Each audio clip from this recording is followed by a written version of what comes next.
Alright, so this is Phoenix, Wright, Ace Attorney, Trilogy. We're gonna try to play it all the way through. I'm gonna try to voice it and everything. It's one of my favorite games, so.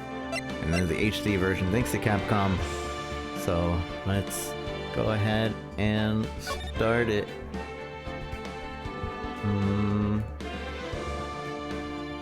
Play this game.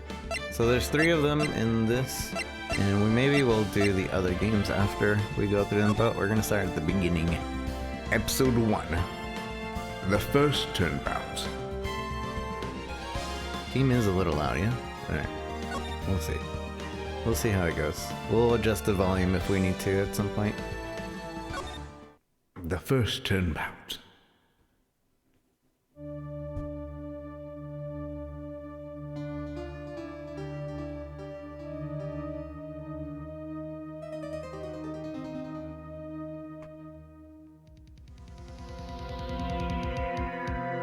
Damn it. Why me? I can't get caught. Not like this. I've gotta find someone to pin this on. Someone like him. I'll make it look like he did it.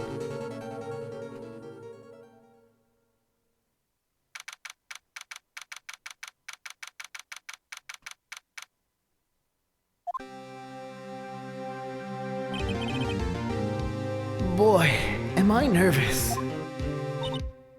Right. Oh, hiya, Chief. Phew, I'm glad I made it on time. Well, I have to say, I'm impressed. Not everyone takes on a murder trial right off the bat like this. It says a lot about you. And your client as well. Thanks. Actually, it's because I owe him a favor. A favor? You mean you knew the defendant before this case? Yes. Actually, I kinda owe my current job to him. He's one of the reasons I became an attorney. Well, that's news to me. I want to help him out any way I can. I just really want to help him. I owe him that much. It's over. My life, everything, it's all over. Is that your client screaming over there? Yeah, it's him. Death! Despair! Oh! I'm gonna do it! I'm gonna die! It sounds like he wants to die. Yeah. Nick. Hey there, Larry. Dude, I'm so guilty. Tell him I'm guilty. Give me the death sentence. I ain't afraid to die. What? What's wrong, Larry? Oh, it's all over. I'm finished. Finished. I can't live in a world without her. I can't. Who took her away from me, Nick? Who did this? Aw, Nick, you gotta tell me. Who would take my baby away? The person responsible for your girlfriend's death? The newspapers say it was you.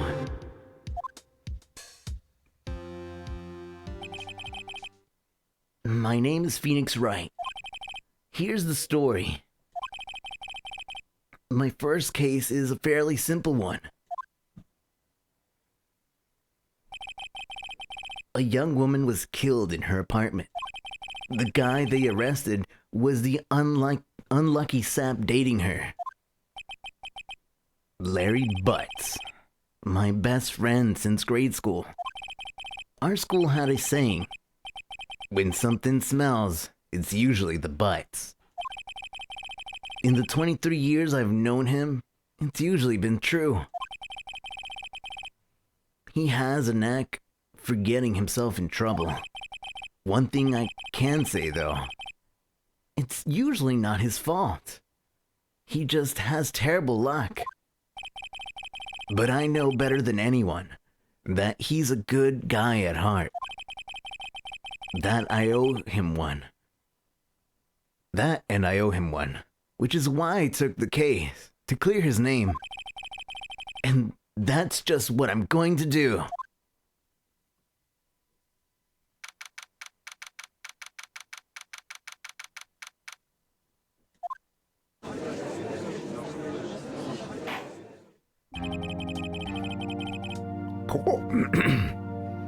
Court is now in session for the trial of Mr. Larry Butts. The prosecution is ready, Your Honor. The, defense is ready, Your Honor. Ahem. Miss Wright, this is your first trial, is it not? Yes, Your Honor. I'm, a little nervous. Your conduct during this trial will decide the fate of your clients. Murder is a serious charge. For your client's sake, I hope you can control your nerves. Thanks. Thank you, Your Honor. Mr. Wright, given the circumstances, I think we should have a test to ascertain your readiness. Yes, Your Honor. Hands shaking, eyesight fading. The test will consist of a few simple questions. Answer them clearly and concisely. Please state the name of the defendant in this case. Phoenix Wright. The defendant is me, right? Right? Have you completely lost your mind? Focus. The defendant is the person on trial. You're his lawyer. Oh, yeah. It's no laughing matter. You did pass the bar, didn't you? Sorry, I couldn't hear your answer. I'll ask once more. Please state the name of the defendant in this case. Mia Fey. The, defendant, that's, Mia Fey? Wrong, right? Look, I have to leave. I have to go home. I'm expecting a delivery. Oh, come on, Chief. There's no need to be going so soon, is there? Listen, Wright. The defendant is one on trial, your client. I mean, that's about as basic as it can get. I put my foot in this time. I've got to relax. Sorry, I couldn't hear your answer. I'll ask once more. Please state the name of the defendant in this case. The defendant? Well, that's Larry Butts, Your Honor. Correct. Just keep your wits about you and you'll do fine. Next question. This is a murder trial. Tell me, what's the victim's name? I know this one. Glad I read the case report cover to cover so many times. It's... Wait. Uh-oh. No way. I forgot. I'm drawing a total blank here. Phoenix, are you absolutely sure you're up to this? You don't even know the victim's name? Oh, the victim. Of course I know the victim's name. I, just forgot. Temporarily. I think I feel a migraine coming on. Look, the victim's name is listed in the court records. Just press tab to check at any time, okay?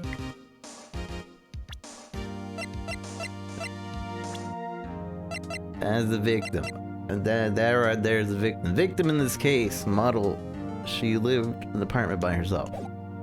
Cindy Stoner. Got it. Cinder block. Remember to check it often. Do it for me, please. I'm begging you. Mr. Wright, who is the victim in this case? Mia Fey. Mia Fey? What? How can I be the victim? Oh, right. Sorry. It was the first name that popped into my head, and the court record, right? Remember? Let me ask that one again. Who is the victim in this case? Cinderblock. Wasn't it Miss Block? Miss Cinderblock? The person in question was a victim of murder, not ill-conceived naming, Mr. Wright. Right. If you forget something, use the court record. A mistake in court could cost you the case. I'll ask again. Mr. Wright, who is the victim in this case? Cindy Stout. The victim's name is Cindy Stone. Correct. Now, tell me, what was the cause of death? She died because she was...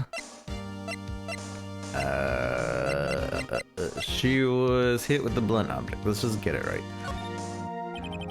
She was struck once by a blunt object. Correct. You've answered all my questions. I see no reason why we shouldn't proceed. You seem much more relaxed, Mr. Wright. Good for you. Thank you, Your Honor. Because I don't feel relaxed, that's for sure. Well then, first, a question for the prosecution.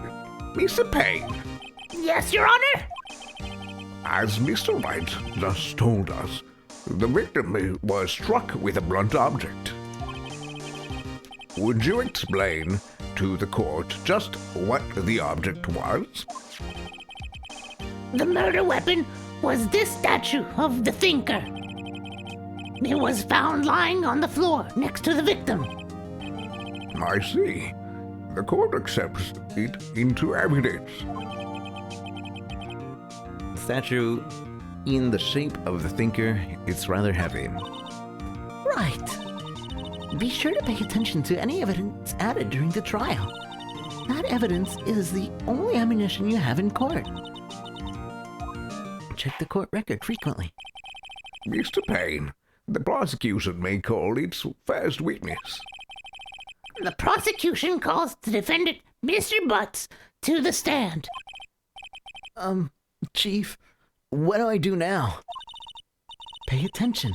You don't want to miss any information that might help your client's case. You'll get your chance to respond to the prosecution later, so be ready. Let's just hope he doesn't say anything unfortunate. Uh-oh. Larry gets excited easily.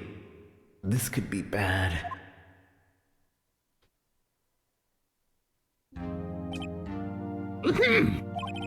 Mr. Butts, is it not true that the victim had recently dumped you? Hey, watch it, buddy. We were great together.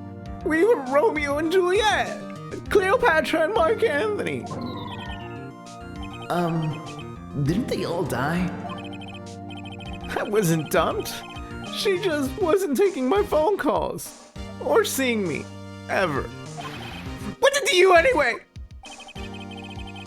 Mr. Butts, what you described is generally what we mean by dumped. In fact, she had completely abandoned you and was seeing other men. She had just returned from overseas with one of them the day before the murder. What do you mean, one of them? Lies. All of it lies. I don't believe a word of it. Your Honor, the victim's passport. According to this, she was in Paris until the day before she died.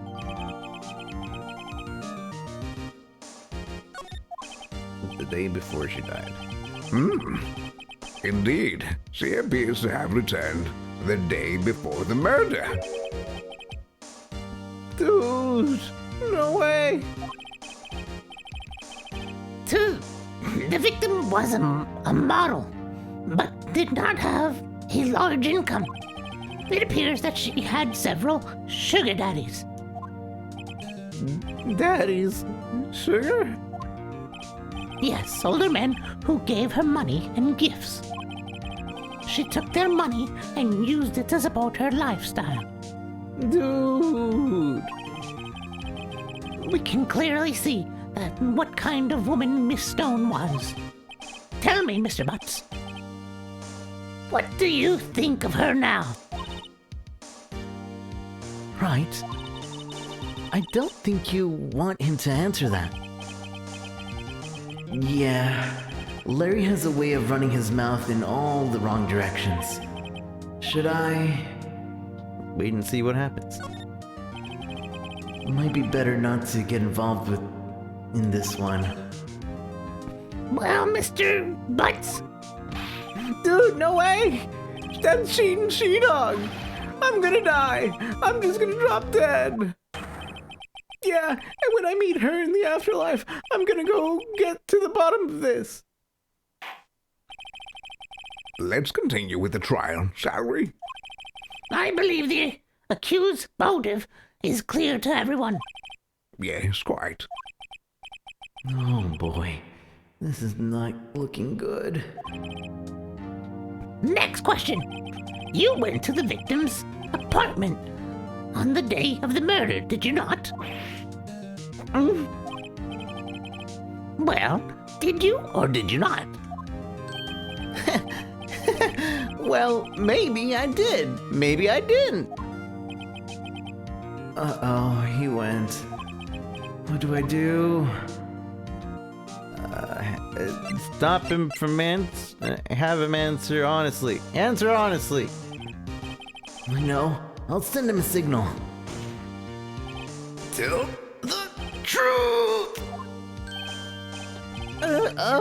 Yeah, I was there. I went. Order! Well, Mr. Butts, Dude, chill. She wasn't home, man. So, like, I didn't see her. Your Honor, the defendant is lying. lying? The prosecution would like to call the witness who can prove Mr. Butts is lying. Well, that simplifies matters. Who is your witness? The man who found the victim's body just before making a gruesome discovery. He saw the defendant fleeing the scene of the crime. Order! Order in the court. Mr. Payne, the prosecution may call its witness. Yes, Your Honor. This is bad. On the day of the murder, my witness was selling newspapers at the victim's building. Please bring Mr. Frank Sawit to the stand.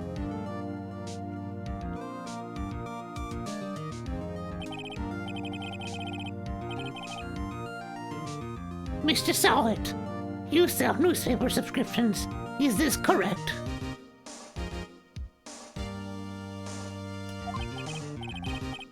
Oh, yeah. Oh, yes. Newspapers, yes. Mr. Sowett, you may proceed with your testimony. Please tell the court what you saw on the day of the murder.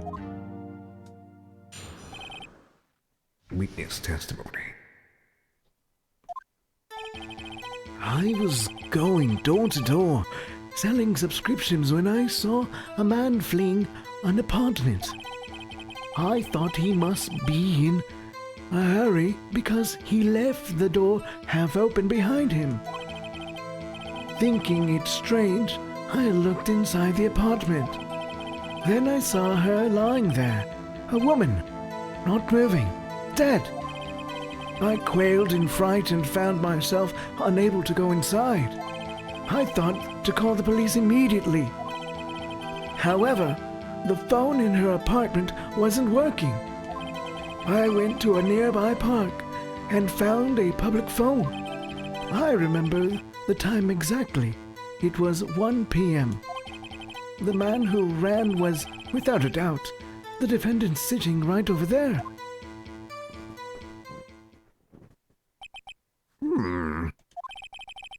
Mary, why didn't you tell the truth? I can't defend you against a testimony like that. Incidentally, why wasn't the phone in the victim's apartment working?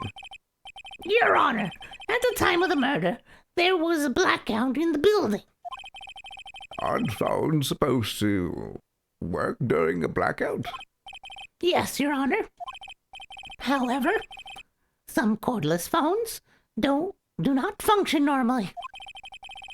The phone that Mr. Sawyer used was one of those. Your Honor, I have a record of the blackout for your perusal. Electricity of the stone building was out at noon at 6 p.m. on the day of the crime. Wait, at 6 p.m.? He just said 1 p.m. Now, Mr. Wright, Yes, yes, Your Honor. you may begin your cross-examination. Cross-examination, Your Honor? All right, this is it. The real deal. What exactly am I supposed to do? Why, you exposed the lies in in the testimony the witness just gave. Lies? What? He was lying? Your client is innocent, right?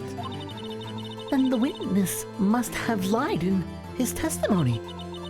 Or is your client really guilty? How do I prove he's not? You hold the key. It's in the evidence. Compare the witness's testimony to the evidence at hand. There's bound to be a contradiction in there. First, find the contradiction between the court records and the witness's testimony. Then, once you've found the evidence, the contradicting evidence, present it and rub it in the witness's face. Okay. Open the court record tab and then point out the contradictions in his testimony. Bing, bing, bing, bing, bing, bing, bing, bing, bing, bing, bing, bing. The witness's account. I was going door to door selling subscriptions when I saw a man fleeing an apartment. Press. This is the 1 p.m. thing. I'm pretty sure it is. Isn't a man leaving an apartment a common sight? I find it odd that you would take notice of him. I don't know. He just seemed strange to me, that's all. Like he was mad and yet frightened at the same time. Just like a criminal fleeing a scene of a crime. The defendant requests that the witness refrain from conjecture. Of course. What the witness means is that the man he saw looked suspicious. So what happened next? I thought he must be in a hurry because he left the door half open behind him.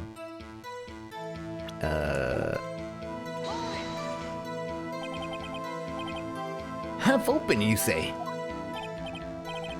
Yes, the door was half open halfway, yes. I watched for a moment, but no one came to close the door. That's odd, in a big city like this, I thought. I see. And what happened next? Thinking it strange, I looked inside the apartment.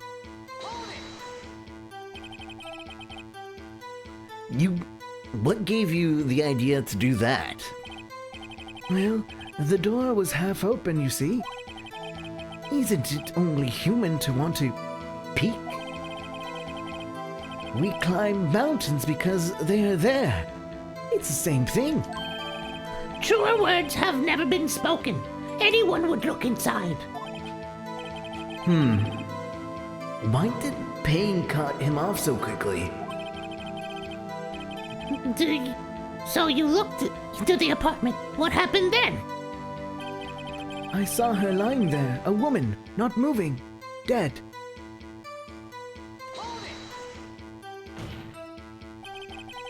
sure she was dead? Well, no, I guess I wasn't. But she wasn't moving at all. And there was blood everywhere.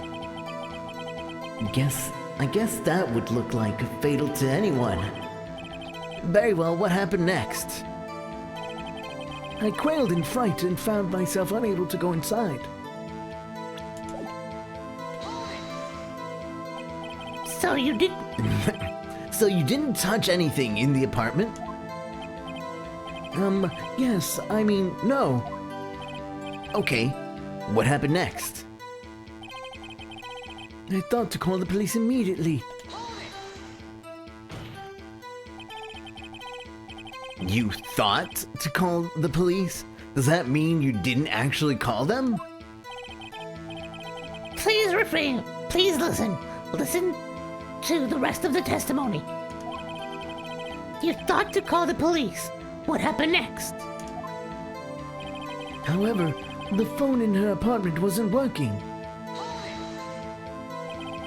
The phone in your apartment wasn't working? Yes, I mean, no. No, it wasn't right. But you said you didn't go into the apartment, or did you? That, I can explain that. There was a cordless phone on the shelf of the entranceway. I reached inside and tried using that to call. And that phone wasn't working, correct? What happened next? I went to a nearby parking and found a public phone. Why use a public phone? Well, you see, I didn't have a cell phone. And being in the middle of the afternoon, there was no answer at the nearby apartment. Right. What time did you call again? I remember the time exactly. It was 1 p.m. 1 p.m., are you certain? Yes, absolutely. He seems really confident. 1 p.m.? Right. Doesn't that seem strange to you? Present some evidence to contradict him. Remember the time exactly at 1 p.m. That's booty, because the power went up at 6. Where is it? Objection! This evidence clearly reveals a contradiction in your statement, Your Honor. How exactly are the evidence in that statement just now related? They aren't, are they? Excuse me, they are. Not at all. Mr. Wright, please think the facts before you make accusations.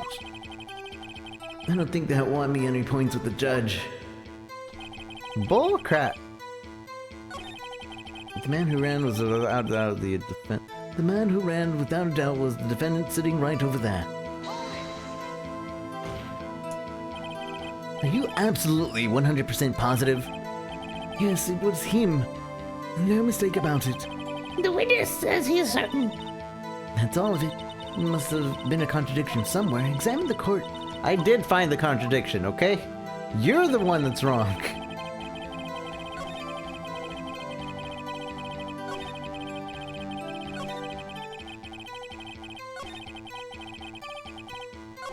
I thought call immediately. However, the phone in her apartment wasn't working. I went to a nearby public phone. I remember the time exactly. It was 1 p.m. So the victim apparently the day before the murder. Electricity. Building is noon. Time of death is 4 to 5 p.m. I guess that would work too, no?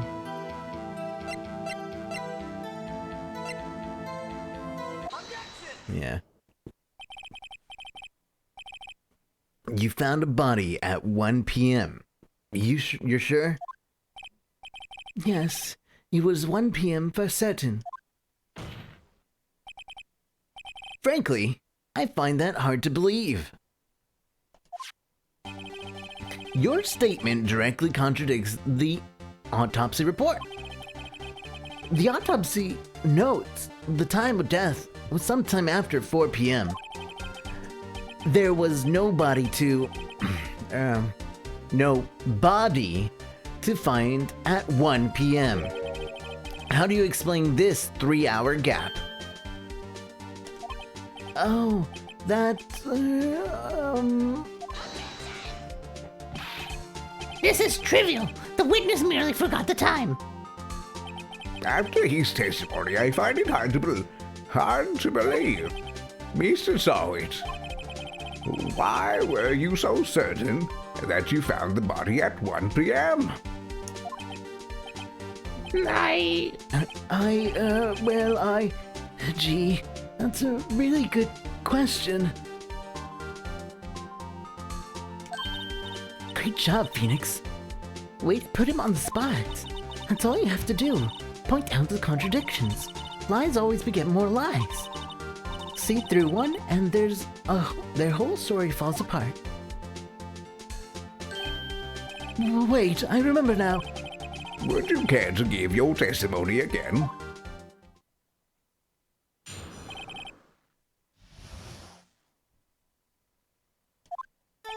You see, when I found the body, I heard the time. There was a voice saying the time. It was probably coming from the television. Oh, but it was 3 hours off, wasn't it?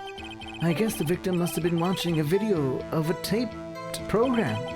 That's why I thought it was 1 p.m. Terribly sorry about the misunderstanding. But the power's out. How is she watching TV if the power's out? I see. You heard a voice saying the time on a taped program. Mr. Wright, you may cross-examine the witness. Right. You know what to do. I've got this one.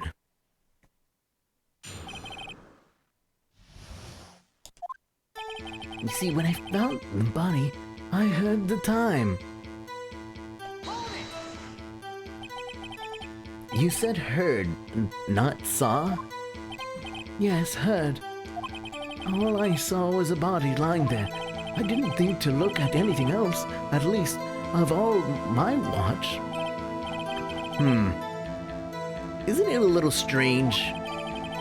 So you're saying you heard something, but if you were so shocked by your body, the body, you wouldn't hear anything at all.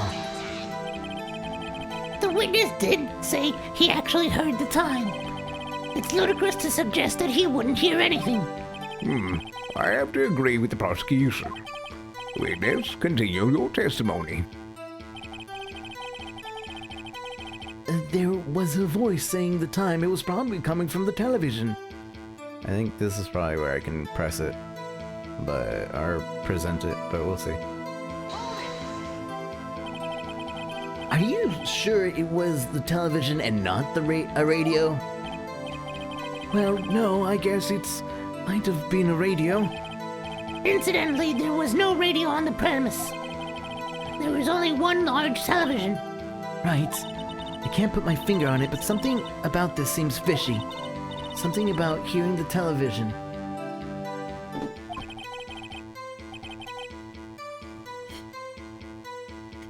The witness has testified. He heard the time.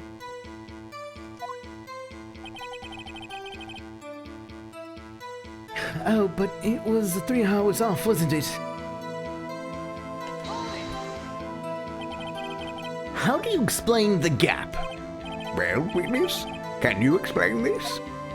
I guess I saw the victim.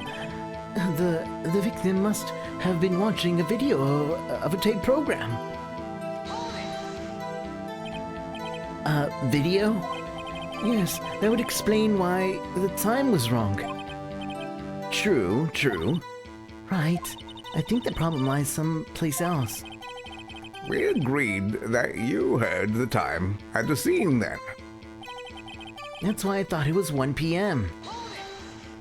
I'm pretty sure it's the other thing we gotta press. Are you sure the voice you heard said it was 1 p.m.? Yes, I can practically hear it now. It was quite clear. Mr. Payne, has the prosecution verified this testimony? My apologies, Your Honor. I, too, have only just learned that the witness heard the time. Oh, I'm really sorry. I only just remembered it just now. Terribly sorry about that misunderstanding. Well, you just watch it. Not much point pressing him on that one, was there? I guess not. Hold it! Why are you apologizing? Watch it next time. I don't appreciate your lies. There's a voice saying it was probably coming from the television. But the power was out. Objection! Hold it right there. The prosecution has said there was a blackout at the time of the discovery. And this record proves it. You couldn't have heard the television or a video.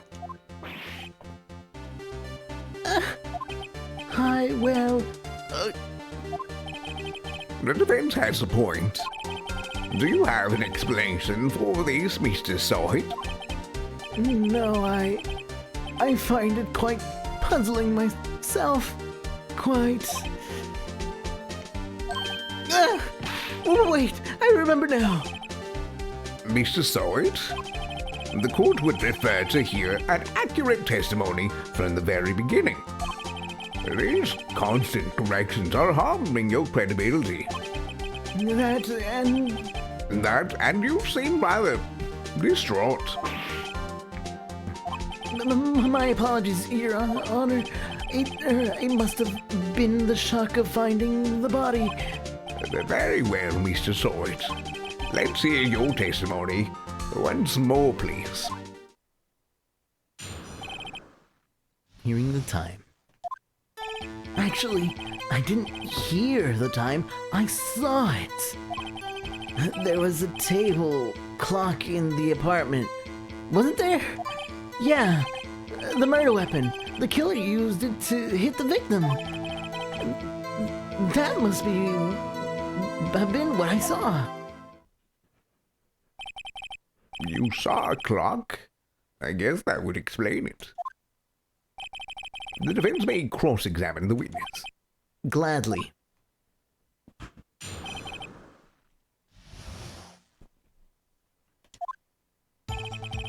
Actually, I didn't hear it.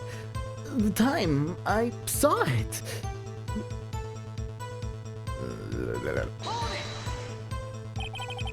That strikes me as a very suspicious mistake. Yes, I can see how you'd be a little doubtful. I'm really sorry. I only just remembered that table clock. A table clock? There was a table clock in the apartment, wasn't there? A table clock? Was there a clock at the scene? This is the first I've heard of it. Yeah, the murder weapon. The killer used it to hit the victim. The murder weapon? Yes, the table clock that was used as a weapon. That's what I just said. Did you doze off in the middle of my testimony or something? Something's fishy here. That must have been what I saw. Why didn't you tell us that in the first place?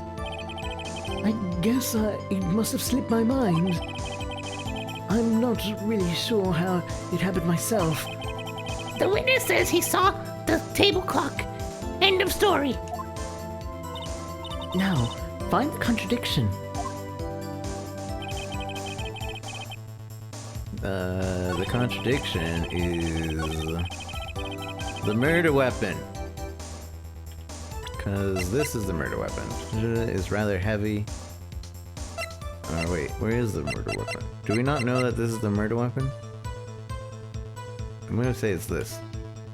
It's rather heavy.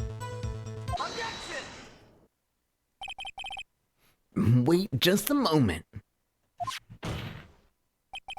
The murder weapon wasn't a clock. It was this statue. Now, how is this supposed to be a clock? You with your objections and your evidence, just who do you think you are? Just answer the question, Mr. Saw It. Hey, I saw it there, okay? That's a clock. Your Honor, if I may, Yes, Mr. Payne? as the witness stated, this statue is indeed a clock. The neck is a switch.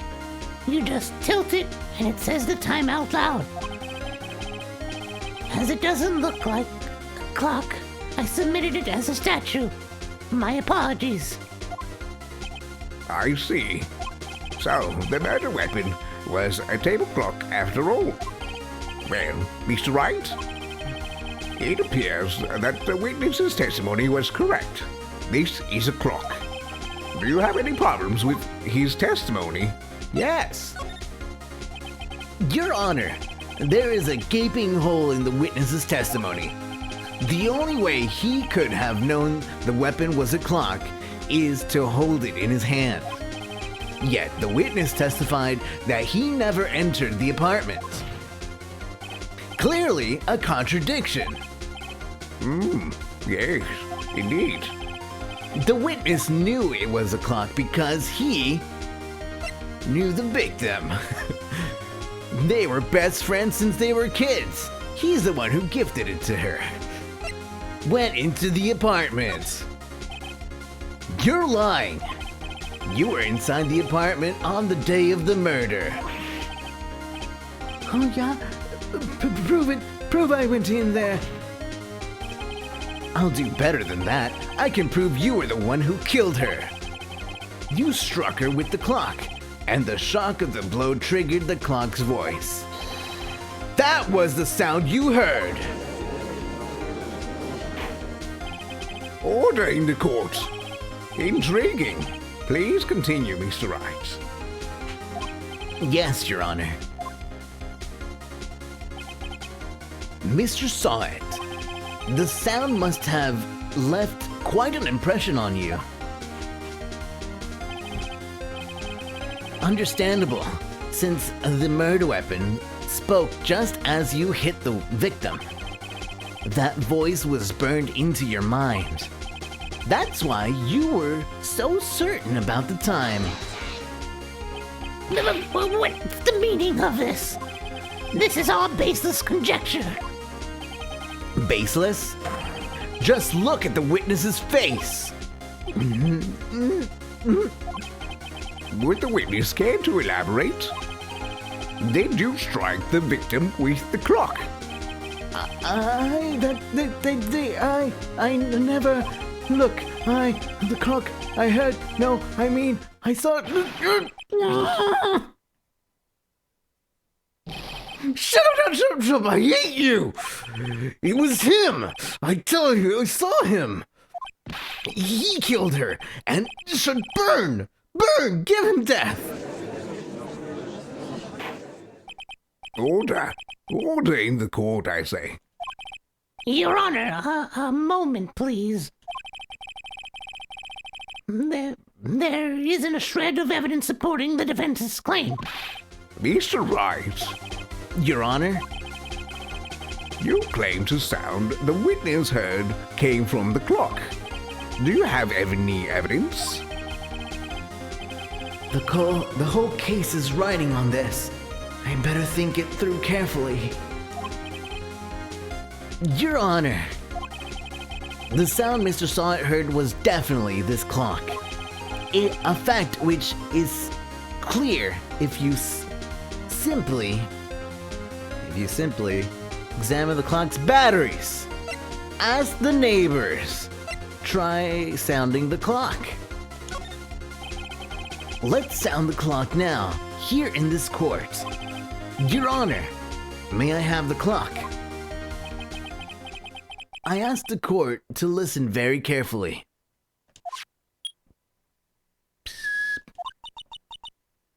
I think it's 8:25. That certainly is the strange way to announce the time. Well, he is the thinker after all. So, you've heard the clock. What are your conclusions, Mr. Wright? Mr. Payne, can you tell me what time it is now? It's 11:25. As you can see, this clock is exactly 3 hours slow. Precisely the discrepancy between what Mr. Sawit heard and the actual time of death. So, Mr. Sawit, try to talk your way out of this one.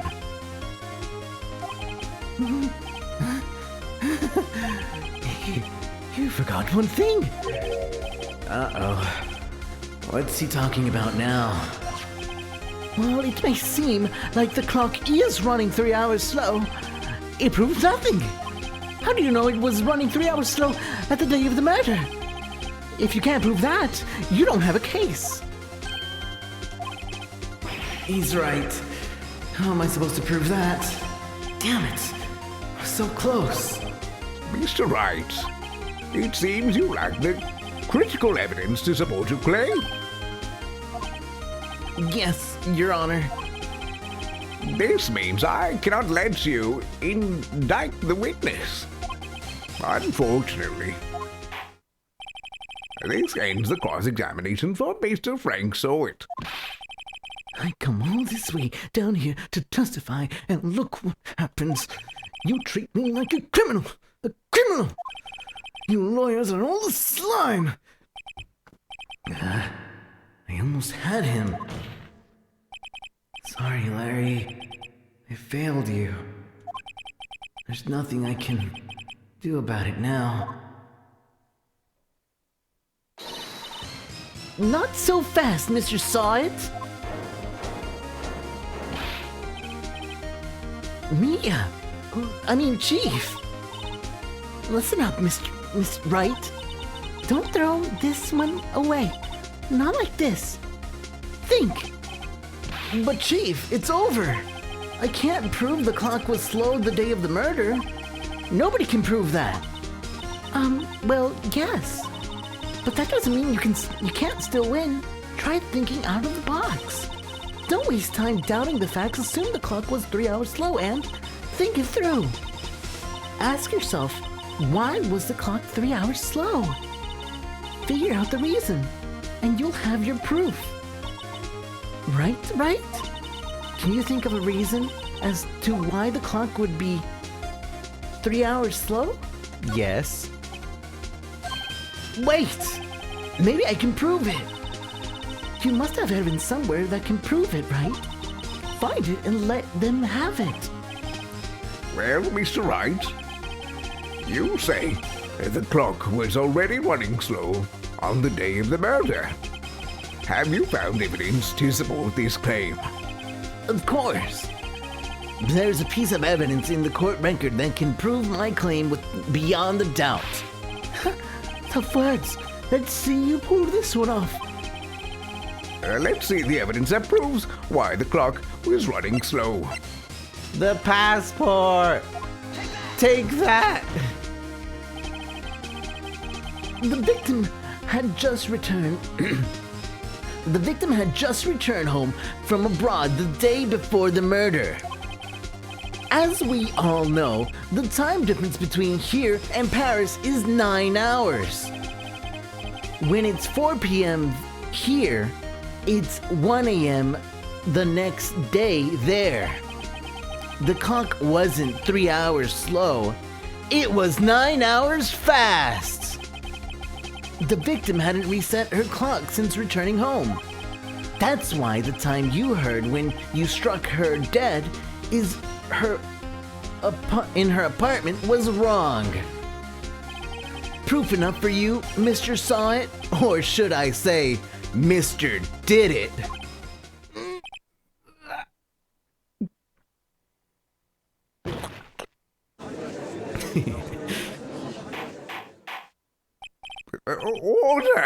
Order, I say.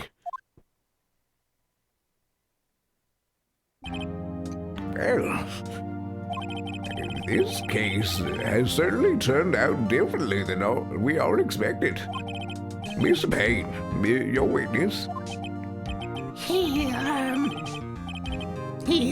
was arrested and has been taken away, Your Honor. Very well. Mr. Wright, Yes, Your Honor? I have to say, I'm impressed.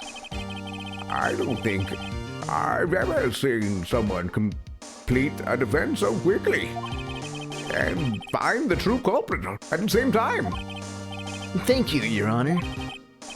At this point, this is only a formality, but this court finds the defendant, Mr. Larry Butts, not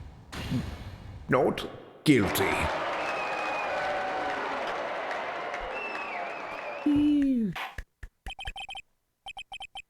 And with that, this court is adjourned.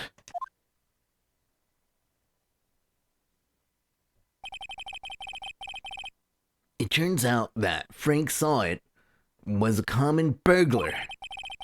He posed as a newspaper salesman to check and see when people were out of the house that day.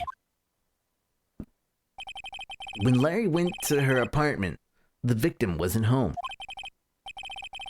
After he left, Mr. Saw It let himself in to do his dirty work.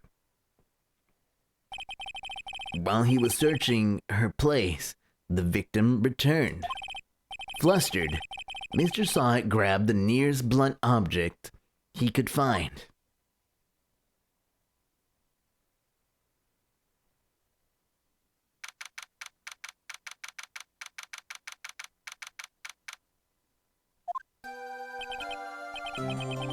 Phew! I still can't believe we won. Right. Good job in there. Congratulations. Thanks, Chief. I owe it all to you. Not at all, not at all. You fought your own battles in there.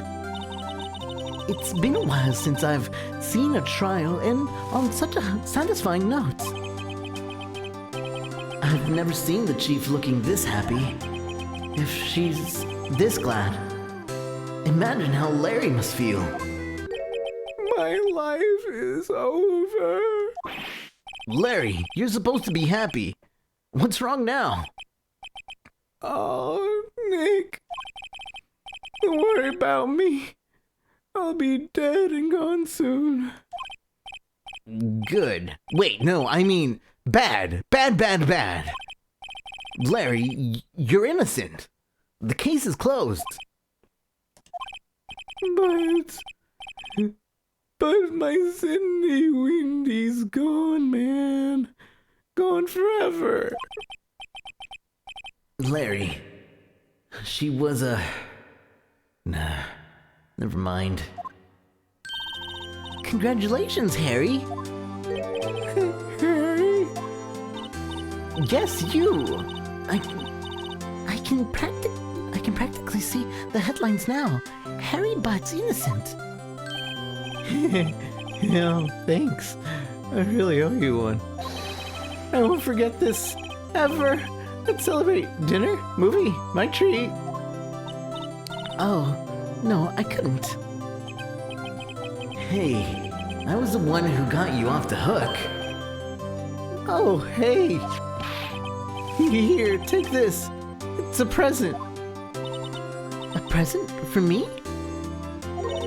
Wait, wasn't this the evidence that... Actually, I made this clock for her. I made one for her and one for me. Really? You made this? Well, thank you. I'll keep it as a memento. Yo, Nick. Can you believe it? I was so into that chick. And she was just playing me for a fool. Don't that make you want to just cry? Larry, are you so sure? Squeeze me? I think she taught quite a lot of you, in her own way. Nah, you don't gotta sympathize with me. It's okay. Oh, I'm not just sympathizing, really. Isn't that right? Right. Don't you have something to show your friend? Something that proves how she felt about him? Huh? Oh yeah, right. What the heck is she talking about? The fact that she kept the stupid statue.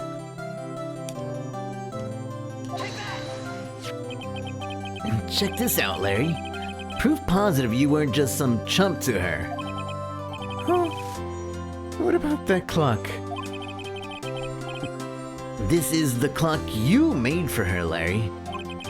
Technically, you're the reason she's dead because you made this and the thief used it to kill her.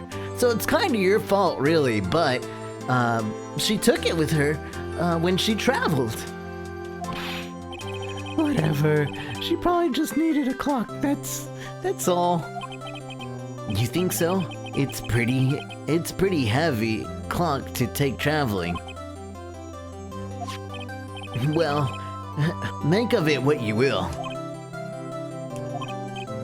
Hey, Nick. I'm glad I asked you to be my lawyer. Really, I'm glad. Thanks. Hope that made him feel a little better.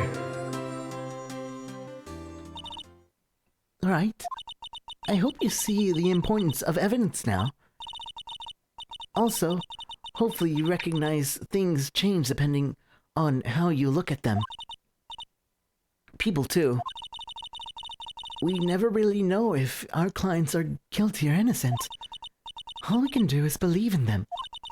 And in order to believe in them, you have to believe in yourself. Right. Listen, learn, grow strong. Never let go of what you believe in. Never. Well, I think our work here is done. Shall we be off? Yeah, I guess so. Say, how about dinner? On me? We'll drink a toast to innocent butts. I don't know if you want me to eat dinner on you. I mean, wouldn't that get messy? Yeah! Oh, speaking of Harry, you were saying part of why you became a lawyer was because of him. Yeah, part at least. You'll have to tell me more about it sometime, maybe over drinks? And so, my first trial came to a close. Larry slapped me on the back and said, "Gee, Nick, it's good to have friends." But I'm pretty sure he's not going to pay us. Unless you count the clock he gave me, Mia. I didn't know it then. But that clock was soon going to be at the center of another incident. And my promise to tell the chief about me and Larry would be one promise that I wouldn't be able to keep.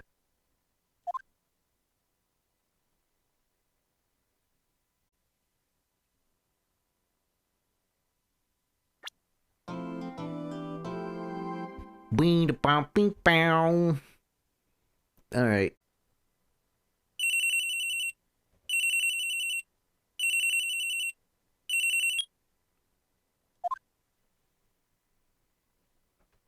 Hello. This is Maya. Hey, Maya. Hey, Maya. It's me. Mia, what's up? You haven't called in a while.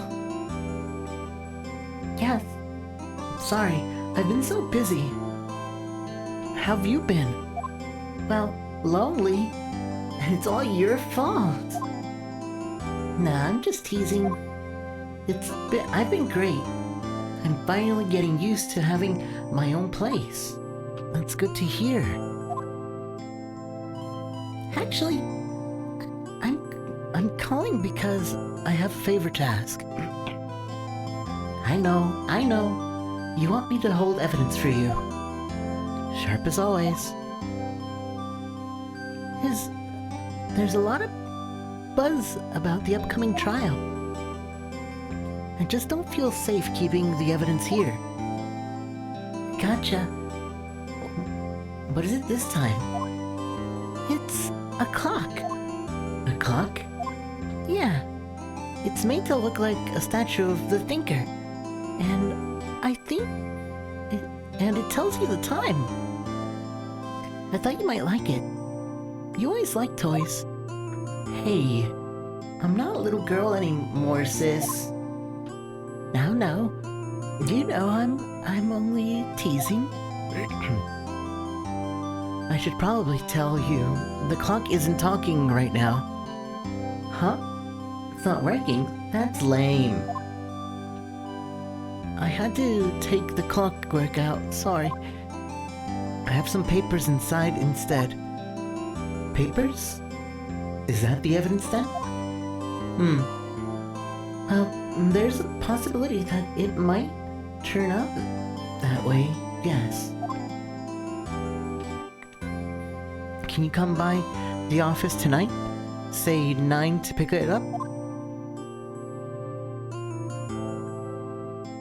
I'll be in the pre-trial meeting until then. Okay, sis, but I expect dinner. Something good. Like burgers. I could really go for a good burger. Okay. We'll hit the usual joint. Alright. It's a deal. Okay, sis. See you soon. Yep. I'll be waiting, Maya. Conversation recorded September 5th, 9:27.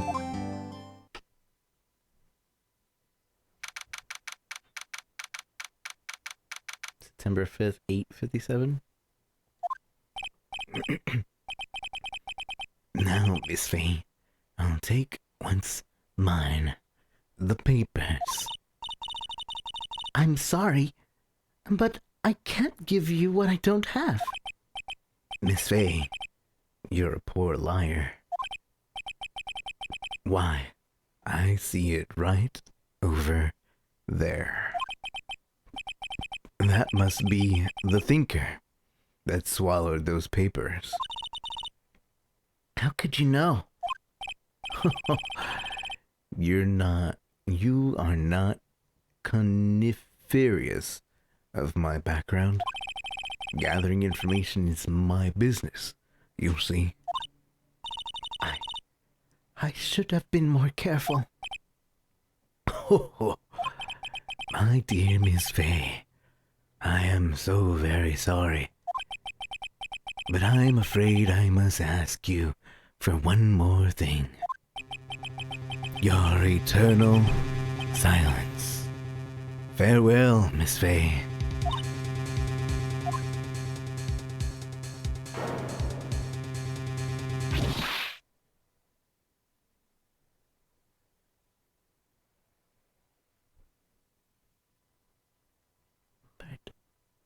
White.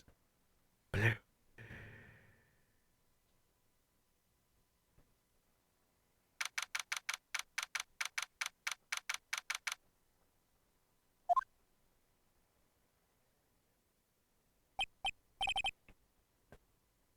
Uh-oh.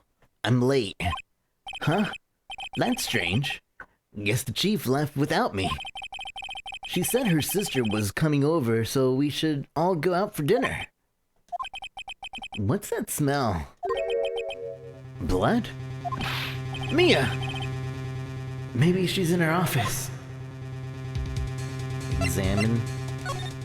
How to examine? Oh. Can I use the mouse? I can. I'm probably gonna use the controller still. I smell blood. And that can't be good. I have to check and see, Mia.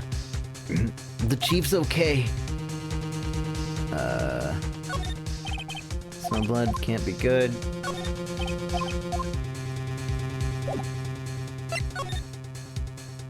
The office.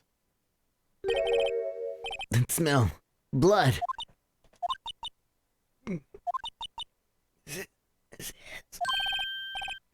Someone's there.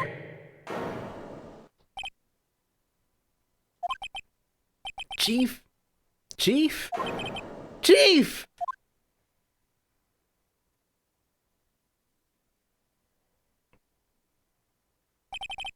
Who are you? The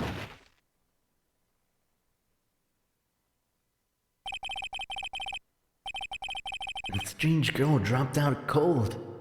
I left her lying on the office sofa. I went back to the chief where she lay under the window.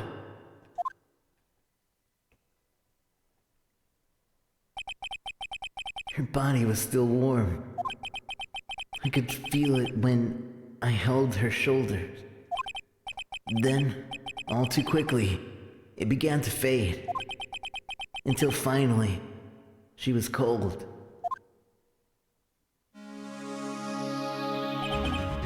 Chief.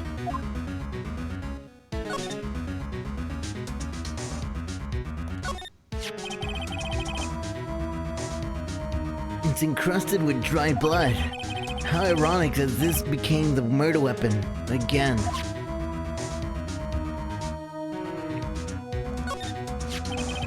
Some shards of glass are scattered on the floor. They seem to be the remains of a glass light stand. Chief, it's hard seeing her like this, but if there are any clues here, she was struck on the head with a blunt object. She probably died instantly. The thinker lying next to her must have been the murder weapon. There's some glass shards near the chief's body. Must be pieces of the glass light stand lying broken in the back of the room. Nothing else that seems like a clue here. A piece of paper. It must have fallen from Mia's hand. What could it be?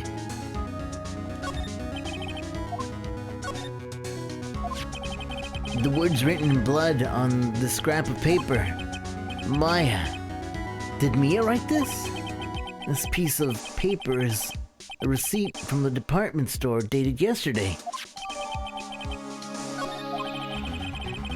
I think that's enough snooping around for now. I'd better call the police and find out what that girl was doing here.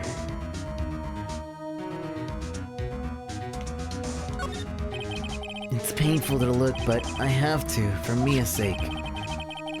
Looks like she was hit with a blunt object. She probably died instantly. There's a large building across from the office. The Gatewater Hotel, a nice luxurious place.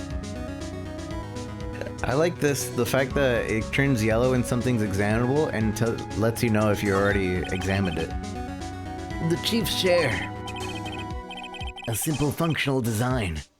Feels pretty good to sit in too.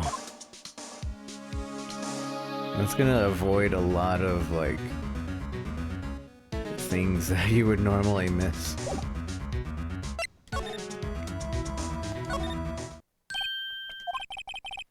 That girl just now, where'd she go? I put her right there on that sofa. Uh-oh. I hope she didn't run on me.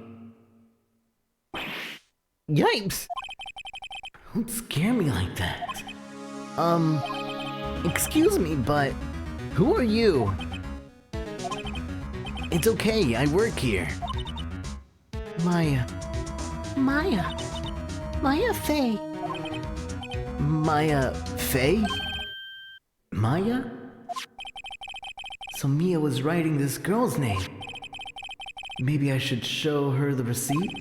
I never thought there'd be a use for evidence like this outside the courtroom. Look at my badge! I'm sorry. I've never seen that before. About the thinker. The thinker? Was... Oh, sis. Probably shouldn't have asked her about the murder weapon. This is lying next to the chief. I know. I sat there too. I thought they might be pieces of the light stand. Maybe. Never heard of a glass light stand before. What happened? She seems to be in shock. I won't want to disturb her, but I have to know. Excuse me. Can you tell me what happened? I came in. The room was dark. And Sis. So she was already dead. So, you're the chief's... Sister. I'm her younger sister. And you are here visiting this late at night? Yes, she said she wanted me to keep some evidence for her. Evidence? Yes, it was that clock. It was the thinker.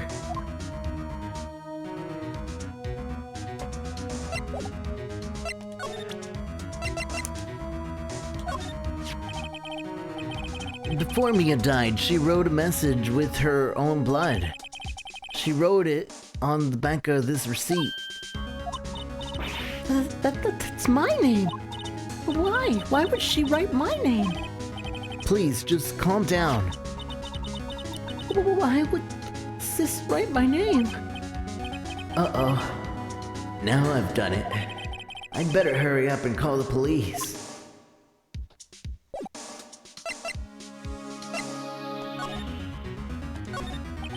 The reception desk. I usually sit here. A small writing cluttered with office supplies. I couldn't cram more legal books in here even if you wanted to. Few can gaze upon the shelves without feeling insignificant. The door to the chief's office. It's slightly open. Better not touch the doorknob. A large painting. I guess you'd call it this modern art. I, on the other hand, call it a mistake. This sofa is for clients. It's leather. A real luxury model. Okay.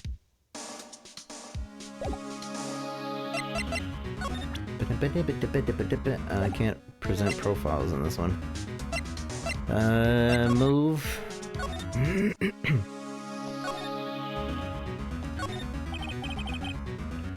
Fee and ledger book. Everything was written in the chief's ultra neat handwriting.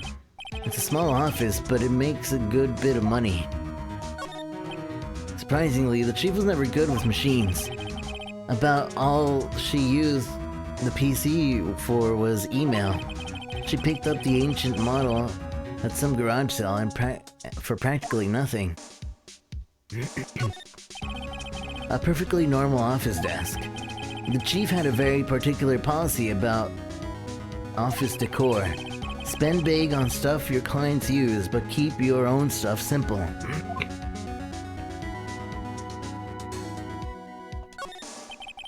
All the chief's important documents are packed in here. This is where she filed her case records and recent rulings.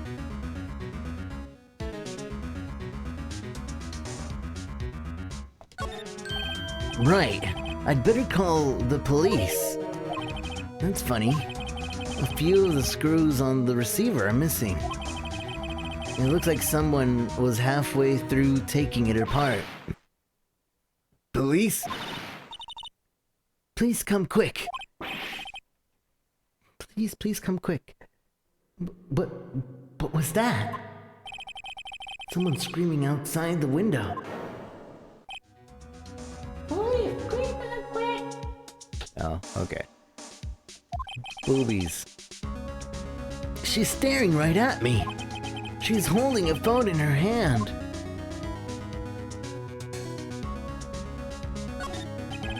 The phone receiver is missing a few screws. I'd better not use it.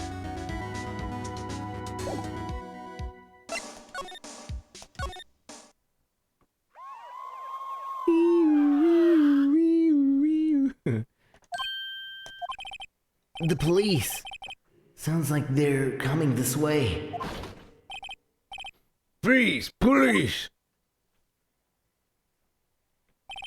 No, I'm Detective Dick Gumshoe, see? Gumshoe? What an odd name. We received a report from the building across the way, see? Got a person saying they saw a murder. Must have been that woman I saw. Anyway, I don't want either of you moving 1 inch, okay? Great. Just great. Maya, wait. She wouldn't have. Nah. Whoa! Excuse me. Hmm? This word Maya here means anything to you? That's my name. What? The victim drew this here a note in her own blood, see? With her dying breath. She wrote down the killer's name. Killer? I'm not. Case closed. You come in with me to the precinct, ma'am. What?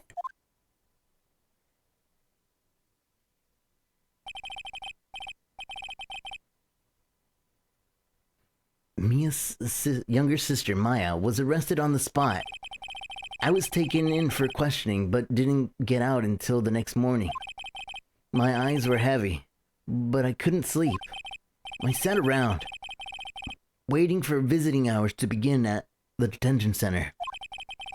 I had to talk to Maya as soon as possible.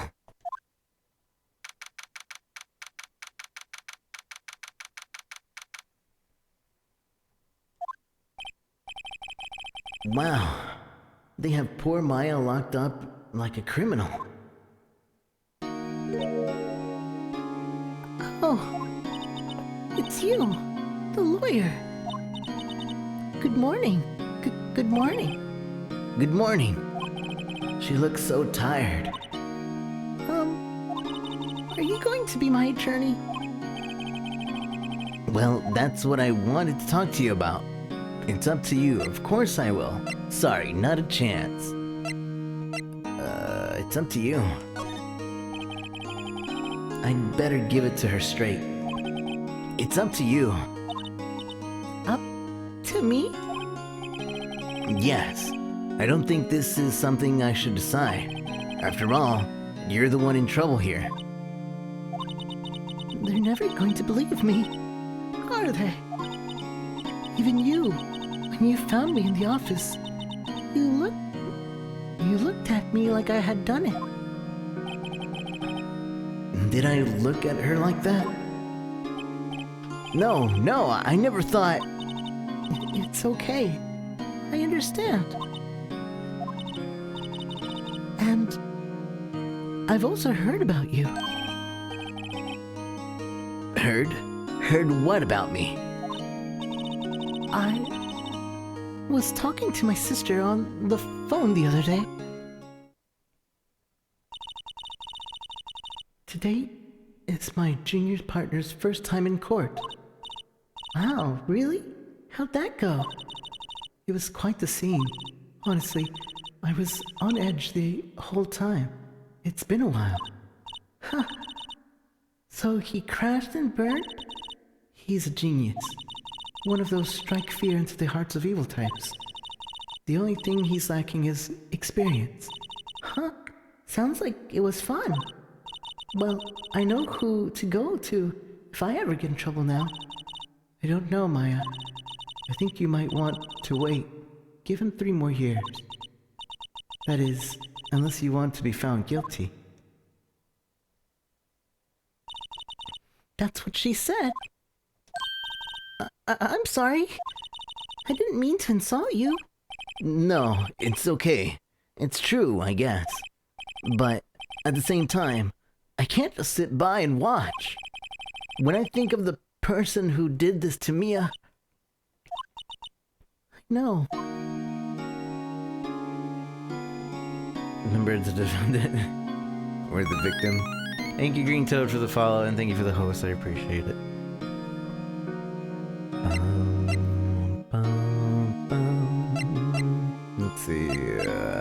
Look at my badge! Sorry, I've never seen anything like this before. Remember the receipt? You mean the one with my name on it? Any idea why she... Absolutely none. But, do you trust me? I don't trust you. No, I trust you. I trust you. Why? Don't you think I did it too? No, I don't. It's just a hunch. But... That detective thinks I did it. We showed it to you. Maya, there's something I have been wanting to ask you. Yes? What's with the outfit? Oh, this? This is what all acolytes wear. It's my uniform, you could say. An acolyte? Like people in religious training? What is it you do? Oh, it's nothing strange, really. I'm a spirit medium. In training. A spirit medium? I'm pretty sure that qualifies as strange. The day of the crime. Could you tell me about the day of the murder? Yes. Let's see. That morning, I got a call from my sister. She wanted me to hold onto a piece of evidence for an upcoming trial. Evidence? Yes, that clock shaped like the Thinker. The one Larry made. How could that have been evidence in a case? Right. She said something about that. I remember.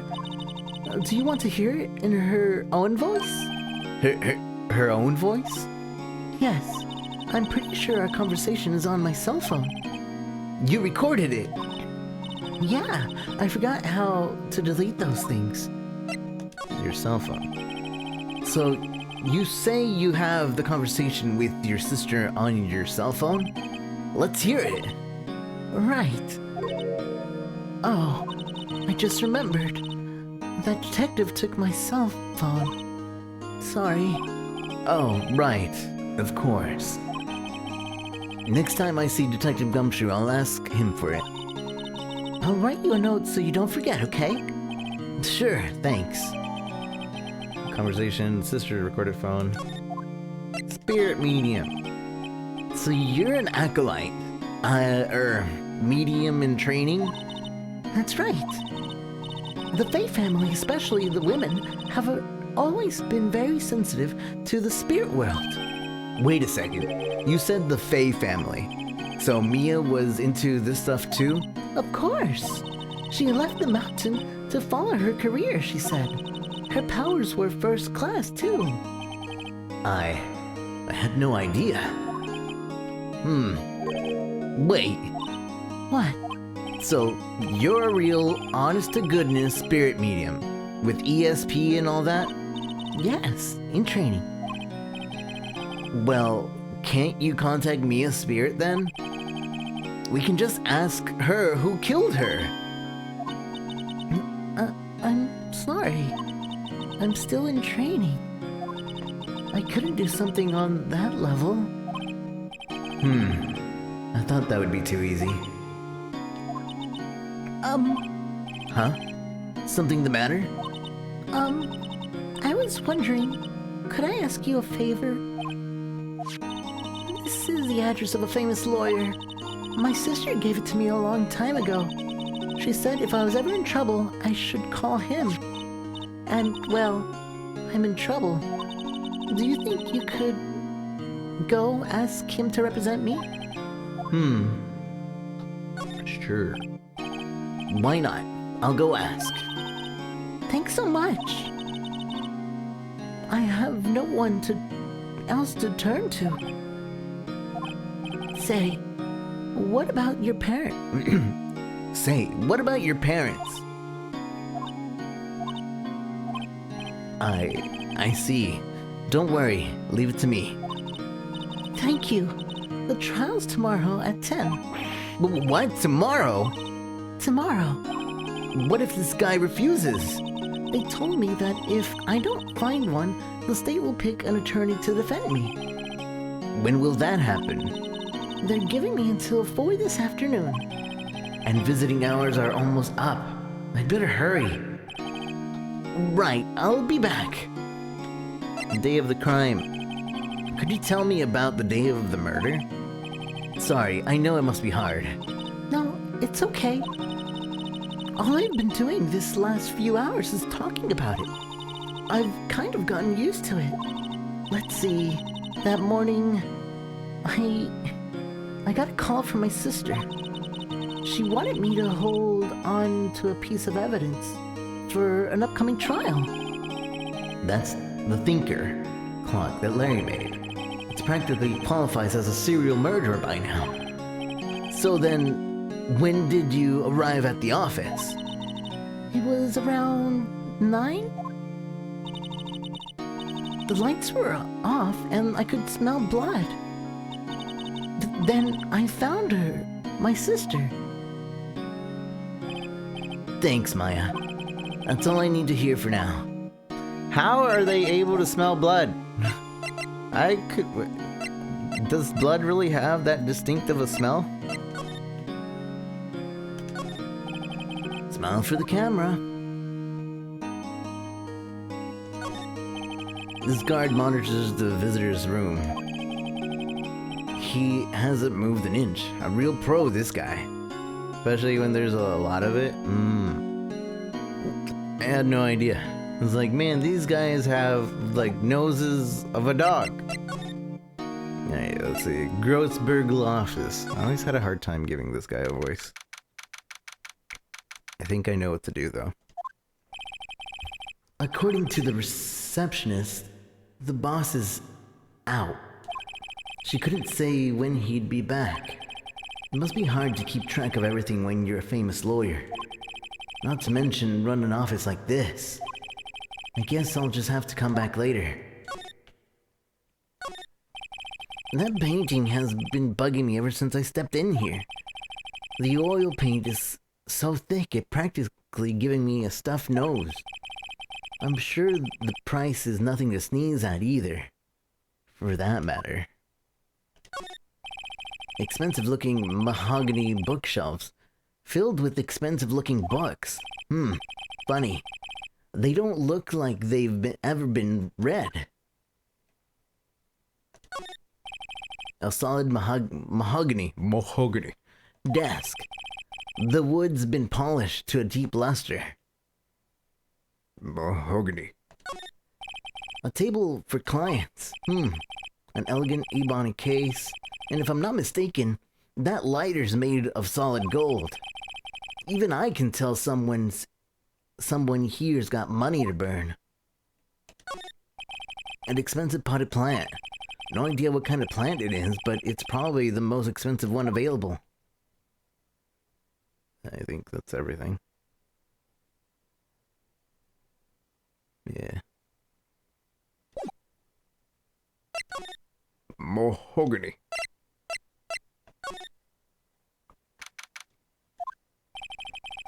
The office is filled with police officers.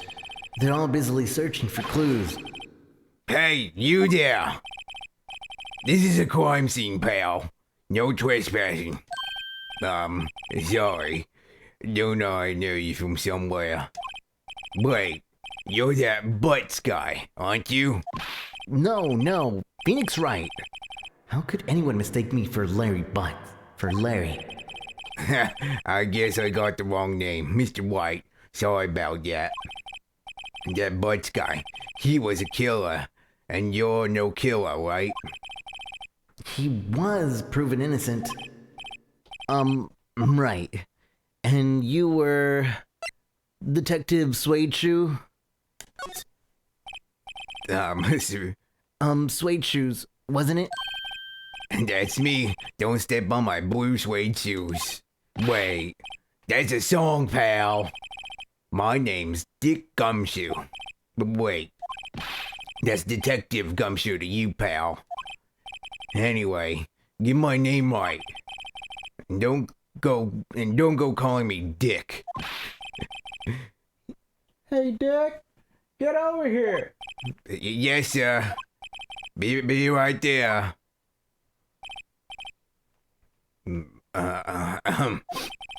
You're her lawyer, right, pal?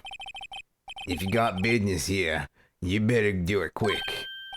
Phew, he thinks I'm Maya's lawyer. Bum, bum, bum, ba-dum. Mia's favorite potted plant. I remember it had this bizarre name to it. No one could ever remember. Cordylanus stricta, pal. Who was that? Cordylanus stricta, pal. That sounds better.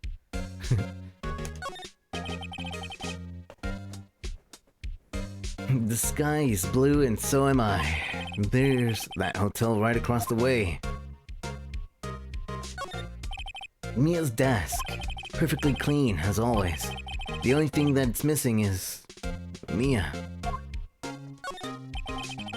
An old movie poster. Apparently, this was the first movie that made Mia cry when she saw it. I'll have to check it out one of these days. There's a horrendous amount of legal books here. Scarier still is that Mia probably read all of these. She's MIA.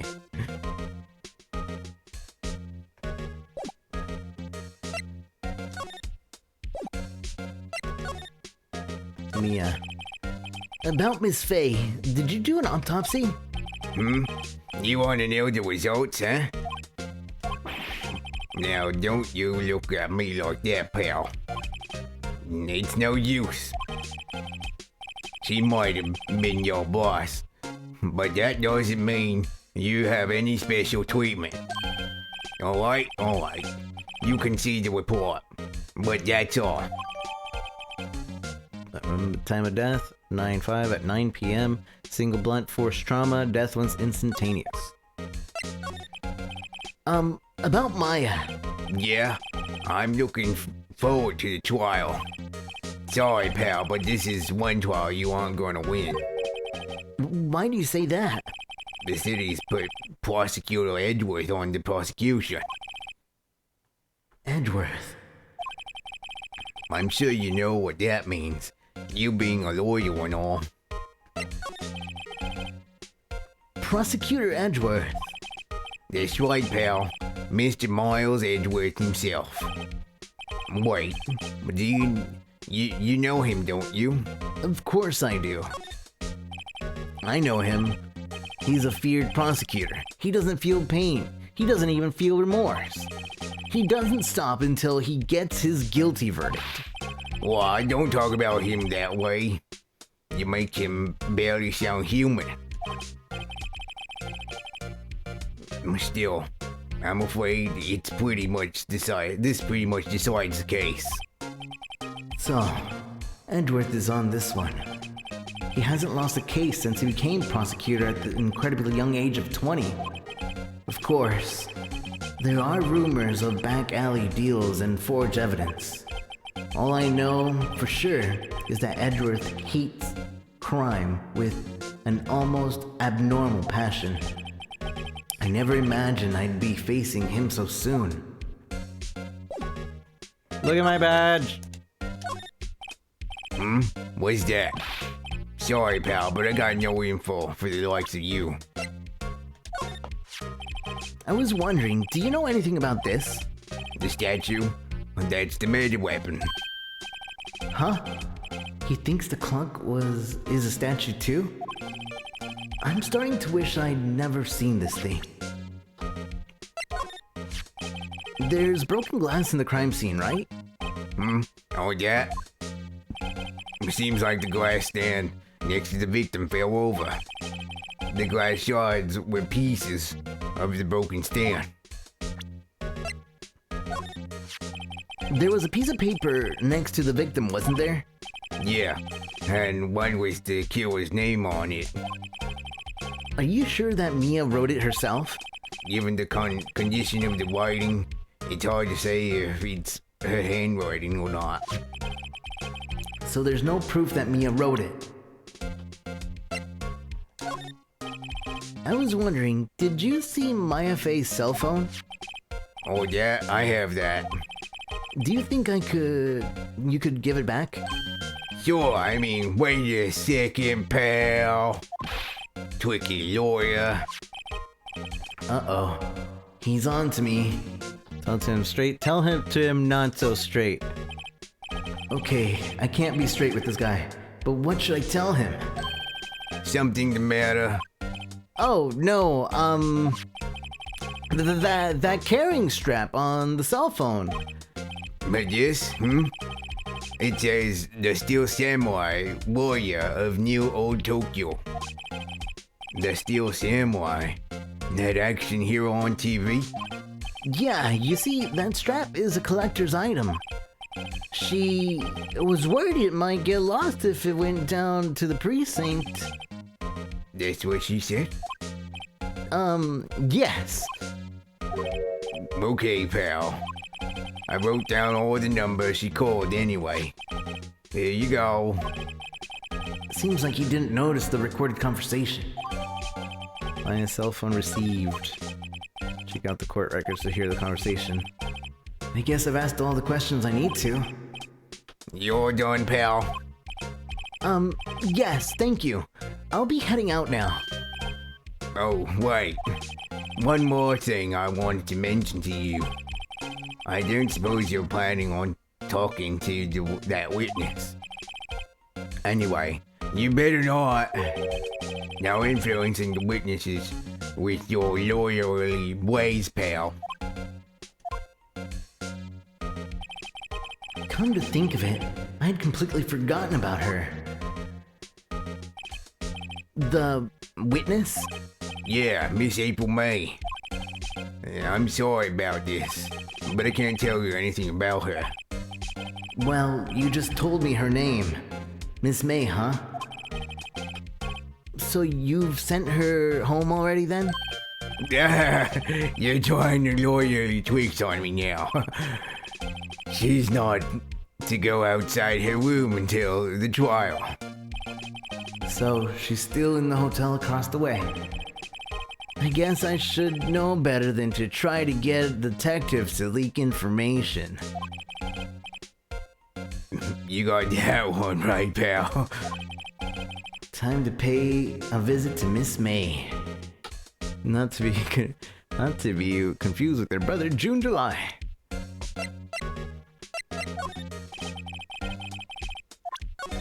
Oops. Oh. Mia, what's up? Probably the clock. That's the conversation in the beginning. Thanks for this. Don't mention it, pal. When it comes to dealing with lawyers, fight fair and square is our motto. I don't know how I feel seeing everything written up like this. It makes Mia's death seem so routine.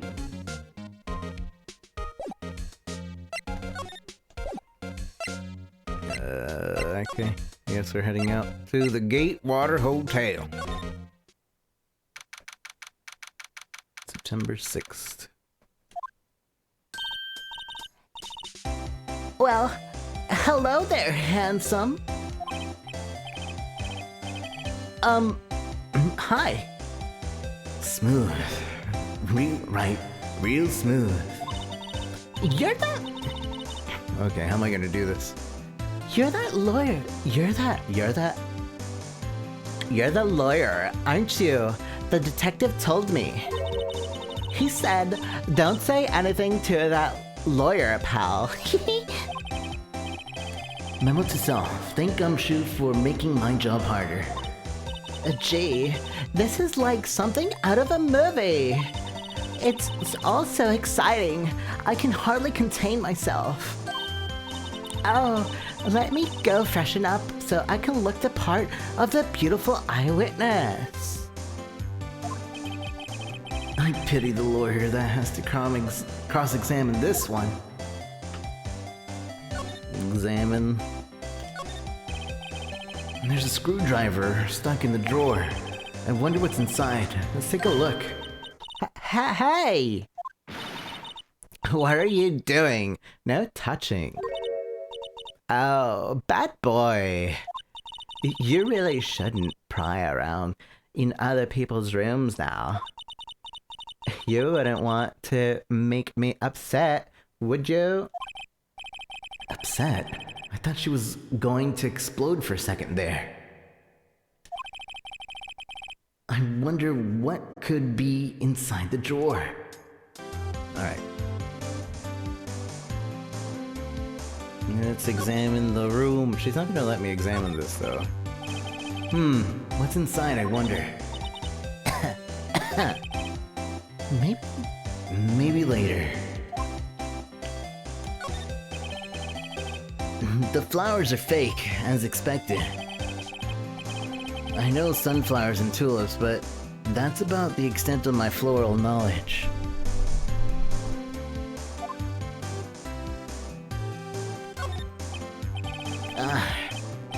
It's a scene painting. Wait, should that be still life? Whatever. One of those is hanging on the wall. The late summer sunlight streams through the window. There's the Fay & Co. lofts buildings, of course. You can see the inside of the room pretty clearly from here. I think it would be a little difficult to recognize a face from this distance, though. A simple bed. It's been recently made, nothing eye-catching here. A bottle and 2 glasses are on the table. Somebody must be staying with her. Alright. Talk. What you witnessed. Do you think you could tell me something? I need you to describe what you observed at the time of the incident. Oh, observe incident? You sound just like a lawyer in the movies. I like a man with a big vocabulary. Better not encourage her. You know that thing that occurred, the other day? The bad thing? What did you see when it happened? I don't suppose you could tell me about it. Pretty please? Let me see. Well, dream on! If you want to know, you'll have to come to court tomorrow, Mr. Lawyer. Oh boy. Could you just... Who exactly are you? Oh, Mr. Lawyer, are you hitting on me? No. Hey, I'm just doing my job here. Tee-hee. I don't know how to do that. You know, you're cute when you blush. Believe me, this is the first time in my life I've blushed this much. Right. Can you just tell me what it is you do? Well, no. You had your little hopes up, didn't you? Oh boy. I see there are 2 glasses on the table. Is someone staying here with you? Oh, what amazing powers of observation. You must be one of those famous detectives, like on television. Oh no, not me. I'm, just a lawyer. Say, Mr. Big Detective, why don't you go look for clues in the garbage, Miss May doesn't like nosy little lawyers. Oh boy. Look at my badge! Excuse me, but I'm a witness, police witness, you understand? How could I possibly give you any information in good conscience, Me, the witness. It's just like in the movies. I don't think she's gonna say anything else.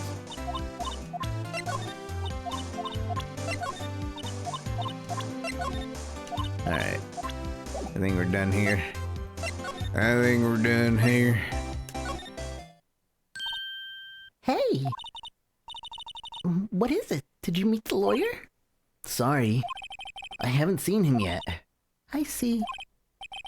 I better go see if I can find this elite lawyer she's talking about. But first... Look, it's your phone! Hey, I got your cell phone back. oh, say. Can I listen to my sister's voice?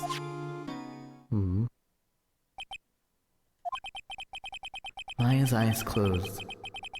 She listened to every word with such intensity. Before long, tears began to roll down her cheeks.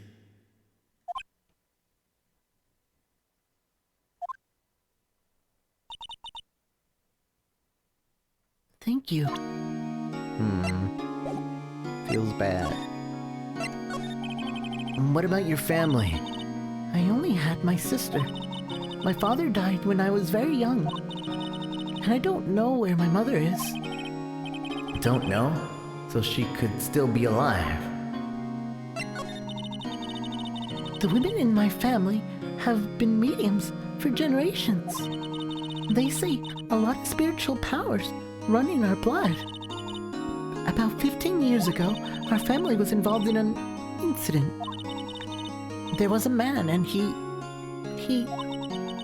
ruined our mother's life. Ruined? After that, she disappeared. Several years after that, my sister announced that she would become a lawyer, and she left the mountains. So you live by yourself? Yes, I've gotten used to it. Oh, also, I had to become independent, or I would lose my powers. I feel bad for her. All by yourself up on that mountain? So, who is this man who's, ruined your mother? About 15 years ago, there was an unusual murder case. It made quite a stir. Everyone was talking about it, apparently. The police were running out of leads, and they were getting desperate. Wait, didn't they use a spirit medium? They didn't use a spirit medium, did they? The police convinced my mother to try to contact the victim. Wow. So what happened? The case was solved, we thought. You thought? The man my mother helped the police capture was innocent. The police's consultation with medium had all been carried out in secret, of course. But a man found out about it and leaked it to the press. He told the papers that my mother was a fraud, and the media jumped on it big time. My mother, became a laughingstock of the nation. I see. White. Excuse me? White?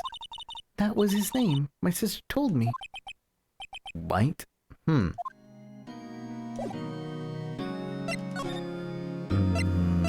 Grossberg Law Offices. Seems like Mr. Grossberg is out. Well, maybe I should just wait here for him to come back.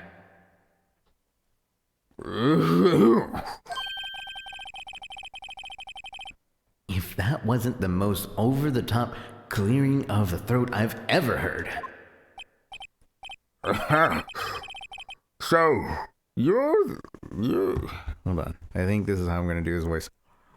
So, you're the one they say has been looking for me. Yes, that's me. He looks even grander than I imagined. Huh? No badge on your collar. You're a lawyer, are you now? Yes. Well, yes. And what do you want? I'm not particularly busy these days. Please proceed. Not busy? Then how come no one could get in touch with you? Something the matter?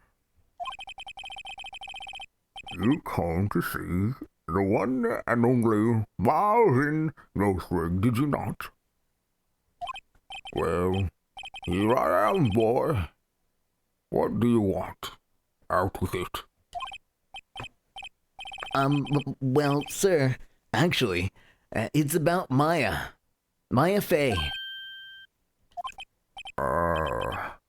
Yes. Maya. Go on. Why the strange reaction? I'm really quite busy here, son. I can't go taking cases on a day's notice. Nope, it's quite impossible. Wait a second. How did you know the trial was tomorrow? Anyway, I'm afraid it's entirely impossible for me to represent her. Sorry, end of discussion. What's going on? He refused me before I even got a chance to ask him. What do I tell Maya? Your refusal. How can you just refuse like that? Please tell me why you won't take the case. Well, you see, it's just... I'm busy, you see. But the client is Mia's Faye's sister. And also, you said you weren't busy. You said you had nothing to do. And you weren't even in the office. You were just being lazy.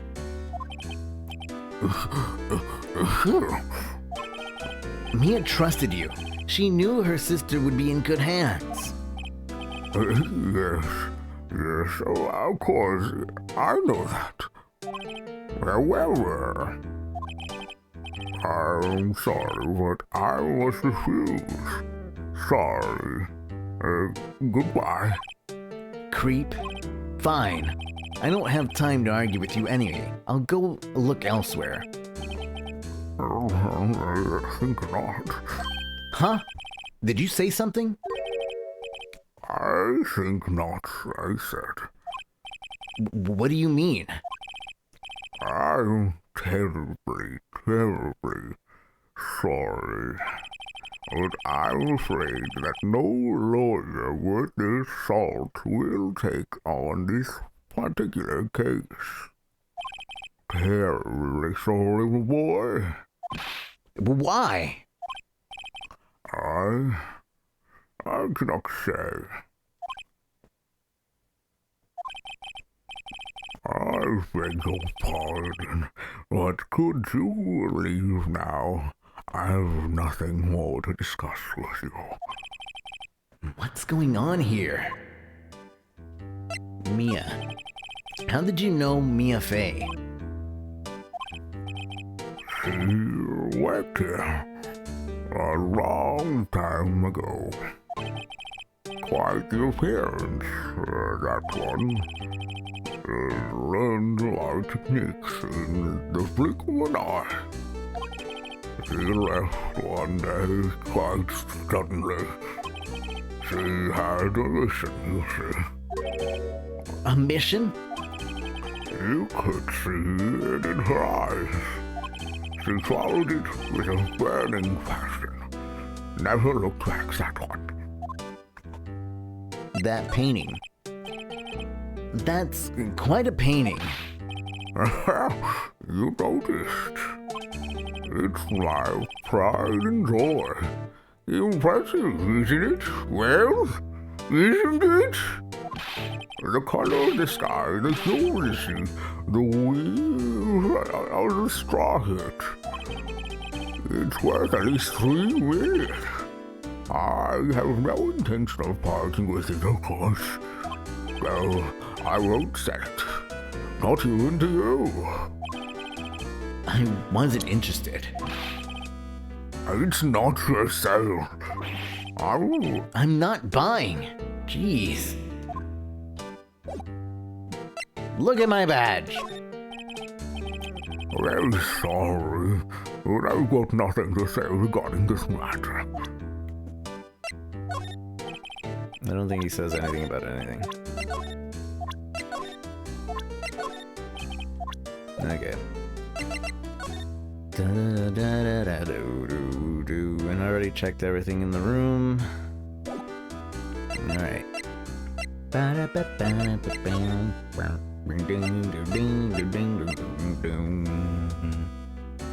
Alright, the detention center.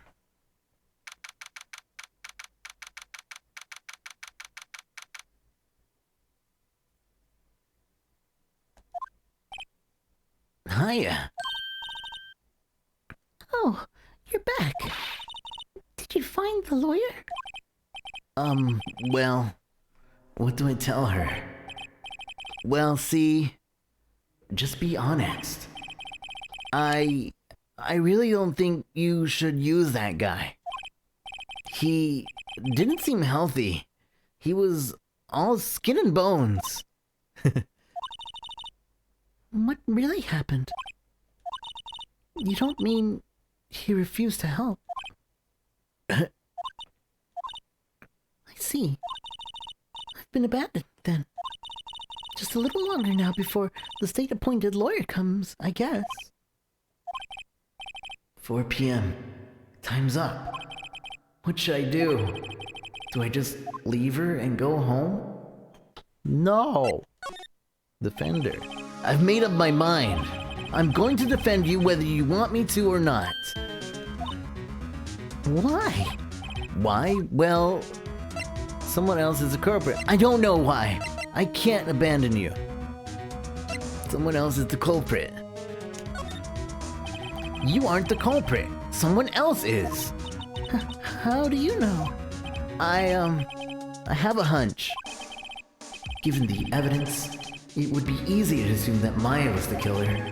But there's something about the whole thing that smells fishy. That witness's strange behavior. Was that all an act? And I mean, her cleavage. Why is it out? And the way the lawyer refused to help out Maya. He was way more than skin and bones. I don't know why I even said that. He is like the grossest thing I've ever seen. Like, seriously. How can he even fit in a suit? But more than that, she has no one left to help her. Nothing is more sad and more lonely than that. I know. I've been there. A long, long time ago.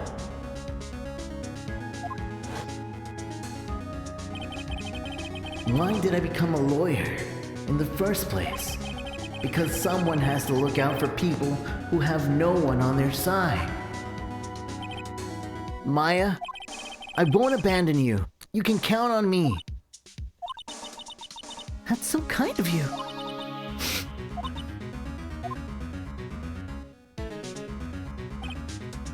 Well, let's fight this one and get you out of there. Here. Right, thank you. Phew. She smiled at last. She looks like an entirely different person. One last question. You are innocent, right? Yes, and I trust you. So, you trust me too, okay? It's a deal. So, what's next? There's something that's been bugging me. Just what was inside that strange woman's drawer? It was when I tried to look into the drawer that she got all defensive. There has to be something in there.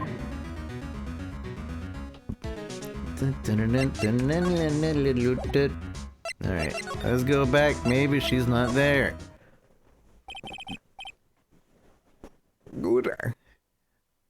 Good afternoon, sir.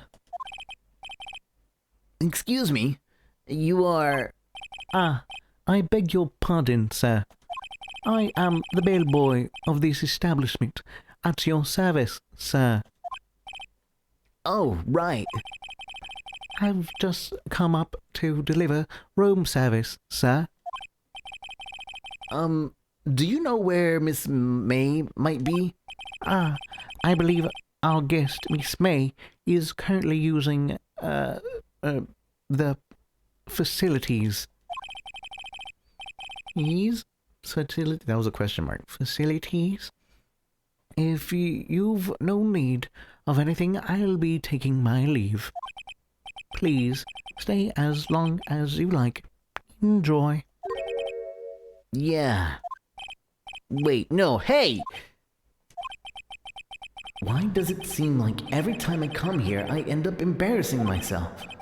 Wait, now's my chance to snoop around a bit. I almost forgot. Gah, you came back quick.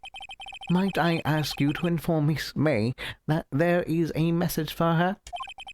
Please tell her that Mr. White of Blue Corp phoned. Oh, right, sure.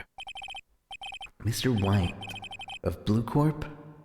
Where have I heard that name? White. That was his name. My sister told me. White was the name of the guy who ruined Mia and Maya's mother. Could it be a coincidence? Check it. My Breaking Bad companies. There's a screwdriver sticking out in the half-open drawer. Now's my chance to see what's inside. What do we have here? Wiretap? What would a woman like her be doing with a thing like this? Wiretap added to the court record. There is definitely something suspicious about this, Miss May. Why would she have something like this in her hotel room? There's a story behind it. All this, I know it.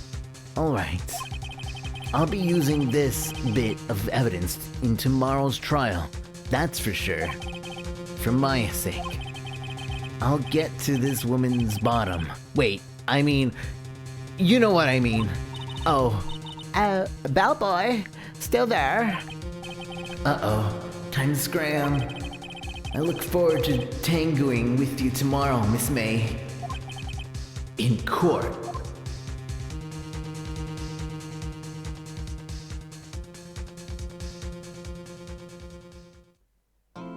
Bing bow. Bam bam bing bow.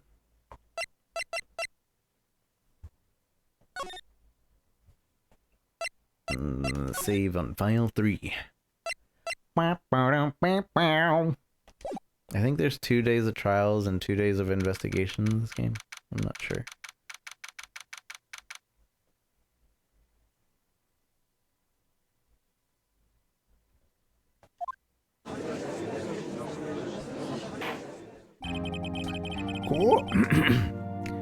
Court is now in session for the trial of Miss Maya Fay. The prosecution is ready, Your Honor. The defense is ready, Your Honor. Miles Edgeworth. I'd better not show any signs of weakness today, or he'll be on me in an instant.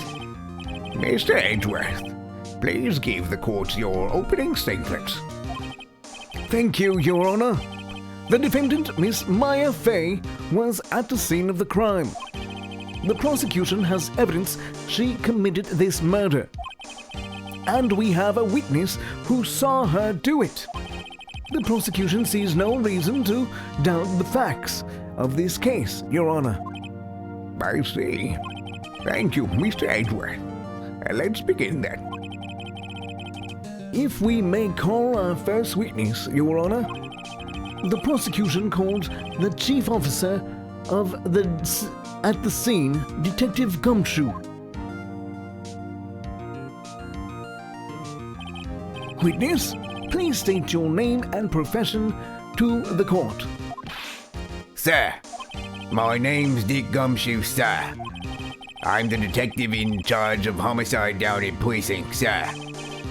Detective Gumshoe, please describe for us the details of this murder. Very well, sir. Let me use the floor map on the office to explain. The body was found by this window here. And And the cause of death? loss of blood due to being struck by a blown object, sir. The murder weapon was the statue of the thinker found next to the body, sir. It was heavy enough to be a deadly weapon, even in the girl's hand, sir. The court accepts these, accepts the statue as evidence. They're still calling it a statue. Now, detective, Yes, sir. you immediately arrested Miss Maya Fey, who was found at the scene, correct? Can you tell me why? Yes, sir. I had hard evidence she did it, sir. Detective Gumshoe, please testify to the court about this hard evidence. Maya Fey's arrest. As soon as the phone call came in, I rushed to the scene. There were two people there already. The defendant, Miss Maya Fey, and the lawyer, Mr. Phoenix Wright. I immediately arrested Miss Maya Fey. Why? We had a witness account describing her. The witness saw Miss Maya Fey at the very moment of the murder. The very moment, you say. Very well. Mr. Wright, you may begin your cross-examination. Yes, Your Honor. Cross-examine what? I couldn't see a single contradiction in that testimony.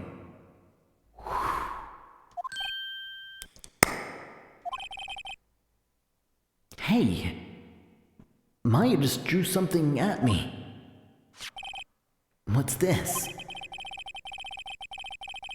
When my sister couldn't find any contradictions in the witness's testimony, she would bluff it and press the witness on every detail. The witness always slips up and says something wrong. It worked lots of times.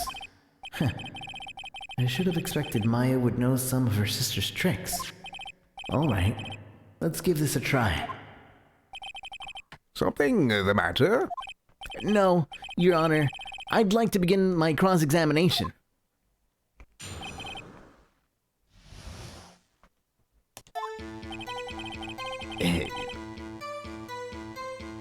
It was as soon as the call came in, I rushed to the scene. Who did you say you got a call from? Hey pal, don't play dumb. You know who.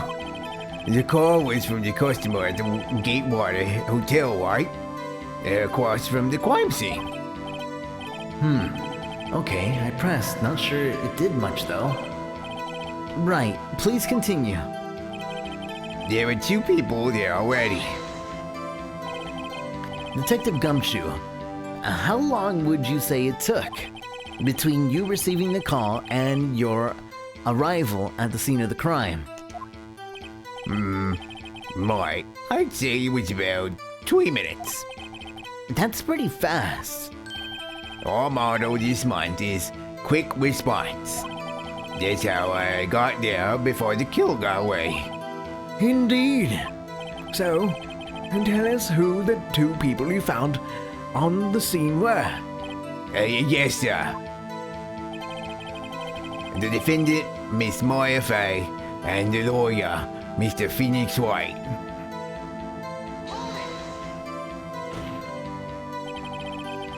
Are you absolutely sure it was us? Listen, pal, your dumb act will only get you so far. with her funky hippie clothes and your spiky hair, you two stand out like suspicious people at a crime scene. Well, he does have a point about her. She is pretty unmistakable. I should pick my points to press with a little more care. I immediately arrested Miss Moya Fay. Why's that? What's your reason? Why? We had a witness the account describing her. Hold on just 1 second. Yeah? If I heard correctly, you said you arrested her because you had hard evidence she did it, correct? Huh? Did I say that? Me? I heard you say it. Yeah, you did say it. You did say it. Exactly what about this suspicious woman in Pink's claim was hard evidence? What? Miss May isn't suspicious, and she sure isn't Pink, pal. Well, I guess she is Pink. That's enough, Detective Gumshoe. Do you have any more solid proof other than her claims, Detective? I guess pressing can have its advantages. Yes. Sorry, I got the order things mixed up in my testimony, Your Honor, sir. There's something I should have told you about first, Your Honor. Very well, Detective. Let's hear your testimony again. Hard evidence. After securing the suspect, I examined the scene of the crime with my own eyes. I found the memo written on the piece of paper next to the victim's body. On it, the word Maya was written clearly in blood. Lab test results showed that the blood was the victim's. Also, there was blood found on the victim's finger. Before she died, the victim wrote the killer's name. How do you like that? That's my hard evidence. Before we begin cross-examinations, I have a question for you, Detective. Your Honor? Why didn't you testify about the vital piece of evidence in the first time? I know. I'm real embarrassed. I forgot about it, Your Honor, sir. Try to be more careful. Very well. The defense may begin its cross-examination.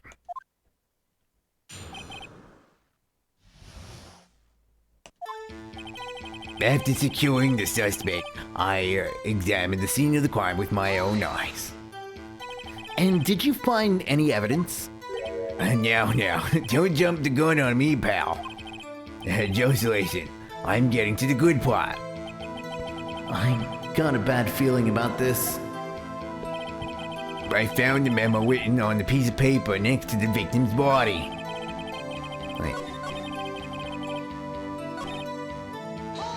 Next to the victim's body. Just because you found it next to the body doesn't mean the victim wrote it. Oh, then who did write it, smarty pants? The killer. The killer. Anyone can see that. Whoa, you're saying the killer wrote her own name? Buddy, please. She was framed. Hold on. If that's the case, where is your evidence?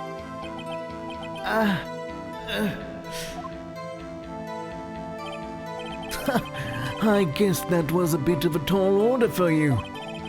Those without evidence shouldn't open their mouths, Mr. Wright. Yeah, pal.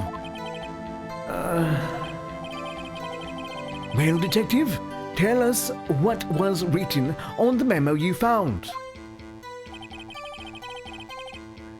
On it, the words Maya were written clearly in blood. Do you have proof it was Mia who wrote that? Of course I do, pal.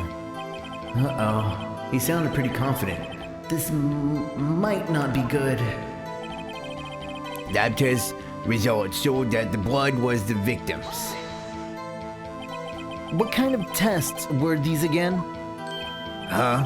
What kind? Well, I hear they take the little bits of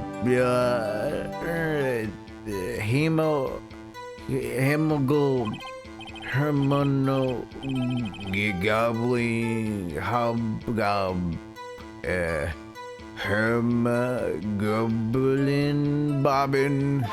I refuse to testify on the matter, pal. I'm no expert on blood tests.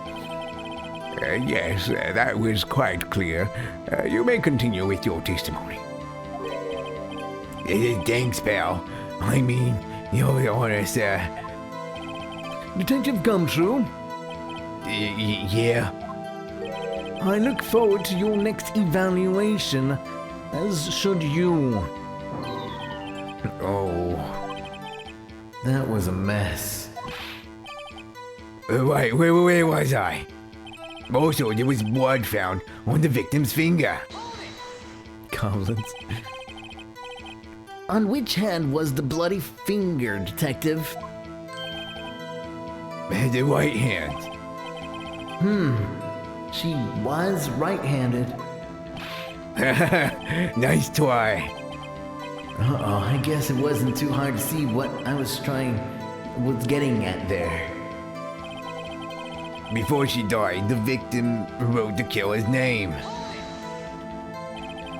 Detective Gumshoe, do you get a lot of cases where the victim actually writes the killer's name? Sure, it happens all the time in the books and in the movies. This isn't a movie, Detective. This is a visual novel available on Steam, PS4, and Xbox, and 3DS, and a bunch of other consoles, Detective. Oof. Let's talk about it, shall we? Let's talk about reality, shall we? I guess I haven't heard of many cases, no. Don't you find it a little odd that the victim would write down a name? Especially the name of her own sister? Yeah, actually, you got a point, pal. Stop right there. The witness's opinion on the matter is irrelevant. The facts are clear. The victim wrote down the name of the accused. The victim told us her name, the name of her killer. Order! Order! That didn't go so well. That's right. What he said. That's his whole testimony. Okay, there has to be a contradiction in there somewhere. Let's find it. After securing the suspect, examining the group with my own eyes, I found a memo written on a piece of paper next to the victim's body. On it is Maya's face. Maya was clearly written on it. Lab test results show that the blood is the victim's blood. Also, there was blood found on the victim's finger. Before she died, the victim wrote the killer's name. The department received a letter written in blood on the back. Murder scene. Oh, I didn't mean to present anything. Your Honor, that statement contradicts the evidence. It does? I don't see any contradictory. Huh? Really? Objection overruled. Try to think before you make accusations, Mr. Wright. Whoops, that didn't go so well. Let's see.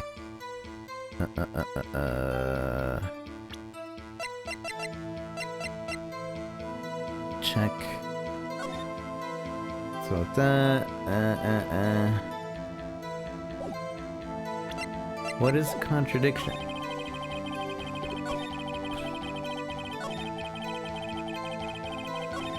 Next to the victim's body, Examine the scene occurring with my own eyes.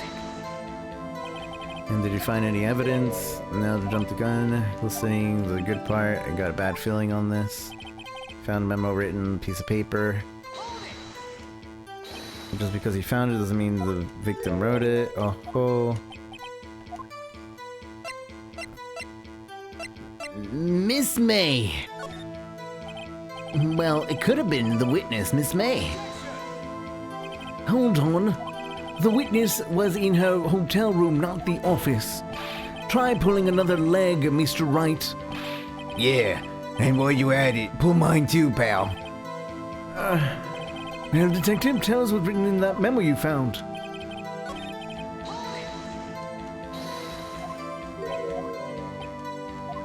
I did.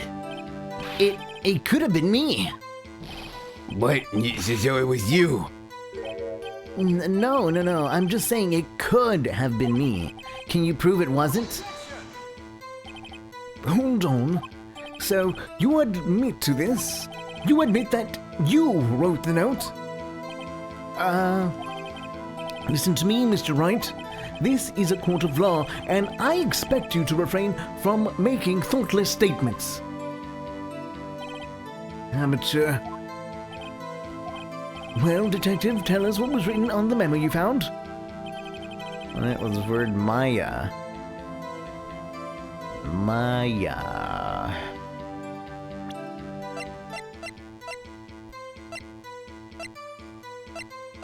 Murder weapon, looks like it's not actually made a clock.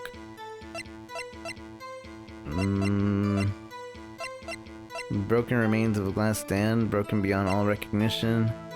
Close conversation. Autopsy. Single blunt force trauma. Death was instantaneous. Death was instantaneous! How can you write the killer's name if it's instantaneous? Before she died, the victim wrote the killer's name. No! It was instantaneous!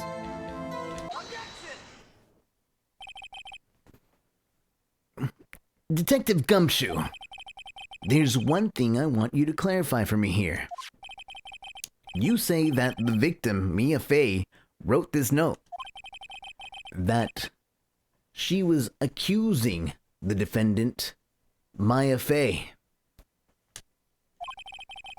That's really what you're trying to say. What? This isn't one of those lawyer tricks now, is it? Of course she wrote it. Who else could have? You have it backwards, Detective. Backwards? The victim is the only person who absolutely could not have written it. This is a report from your department, Detective. Immediate death due to a blow from a blunt object. She died immediately. But... No butting your way out of this one, Detective.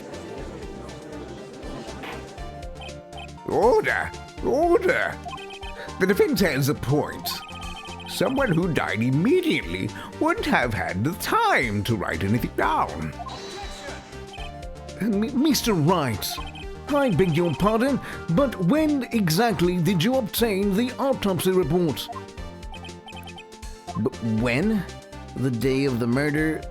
The day after the murder? I forget. The day after the murder. It was the day after the murder. The prosecution's point being... That autopsy report is outdated, Your Honor. But what?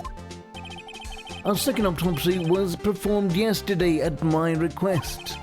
Death was almost immediate due to a blow from a blunt object. But there is a possibility the victim lived for several minutes after the blow. I received these results this morning. No way. Your Honor, it's quite easy to imagine that the victim did have time to write Maya. That is all. I see. Damn you, Edgeworth. I should have known you'd have something up your sleeve. Why, Mr. Wright, you look shocked. Something you want to say? You're a sham, Edgeworth. The detective is a sham. I'm a sham. You're a sham, Edgeworth. Mr. Edgeworth, I heard there's nothing you won't do to get your verdict. What reason could you possibly have had to request a second autopsy report? Mr. Wright, the defense will refrain from personal attacks on the prosecution. No matter, Your Honor. Mr. Wright, say what you will, the evidence in this report is undeniable. Your Honor, I submit this report to the court. Understood. The court accepts the evidence. Died from a blow by a blunt object, may have lived for a few minutes after being hit. Well, Your Honor, the evidence strongly suggests the victim was identifying the killer. I suppose that's the obvious conclusion, yes. Darn, this isn't good. The prosecution would like to call its next witness. This poor, innocent girl saw the murder with her own eyes. Let the witness, Miss April, May, take the stand. Exactly what part of her is innocent?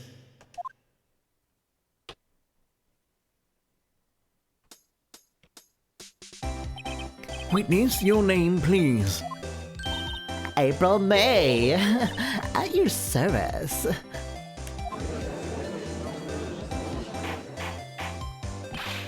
Order. An introduction should not require any reaction from the crowd. The witness will refrain from wanton winking. Wantan? What? Wantan? Alright. Oh, yes, Your Honor. This is not good. She's already captured the hearts of every man in this courtroom. Tell us, where were you on the night of September 5th, when the murder occurred? Gee, I was like in my hotel room. I checked in right after lunch. And this hotel is directly across from the Fay & Co. law offices? Mm-hmm. That's right, big boy. Please testify to the court about what you saw.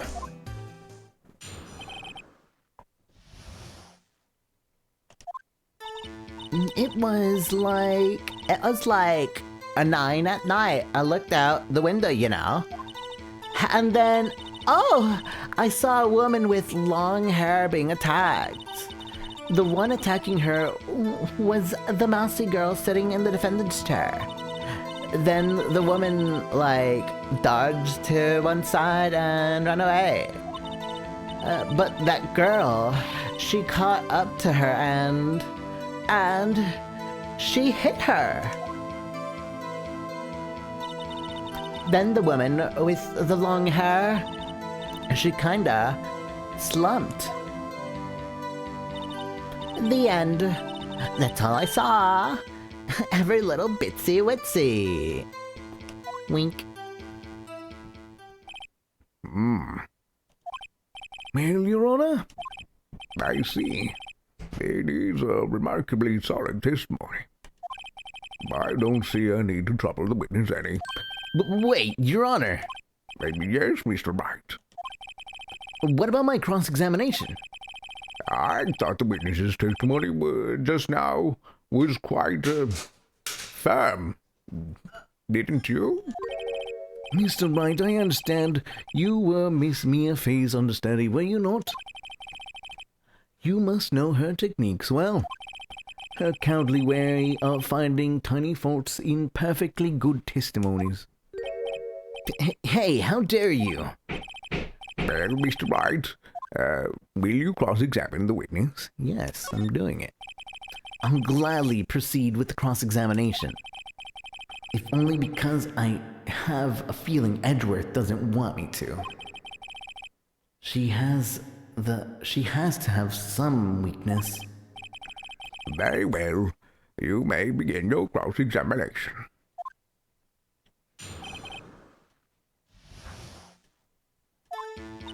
It was like 9 at night. I looked out in the window, you know. Why did you do that? Huh? Why? Like, why what? Why did you look out the window? Were you expecting to see something? Oh, well, gee. What? That's it? She can't get out of this question that easily. I sort of, you know. I had a feeling. Well, I have a feeling she's trying to avoid the question. Maybe I should press a little harder on this one? Go for it. Let's see how far I can run with this. Surely you must have had a reason to look out of your window at that time of night.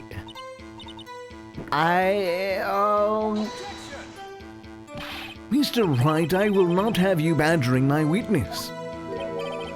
Badgering? You insist on needling her with these trivial questions. I really don't think it should be allowed. Yeah, so stop him, the poor girl. That poor girl. Yeah, stop him. Order! Mr. Wright, you have been warned. Poor girl. What about poor me?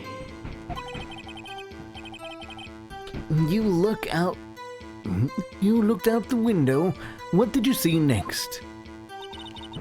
And then, I saw a woman with a long hair being attacked.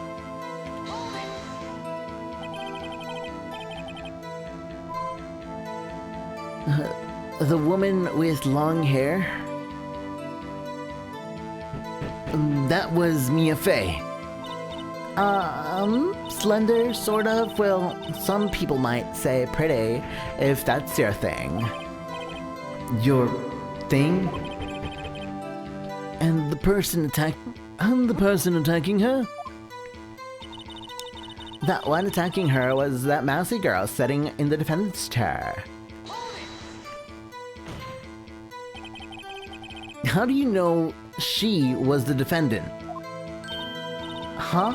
Well, you know, she had a girlish physique. Women know these things. Look, I just know, okay? There was only one person at the scene of the crime with a short girlish figure. The testimony is bulletproof, Your Honor. He's right. Yep, he's right. I question the testimony. Hold on a minute. That testimony stinks. But what? Miss May, I'm willing to bet that you saw nothing. Did you really see the defendant at all? Mr. Wright, what is the meaning of this? Yeah, what's the meaning? Somebody tell me, because I'm clueless about this. I mean... Okay. If you had really witnessed my client, Maya Fey, you would have noticed her clothes before noticing her physique. No one wears clothes like this on a daily basis, except her. And I'm no expert on fashion, but her hairdo looks far from normal to me. However, the witness's testimony mentions neither of these things. The testimony is bogus. But... Still, we don't know if what she was dressed that way the night of the murder. She was, Your Honor. I saw her. And so did Detective Gumshoe. What do you say to that, Miss May? Roar! What are you trying to say, you mean lawyer? I saw what I saw. I just didn't think all that trifling little details were necessary, darling. Miss May, the court would like to remind you to please omit nothing in your testimony. I'm sorry, Your Honor. I'll be a good girl. I promise. Wink. Your testimony again, if you would.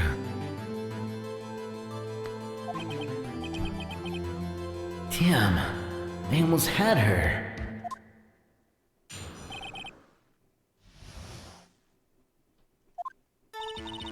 I did everything. I did. The victim, the woman, dodged the first attack and ran off to the right. And then the girl in the hippie clothes ran after her. And she hit her with the weapon. I saw it. I did. That clock, that kind of statue clock, the thinker, I think. Well, does the accuracy of my report not startle you? How do you know it's a clock? How did you know it's a clock? I see. I only wish you had been so detailed from the beginning. Please begin the cross-examination.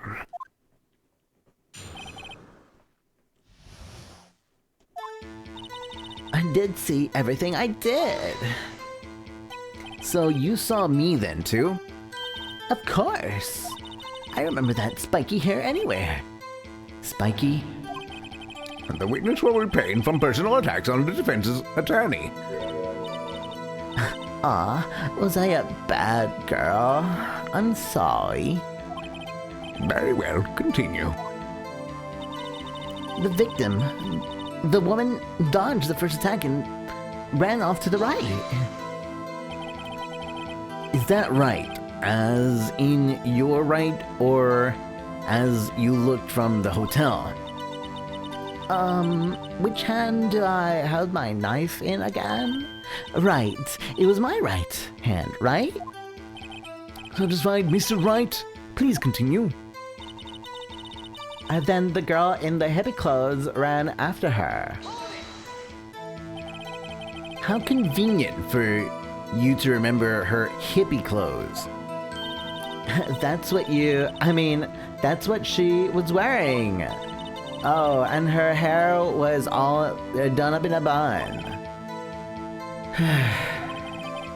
What happened then? And she hit her with the weapon. I saw it. I did. Where did this weapon come from? She picked it up from the desk. I see. What sort of weapon was it? That clock. The kind of statue clock. The thinker, I think. A clock? Didn't this come up in another testimony recently? Well, don't look so sour, Mr. Lawyer. You can't win them all. No, but I have a feeling I'm onto something now. She did not hit her. She did not. This boo. That clock, the kind of statue clock. How'd you know it was a clock? I object. Miss May, what you said now was quite revealing. Revealing? Oh, you'd like that, wouldn't you? Naughty Mr. Lawyer. You just said that this statue of the thinker was a clock. But there's no way of knowing that just by looking at it. Another person in much the same position as you recently called this a clock too. And he was found guilty. of murder. Order! Order! Miss May, can you explain how you know this was a clock?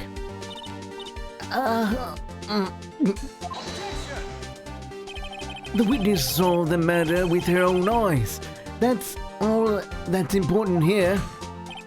The defense is trying to confuse the issue with trivial concerns. Yes, yes, of course. You will withdraw your question, Miss Wright. But questions are all I have, Your Honor. And as you may recall, I've caught murderers with these questions before. Well, only once. Objection sustained. You may continue to question the witness. Phew, that was close. If he stopped me there, the trial would be over. Huh? What? So, what happens now? What happens now is you answer my question. How did you know it was a clock? What? That's because I heard it? Yes, I heard it. It saved the time. So you've been to the office of Faye & Co. No. Hey, I didn't say that. Why would I go there? I heard it from my hotel room. The law offices of Faye & Co., where the murder took place, is very close to the hotel. She could easily have heard the clock. Well, Mr. Wright, are you satisfied? No, Your Honor. I can't give up now. I'm not satisfied because she couldn't have heard it. It couldn't have rung. Both. She couldn't have heard it and it couldn't have rung because the innards are taken out. She couldn't have heard it. You were at the hotel. There's no way you could have heard the clock go off in the building next door. You have proof that she could not? Amateurs. Listen to me, Mr. Wright. In the courtroom, proof is everything. Without it, you have nothing. You are nothing. Then I would like to propose a test to see if she really could have heard it. The prosecution denies your requests. What? On what grounds? This is a trivial matter with no direct bearing to the case at hand. Indeed. Objection sustained. Damn. Time to switch directions quick. Ready to proceed, Mr. Wright? No, Your Honor. I can't give up now. I'm not satisfied because it couldn't have rung. Your Honor, members of the court, it is inconceivable that the clock in question rang. It's broken, it's empty, the batteries are dead, it's empty. The clock is missing its clockwork.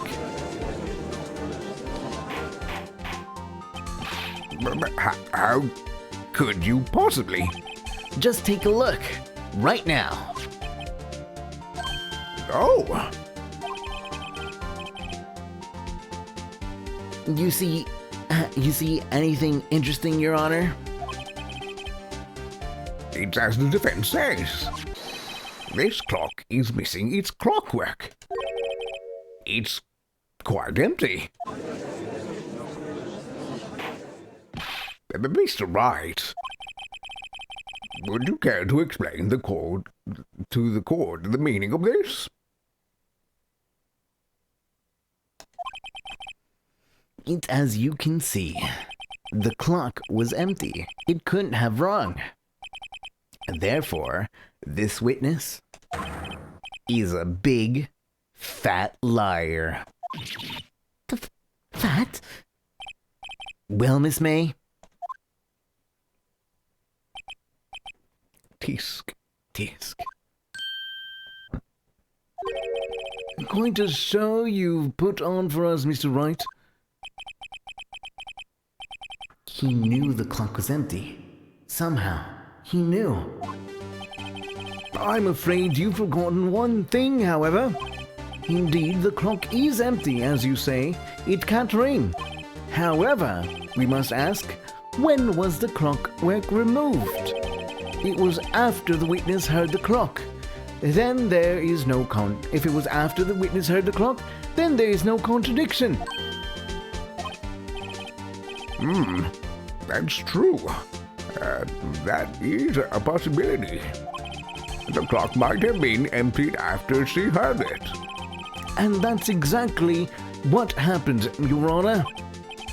Well, Mr. Wright, can you prove when the clockwork was removed? Oh, impossible, of course. I have proof. But what? Wasn't it you who told me proof is everything? Well, I was listening. And now I'll show you the proof you like so much. The evidence that proves when the clockwork was removed is...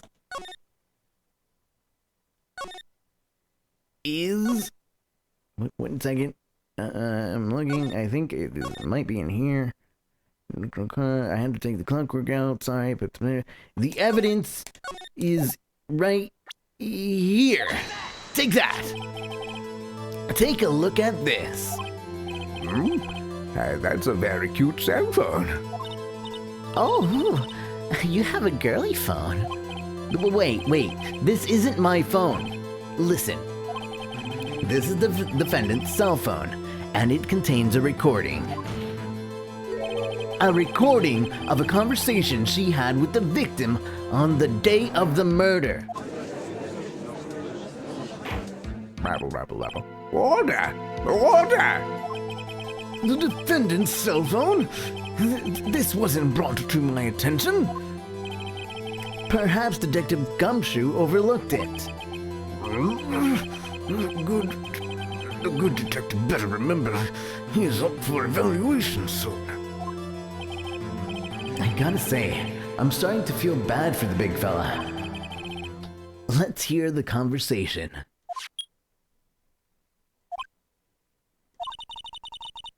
So you want me to hold on to the thinker for you then? If you could.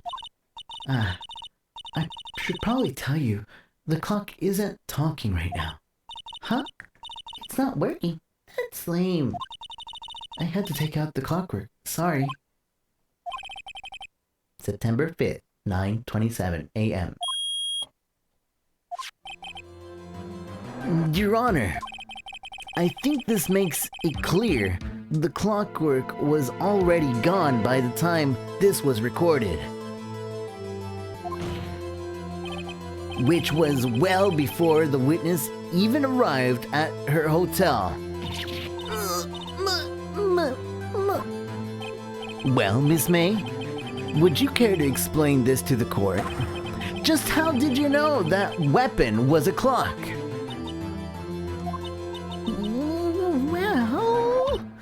Well, isn't it obvious?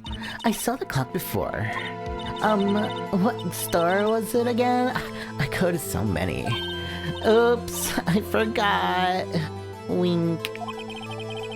As though the witness had seen it before. That would make sense. Does the defense have any objections, Mr. Wright? Yes. The witness claims to have seen it before, but this directly contradicts a piece of evidence already submitted to this court. Well then, let's see it. Please produce this evidence that we will prove the witness had not seen the clock before. Made by Larry Butts, Your Honor. It's simple. This clock was never in any store, ever. What? A friend of mine made that clock. Only two exist in the world. And the one that isn't here in police custody? Impossible. Everything is sold in stores. Miss May, I think it's high time you went shopping for better excuses. Oh, excuse not for sale, on sale today?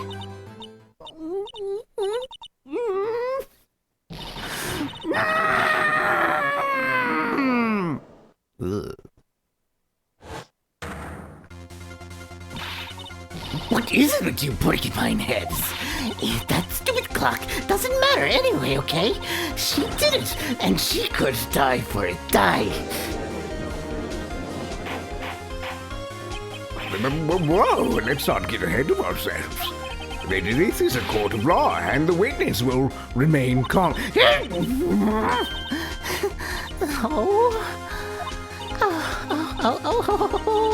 Silly me.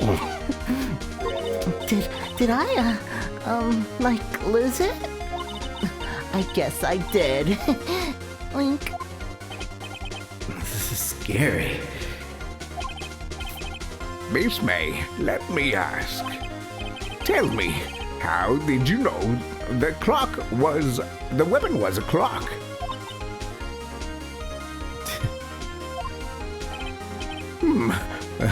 Oh dear. Does the defense have an opinion on this behavior? Okay, this is it. Yes, Your Honor. Allow me to explain how I see the truth of the matter. Miss April May, you knew the weapon was a clock because you held it. You had heard about it. You held it. You had heard about it. You held it. You had heard about it. The witness had never held the clock in her hand. However, she had heard that it was a clock. She heard? That is correct, Your Honor. There is no way she could have known the thinker was a clock. And I can show you the proof. Well, this is interesting. Let us see then. Show me the evidence proving that the witness had heard the murder weapon was a clock.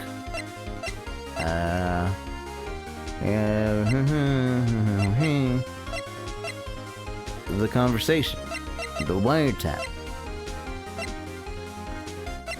The conversation.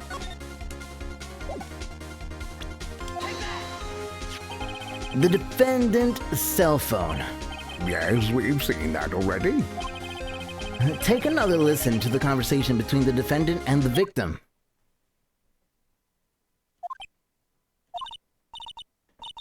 Mia, what's up? You haven't called in a while. Well, actually, there's something I want you to hold on for me. Again? What is it this time? It's a clock.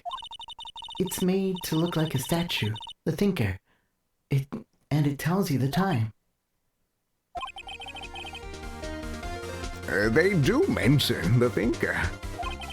But how would the witness know of this conversation? Do you have proof that she knew of the conversation? The wiretap. Have a look at this.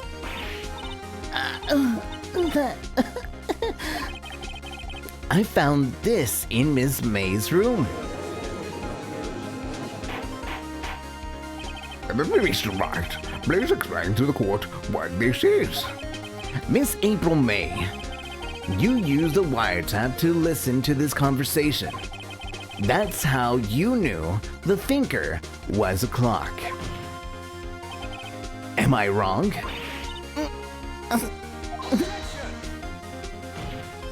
Your Honor, this is ridiculous. Your Honor, look at the witness's face. Does she seem amused to you? The defense demands an answer. Witness, answer the question. Did you tap her phone? Miss May. Shut up, all of you. What gives you the right? You lawyer.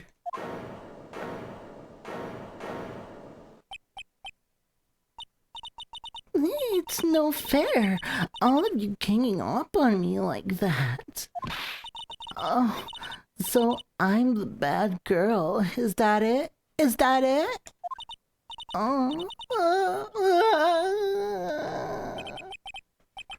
That did it. The court's seen the real Miss April May now. Now, to deal the final blow. You did it, didn't you? Why the wiretap? Why did you tap her phone? Answer the question. Do I have to? Isn't this a murder trial? Isn't tippity tapping irrelevant? She's saying exactly what Edgeworth wants her to say. Miss May, you were tapping the victim's phone. I hardly call that irrelevant. While this court does not condone the defense's tone of voice, he has a point. Well, Miss May, do you have an explanation for the court? Can you prove you had nothing to do with this murder even though you tapped her phone? I'd like to see her pull that off. Mr. Lawyer, I saw that evil grin. You're probably thinking, I'd like to see her pull that off, weren't you? Damn, she's good. Well, you're not the first man who thought that. And of course, I can and will. You can't be serious. No way. Way. I say way. Oh, I assure you, I'm serious, Mr. Lawyer. Okay, so the killing happened at 9 at night. Why, that's just when I was getting room service from the sweet bellboy. Room service? Iced coffee, I believe it was. Iced coffee, you know, like normal coffee, but cold. If you don't drink it quick, the ice melts and then you have regular cold coffee. Ice coffee.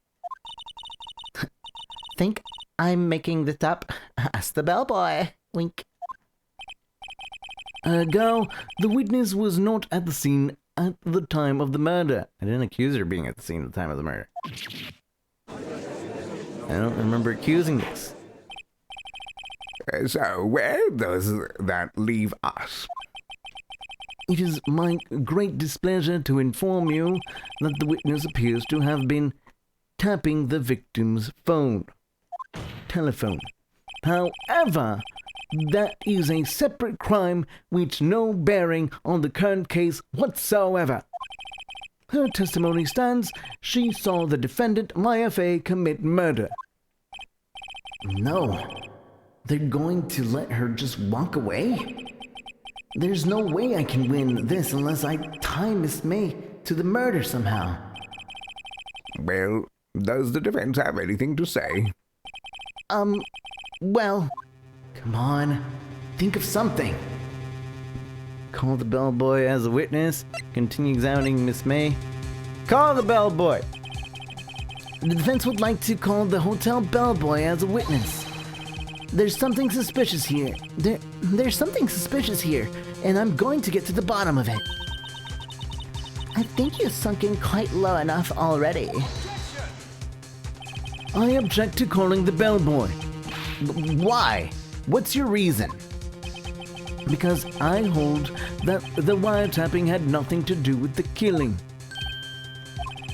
However, if you agree to one condition, I'll consent to calling this witness. Condition? If Miss April May's alibi is not called into question after you examine the bellboy, then you will recognize that Miss April May was not the killer, thus she is innocent. And thereby, you must also accept the verdict of guilty for Miss Maya Fey. That is my condition. What? I'd better find something suspicious in that bellboy's testimony. Otherwise, Maya will be declared guilty on the spot. What should I do? Accept the condition. Right.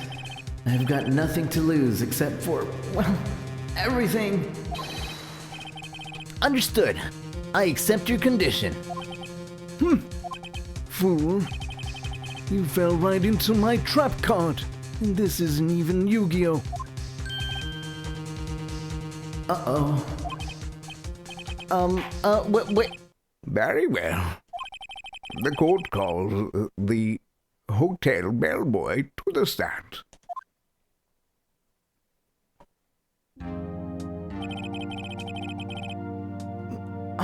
I believe we're ready for the witness to testify. He certainly does look like a bellboy.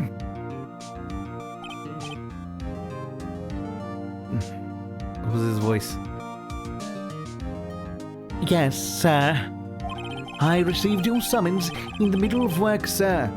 I'm happy to be of service. That tea set looks rather heavy. So without further ado, the witness may begin his testimony. Very good, sir.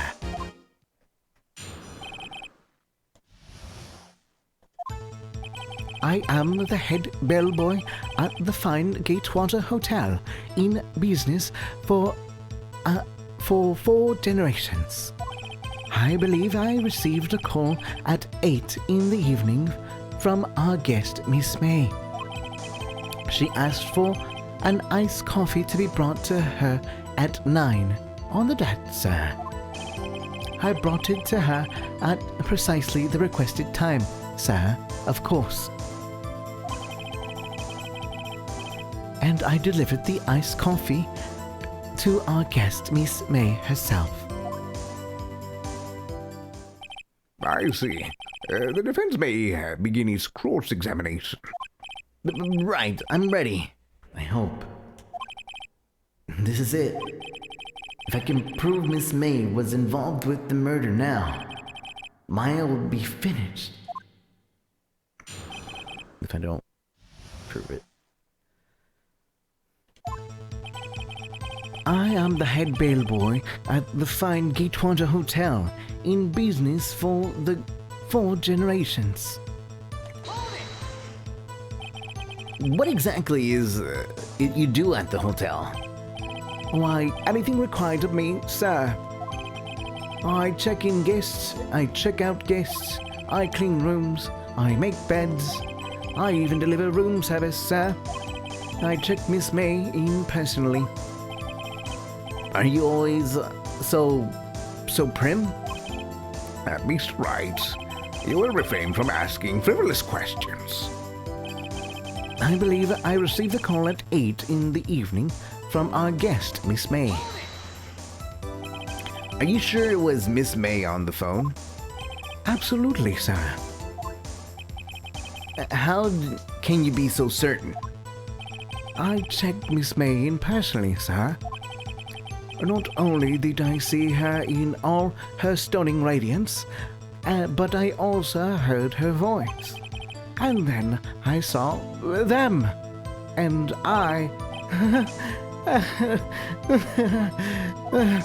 the point being, I remembered her quite well, sir. Yes, what then? She asked for an iced coffee to be brought to her at 9 on the dot, sir. 9 on the dot, you say? Yes, I confirmed that detail several times. She was watching the program on the TV and wished to drink after she finished, sir. 9. That's the time of the murder. I brought it to her at precisely the requested time, of course. Precisely 9, then? Precisely, exactly, and most definitely, sir, 9 p.m. How can you be so sure? Miss May was quite insistent that it be brought then. Oh, bellboy? I'd like iced coffee at exactly 9. Something like that, sir. Therefore, I knocked on the door on the crack of 9, sir. Why would she be so particular about the time? And I delivered the iced coffee to our guest, Miss May herself. You're sure it was Miss April May herself? Absolutely, sir. absolutely? Yes, sir. As in, so very absolutely, sir. It's an endearing mannerism of mine. How come you're so very certain? Oh, well, when I brought the room service, the guest, favored me with an embracer, sir. Embracer? Is that French for embrace? It's French for kiss, sir. But not a French kiss, more of a peck on the cheek. Embracer. Why would she have done that? I believe perhaps she was momentarily swayed by my prim demeanor, sir. It was a moment I shall never forget, sir. Sounds pretty fishy to me. I think our Miss May was up to something and he wanted the bellboy to remember her. It's no good. There's nothing there. Is that it? Tisk. Finally, you understand. This bellboy has absolutely no reason to lie. Now, if you have any decency, you will end this rather tedious cross-examination here. That was a bit tedious. The witness may leave the stand. I can't let this happen, can I? Protest. Wait, please, wait. Yes, does the defense have something to add? One last question. Let me ask one last question. Your Honor, I must object. This charade of justice has gone on long enough. Now, Mr. Edgeworth. All right, Mr. Wright. I'll give you one more question. That's all. Okay. This is really it now. This is my last chance. What do I ask him about? Check-in, room service, bed making. Let me save. Let me save real quick.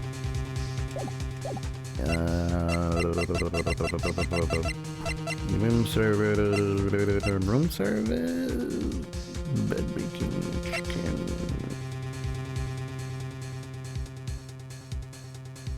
She checked in with somebody, right? Tell me about the check-in. Tell me about when you checked in Miss May. Oh, all right. Very well, sir. My first thought was that she was a beautiful, beautiful person. She's just my type of girl. So it was a disappointment, really.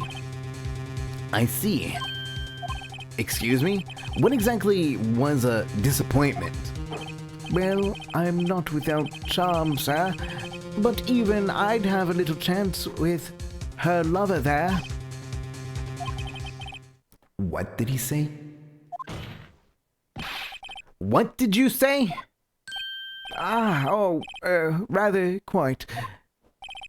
Bellboy, tell us the truth now. Did Miss May check in with another person? I object. That was objectionable. Objection overruled. The witness will answer the question. Yes, I see. Why did you not mention this in your testimony? Well, sir, you didn't ask. Nice try. That's the sort of thing you're normally supposed to mention. Yes, quite indeed. It was the, good barrister there, Mr. Edgeworth, who... He asked me to not mention it if it wasn't specifically asked, sir. You fool!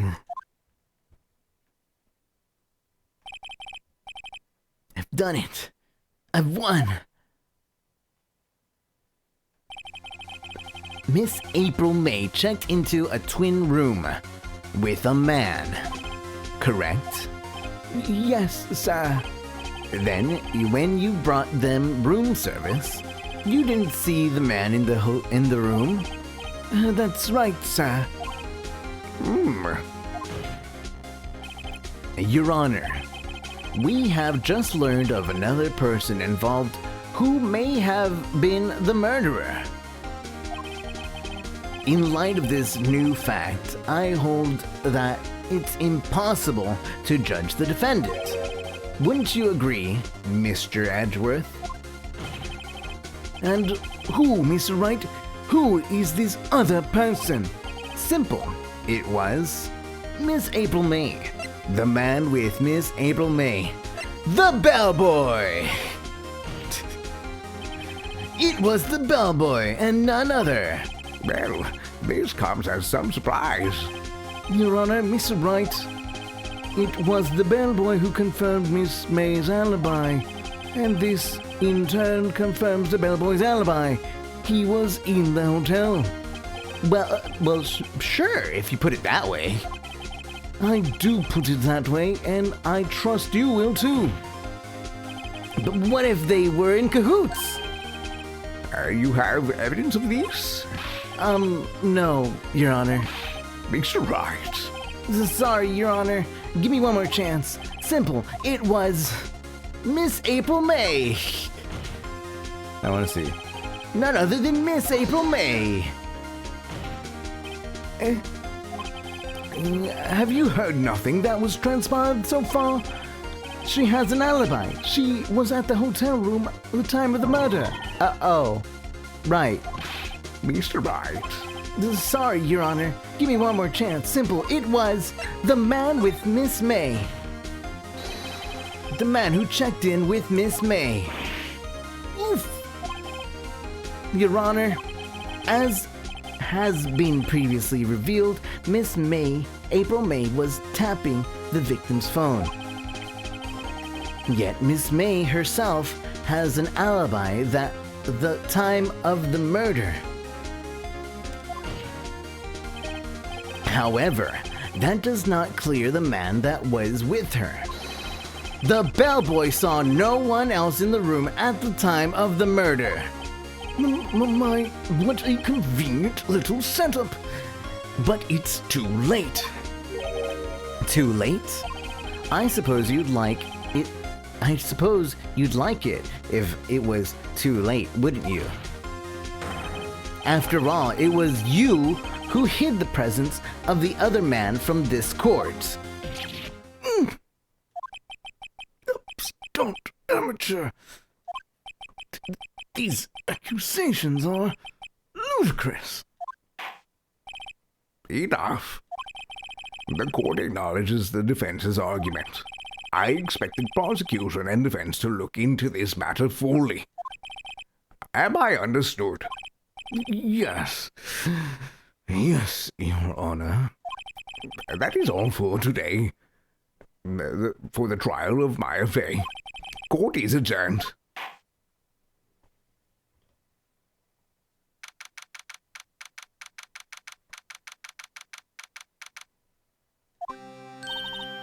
Mr. Wright, you're amazing in there. Really?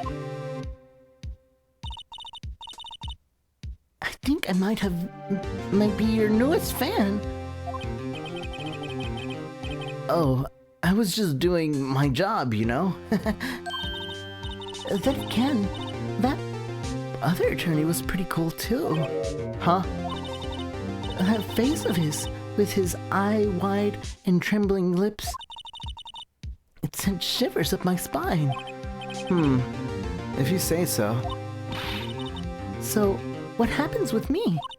Do I get to go home now? Well, no, I don't think so. Not yet. Oh, I see. But I got a great lead in today's trial. A lead? That man with Miss May. He's the key. Oh, I get it. What happened to Miss May after that again? Anyway, I heard they arrested her. I guess she's learning her.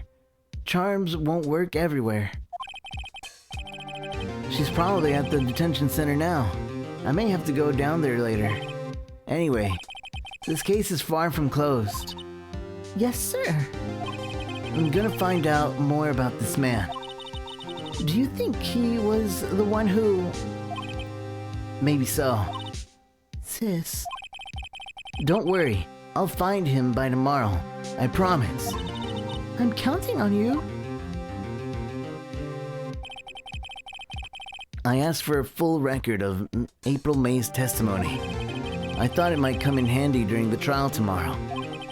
But now that I have it, I'm not so sure.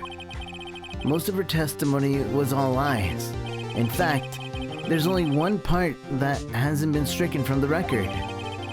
The victim dodged the attack, then ran to the right, but she was caught and struck. I don't know how much good this will do me at all now. Anyway, time to hit the pavement and do some investigating. Mai doesn't belong in that detention center, and it's up to me to set her free.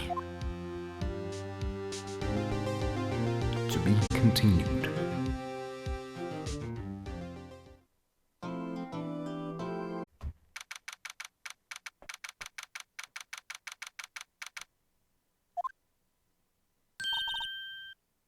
Well, hello. I didn't expect anyone to visit me in such a dank place as this. It's really quite moving. Not a stinking lawyer, I hope you die. You've come to laugh, to laugh. The fallen Miss May? No, not really. There's something I wanted to ask. Unfortunately, there is nothing I want to be asked. Haven't you done enough questioning, you spiky head? Here we go again. Please, you're scaring the security guard. So, what is it you wish to ask of me, then? For starters, how did you get to be so totally whacked? This guard monitors the visitor room. He hasn't moved an inch. A real pro, this guy. Or maybe he just doesn't get to see a lot of women like Miss May in here.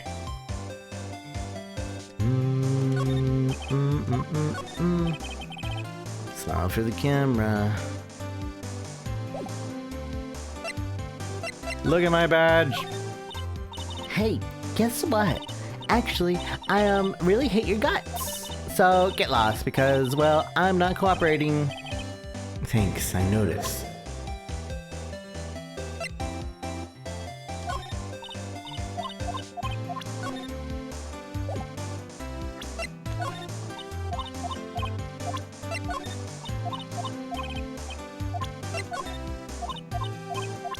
Alright, I don't think it matters. That man. About the man who stayed with you at your hotel room. Can you tell me about him? Where is he? Come on. No way, Jose. Maybe if I had something to get her to talk. Wiretap. Why did you place the wiretap on Mia's phone? Aw, when you say it like that, it sounds so cold. It's so criminal. Tapping people's phone is a crime, Miss May. Oh, I suppose you learned that in lawyer school, Creep. This woman is impossible to talk to.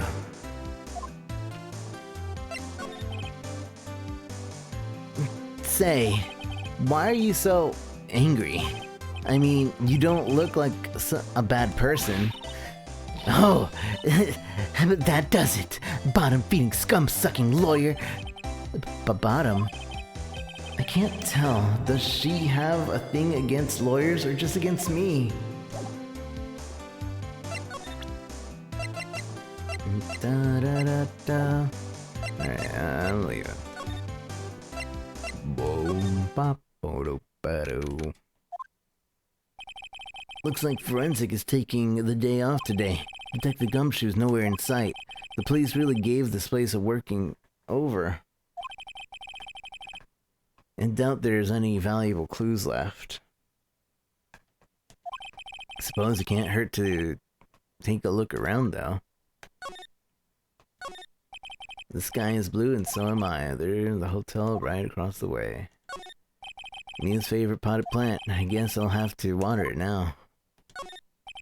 Mia's desk. Perfectly clean, as always. The only thing that's missing is Mia. An old movie poster. Apparently, this was one of the first movies that made me cry. I need to check it out one of these days. You couldn't cram more legal books here if you wanted to. Nah, I'm imagining things. Isn't there something missing here? Nah, I'm imagining things.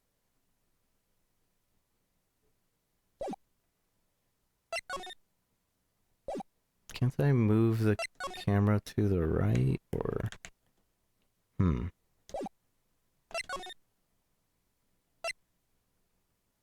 Gatewater Hotel.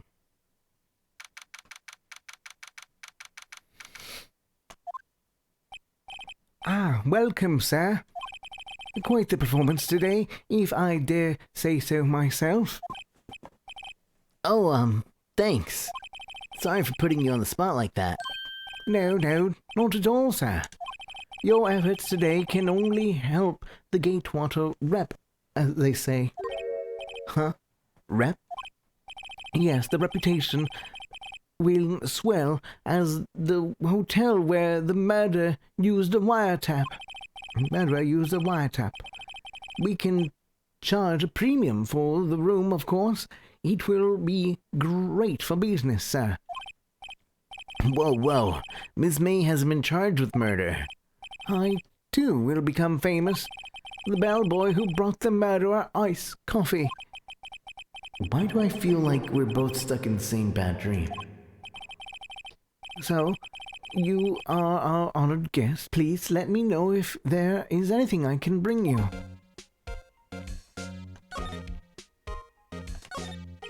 Huh? There's still a screwdriver stuck in the drawer.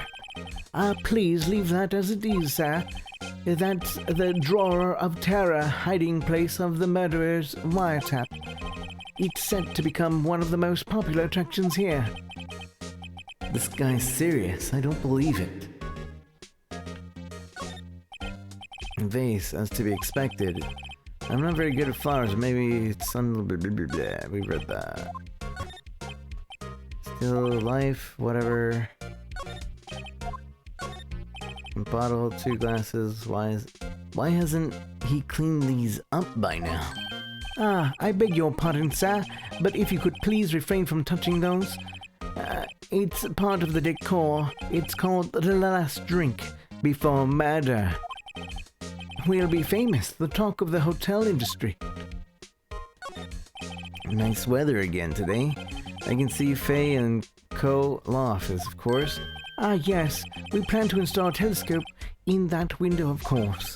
Just $5 will earn you 3 minutes of a view to a kill. Just kidding, sir. By that look in his eyes, I'd say he was more than serious. A simple bed. Been recently made, nothing eye-catching there. Miss May. About Miss May. Oh, her? Sir, not to boast, but I knew the moment I saw her. She'd do it, I said. Do what? I'm starting to think the most suspicious person here is this guy. The man with May. I wanted to ask you about the man who was with Miss May. Yes. He struck me as a real lady killer, if you pardon the expression. I knew it from the moment I saw him, sir. And he and I are of the same ilk. We both carry the scent of danger.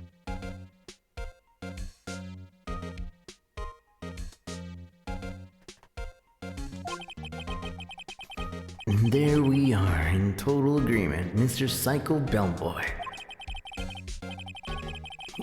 If you had a photo of that man, I'm quite sure I could identify him.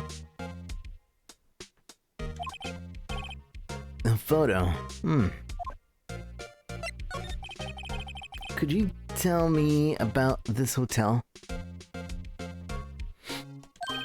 Absolutely. And on that subject, I have an excellent idea, sir.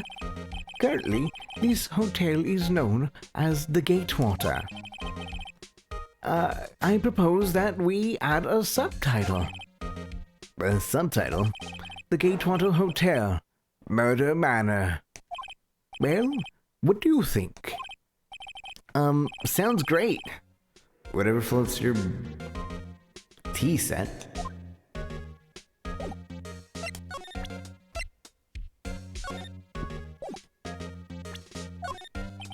I'm sorry, all I could think about is during the trial was the hotel. I wasn't paying much attention to the evidence.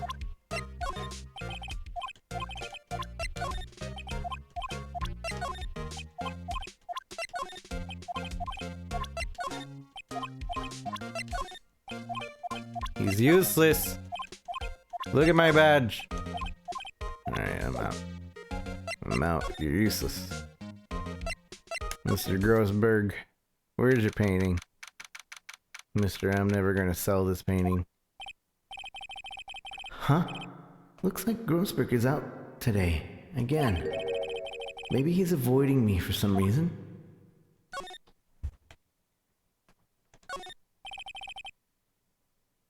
Point and click strategy. Select all the items.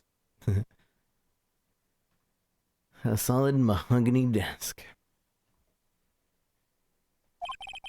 The wood's been polished to a deep luster. What's this? Old photos. There's just two lines here. Something's been written in pencil on the backs. DL6 incident, Exhibit A. DL6 incident, Exhibit B. Let's take a look at these. I'm sure I've seen this person somewhere. Perhaps I'll borrow this photo. I'm sure no one will miss just one little photo, and it might be a valuable clue. I'll take it for now. Sure, let's just steal things off a lawyer's desk. A photo lies on the desk. Maybe I should switch with the one I took? We gotta show this photo to what's his face. I think I'll swap them. Where's the painting? Wait a second. Wasn't there a giant painting hanging on the wall? Yeah. Yeah, it was a painting of Sunflowers, Marvin Grossberg, Fisherman.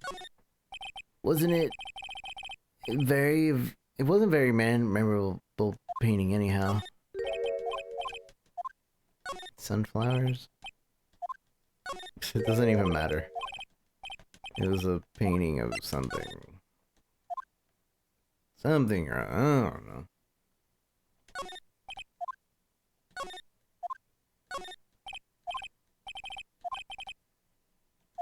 Alright, let's leave. Go back to the bellboy. Bellboy, look at this photo. Take a look at this photo.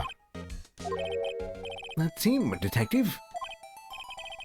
I'm a lawyer. Oh, I know that. I just wanted to say detective once. You know how it is. No, I don't. Without a doubt, that is the man who checked in with Miss April May. How about I write an affidavit swearing that that's him? An affidavit? This guy is way too excited about this. Have him write it, yeah. Well, sure, why not? Yes. I've always wanted to write an affidavit, sir. From henceforth, I will be known as the bellboy who swore the affidavit. Just hurry up and write it. Not even Miss May can play dumb to this.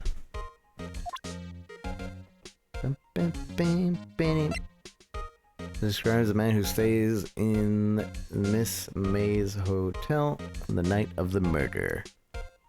The night of the murder. Ba-da, ba-da, bum, ba-da. Anything else? No.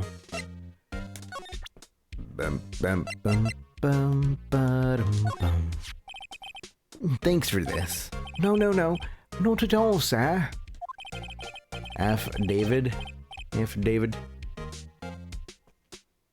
I hope you'll use it to take that Miss May down hard, sir. Hard! Why do I sense an unhealthy level of excitement behind that unchanging smile? His tea set is rattling.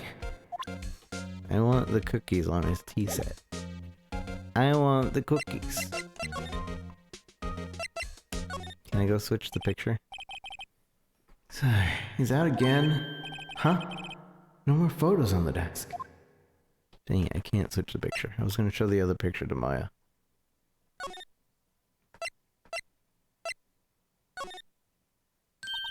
You again? Can't you take a hint and stay gone? Hey, the only reason I'm back here is because you won't talk to me. Oh, so it's my fault now. You don't just have spiky hair, you also have a spiky heart. That does it. When this case is done, I'm shaving my head.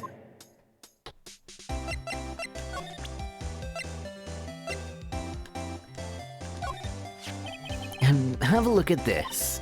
Look, I've said several times, I'm not telling you. Where did you... a reaction.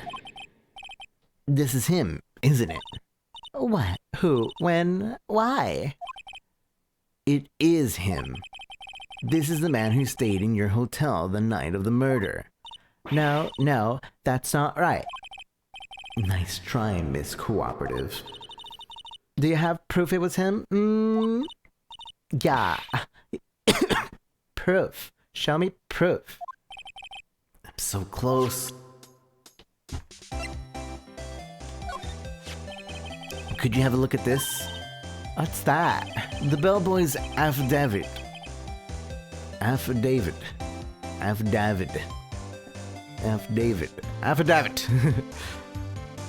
It tells us everything he saw.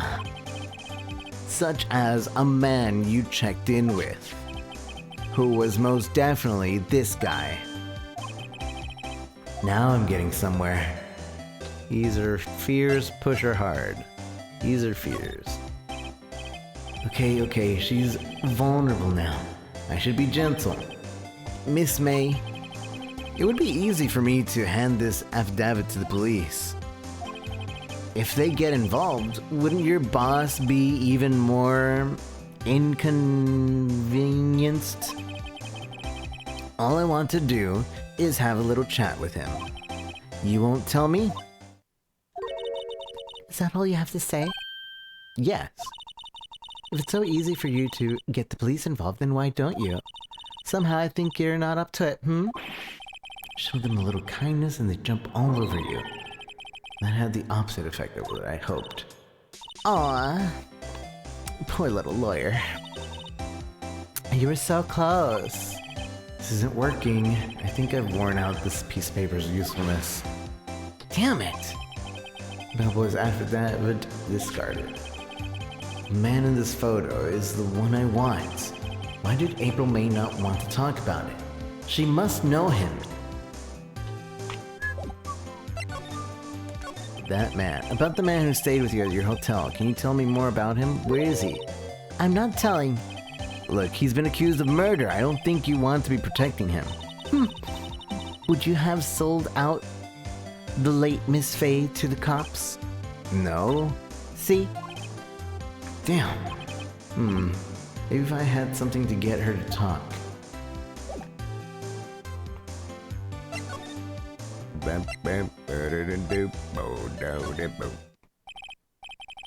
Alright, this is getting ridiculous. Where the heck is that loafer?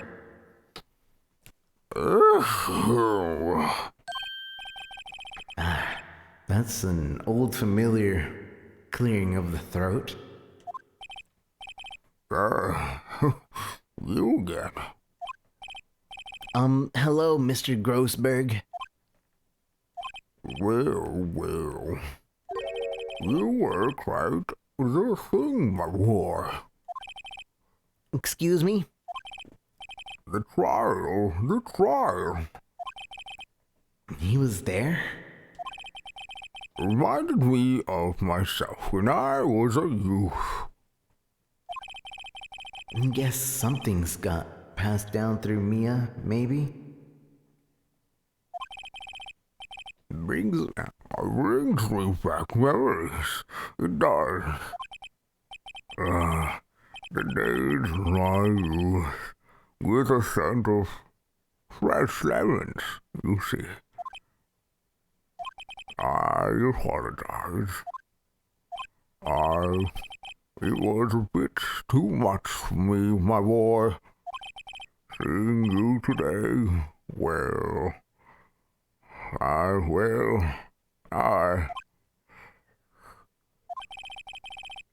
appreciate the reminiscing, but I'd much rather you gave me some information.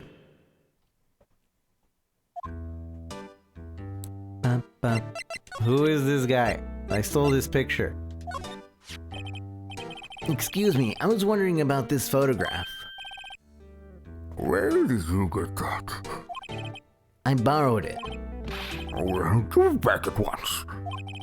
Mr. Grossberg, tell me about the man in this photo. He may have been at the hotel room with April May on the night of the murder. Do you know something about him? Anything?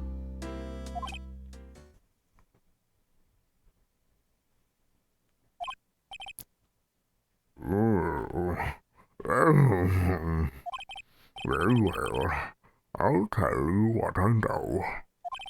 However, you didn't hear from me. If you follow, I follow. that man is Mr. Red White. He is the president of Blue Corp. Red White. Blue Corp. They're something like a detective agency, right? And they have information pros. They sell information, you see. Sensitive information. Despite his name, Mr. White has the blackest reputation of any man in this country. Should you run across him, watch what you say. You wouldn't want him digging up any dirt on you. Selling information. It sounds like blackmail. Can you tell me where Blue Corp is located? I suppose. Mr. Red White, at last. Finally, a lead on this guy. Even if April May couldn't have done it, he could have. Time to take action. Photograph returned.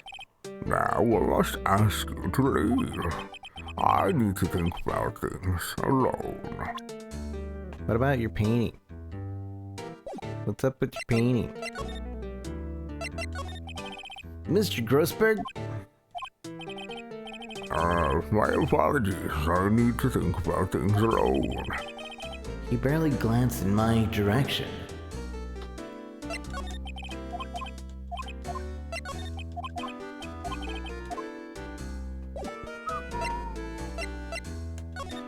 I guess we're going to Blue Corp.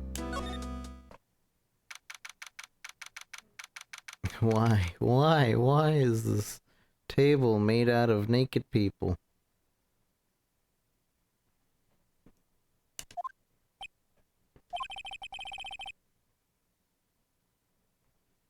What's with this surreal decor? Also, that's the painting.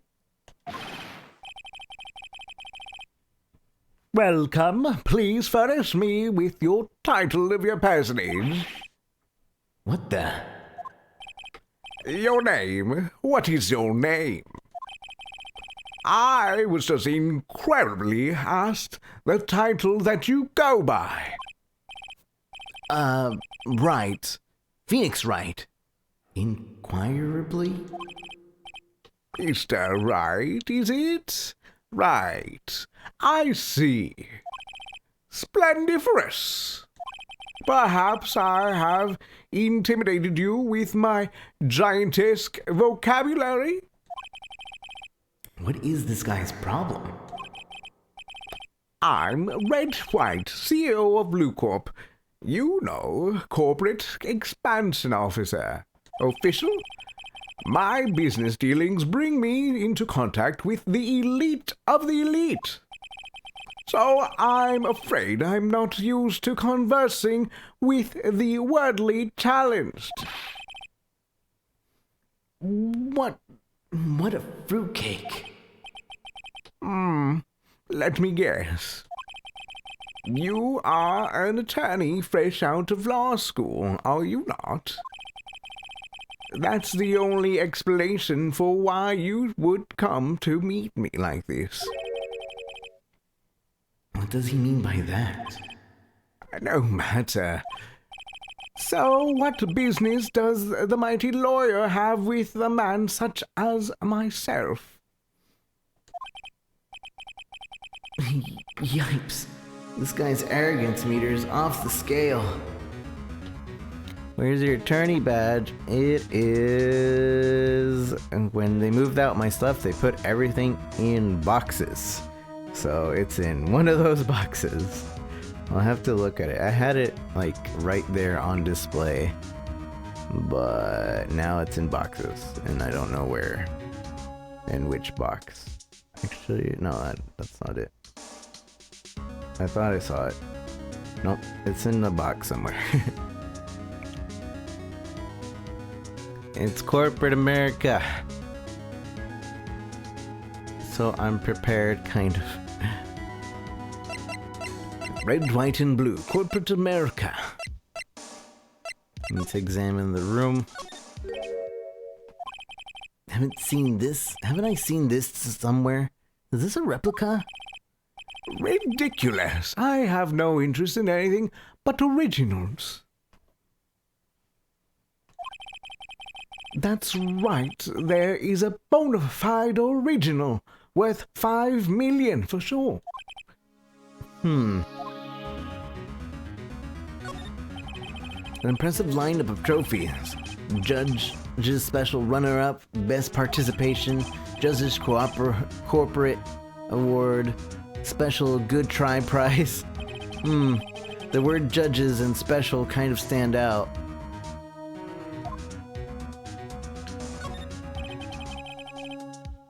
A statue of a man holding up the world. The Blue Corp sign certainly stands out enough. The model for a man is, of course, Mr. White. Truly a work of art, but probably too beauticious for you to appreciate, correct? I think it's a little too beauticious for just about anyone to appreciate. I'm guessing this is supposed to be a desk? My, this is quite the thing. It is modeled on my body, see? Well, does its sleek foundation not impress you? This is the top floor of the 20-story building. The view is quite presidential. Alright. It looks quite good. It is quite good. It works pretty well, the controller and mouse and keyboard and all that. Miss May. Miss May is an employee of Blue Corp, is she not? Correct. She was my secretariat. What a shock it was to hear what she had done. I don't know what the question mark trophy is. What she had done. What she had done? You mean the wiretap? Indeed. She is paid to answer phones. Tapping them is not in her job description. She does gather information for us, as part of her duties, but I assure you we do not condone illegal methods. It is inevitable that she would do this. It sounds like he's trying to turn Miss May into her scapegoat. Night of the murder. On the night of the murder, were you in April May's hotel room? Who can say? I seldom pay attention to mundane details such as time and place. My motto is, don't worry, be happy.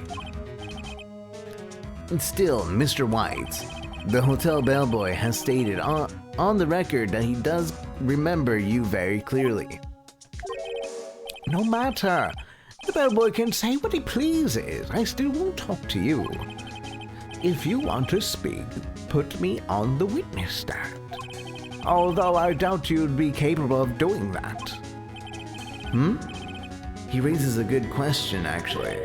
Why didn't the prosecution call him as a witness? He should have seen the same thing as April May. Oh, the police, the courts, to me they are mere toys. Playthings for my amusement. What kind of company is Blue Corp anyway? Excellent question. We buy and sell various kinds of information. We are the company of the future, you might say. We are the future. Sell information? It's just 10 years. In just 10 years, I've built this business up into a grand office. You see now. But in case you were wondering, Blue Corp is named after the color blue. I, Red Wright of Blue Corp, as founder of CEO, named it so. And why, you ask? Because I like the color blue, of course. Fantabulistic, is it not?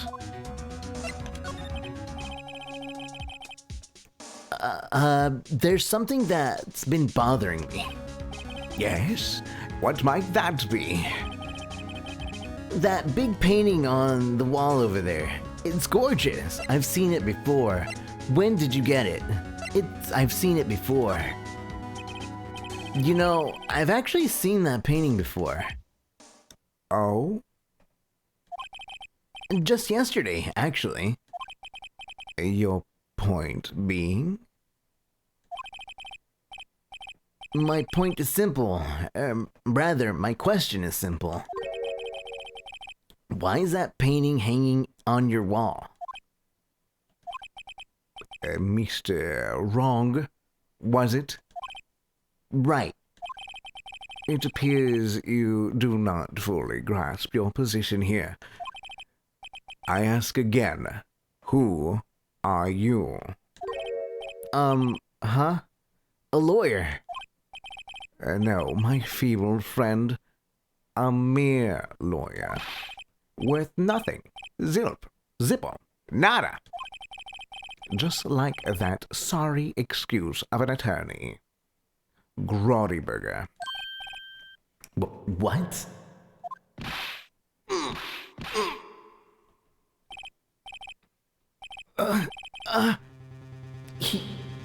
He punched me. Well, Mr. Lawyer, what will you do, huh? Charge me with assault? Charge away. I welcome it. For it's you who will be found guilty. What? Heed my exposition. The police, the courts, they all do my bidding. So you say. But I wonder, is that kind of control really possible? I don't expect you to understand. It is a world beyond your compensation.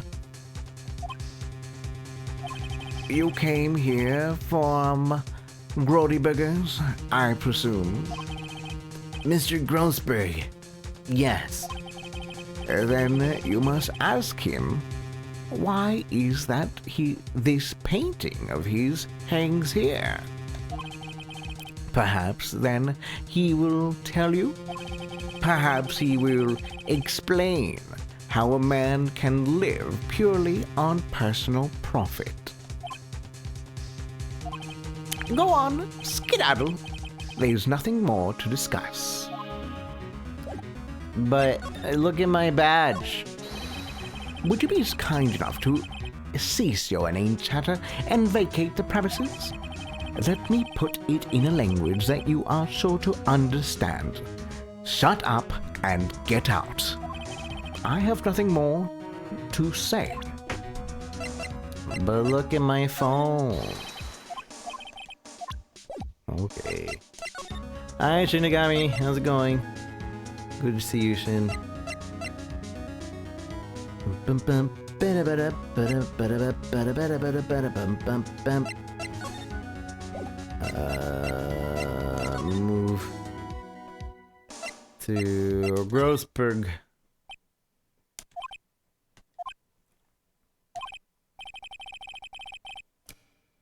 Huh? I don't think he's noticed me standing here. Maybe I should clear my throat? I don't think the whole of that. Oh, you. What's wrong? You look so pensive. Like an old man at the end of his days. I've not seen her yet. I was just thinking about this whole mess. Something's really bothering him. That much is clear. About the painting, Mr. White.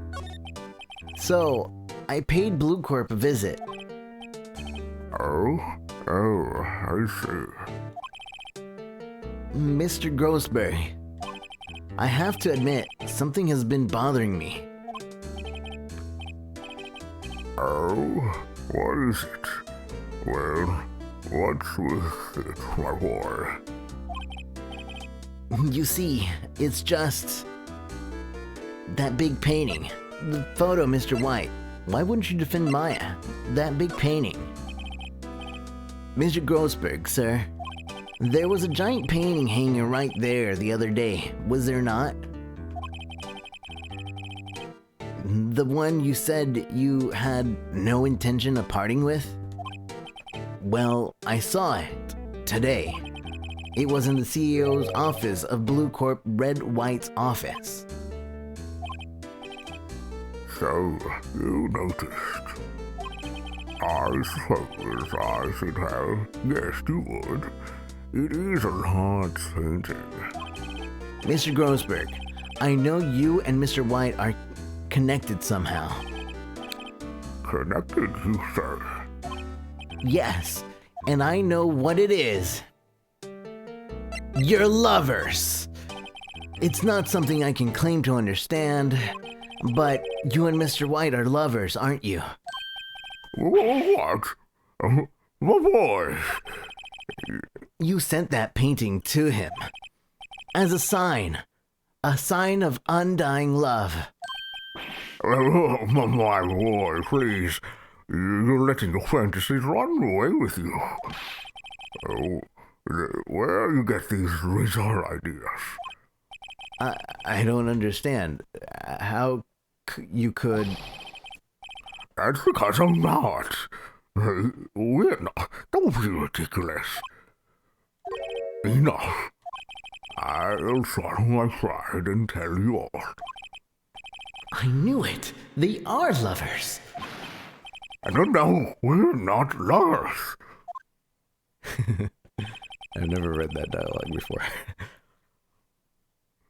Red White is a man who makes his living on intimidation. Blue Corp is a company that excels at finding people's weakness. I'm afraid. I've been paying them for 15 years now. 15 years? All because of the DL6 incident, as you may have guessed. The name of the back of those photographs. As you expected, I could not stand in defense of Maya because of this. Wright would have destroyed me if I did. So that's the connection. It is hard for me to tell you this, war. But arresting Red Wright will be nigh on impossible. Impossible? Why? He has information on everyone. It gives him an iron grasp. He owns judges, attorneys, prosecutors, police, and politicians. What? They are found unable to do harm to themselves and therefore to him. Don't look at me like that. What you see is nothing more than a man await of many years. Today's trial. So you came to see the trial? Yes, I did. Something that bothered me all last night. You see, couldn't get a wink of sleep. Really? What was that? Well, Why was that? well, you see, it's just me and sister. That poor girl. My boy, I owe you our thanks truly. I don't know what I would have done if things had gone poorly for that little girl. Your refusal. I asked before about why did you refuse a request for her defense? But he just told us. I think I have the right to know. Right, Mr. Wright. No, I'm sorry. I just need more time to think about it, my boy. We already know. He does seem troubled about something. I'm starting to have a feeling I know what it is. The DL6 incident. What? What is the DL6 incident? DL6 is nothing more than a sorting code the police gave the case. It was 15 years ago. I received a request from a medium, a spirit medium. A medium. Her name was Misty Fay. Faye. Indeed, she was Mia's mother. She had been investigating the murder of the request of the police, and she failed. As a result, the police called her a fraud. This is what Maya was talking about the other day. I did all I could for her, and in the end cleared her of wrongdoing. That murder case, however, remained unsolved to this day. That case is the DL6 incident. But why were you blackmailed over this, Mr. Grossberg? The DL6 incident was top secret at the time. It made sense. The police didn't want people to know that they were using a medium. They couldn't let people know. But one person found out. I told him. You told White? He offered me riches. It was an embarrassment. It's an embarrassment. Don't worry now. Because I talked to the police. We're mocked far and wide. In secret, they began looking for the one who sold them out. Of course, Miss White heard about it, and he came to me. Only this time, the offer was blackmail. I see. White controls the law of this country as he sees fit. Yet, if you would still turn to, have a close look at Mia's office. Mia's office? She followed his every move for years. She may have recorded something of what she found. Okay, thanks. Have you seen my badge? Sorry, my boy. I don't think I can help you with that. Ba-da-bum-bum-bum. Ba-da-ba-dum. Okay. Off to the office. It's funny, looking at this room it seems so normal. Hard to imagine a murder took place here. Mr. Grossberg said there would be clues. Maybe I should have another look. Something to do over here, I think. All the cases the chief ever worked on are filed here. They're in alphabetical order. Let's take a look. Which file should I look at? A through I. Let's see, there's an A record in the file that catches my I, A, B, F, Misty Faye. That's Mia and Maya's mother. Should I take a look? Read it. I have tarnished the Faye name, leaving only these words. My mother vanished. I was determined to find one who had made my mother blame herself in this way. Using the power that runs in my family, I held an audience with the dead. Finally, the names of two men surfaced. One was Marvin Grossberg, a lawyer who sold my mother's information for riches. The other was the man who sold that information to the press. This parasite who makes his fortune on threats and coercion, his name is... The record stops there. So Mia knew Grossberg.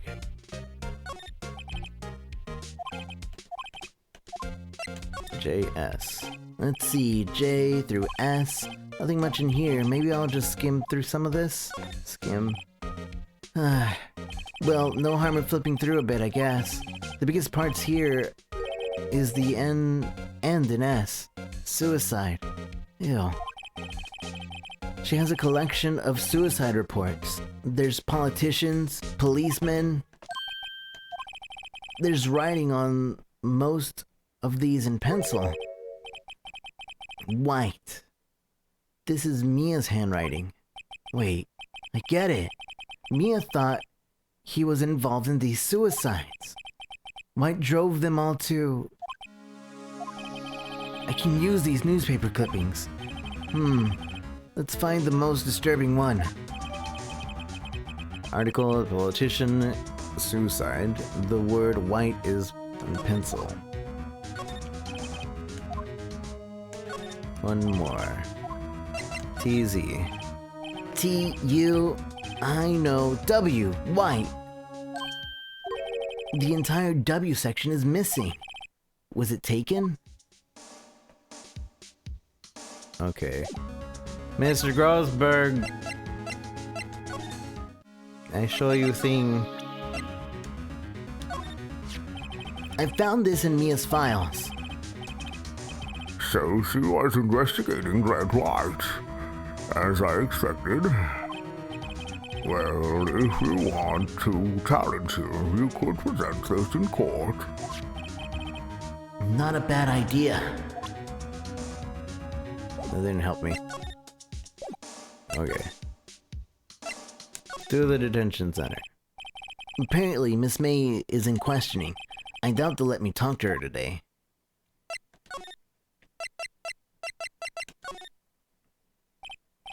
Well, aren't you persistent? Sorry, but there's something I have to ask you. Mr. Lawyer, I really hate having to repeat myself. But it seems the message has not yet penetrated your thick skull. Stop bothering me. If you try my patience, I fear a nasty accident may occur. Do I make myself clear? Transparent. And yet, Wright still thinks that it's a good idea to show him this. This is the only clue that Mia left me. I'd better make this one count. Mr. Wright, see this? This is an article describing the suicide of a politician. He was embezzling secret government funds. Then one day, word got leaked to the press. The very next day, he took his own life. And this concerns me how? I found this article in Mia's office. Miss Mia? She had a file filled with articles like this. Every one of them was labeled with a single word: White. Mr. White, I know what you did to this politician. You slept with him. You spied on him. You bribed him. You blackmailed him. You were blackmailing him. Blackmail? Not just him either. You were threatening and coercing hundreds of others. You were involved in all the suicide cases that Mia investigated. This company is built on blackmail. I'm right, aren't I? What a bizarre accusation.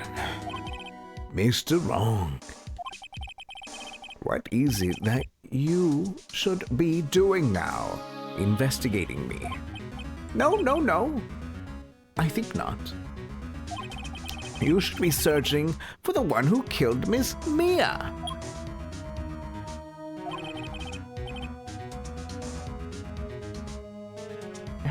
Hello? Hello? Mr. Wrong will be leaving now.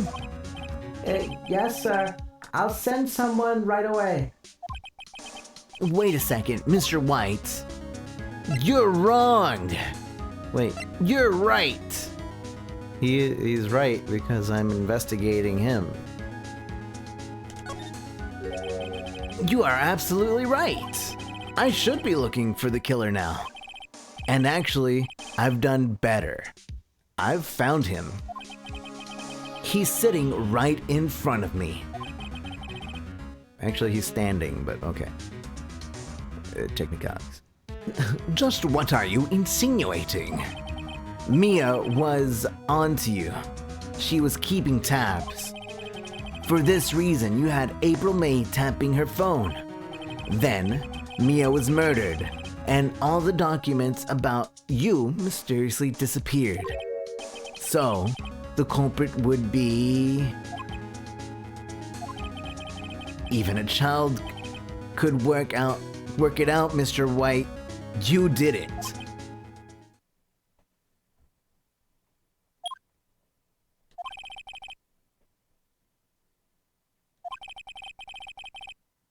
We won't be needing an escort for Mr. Wrong.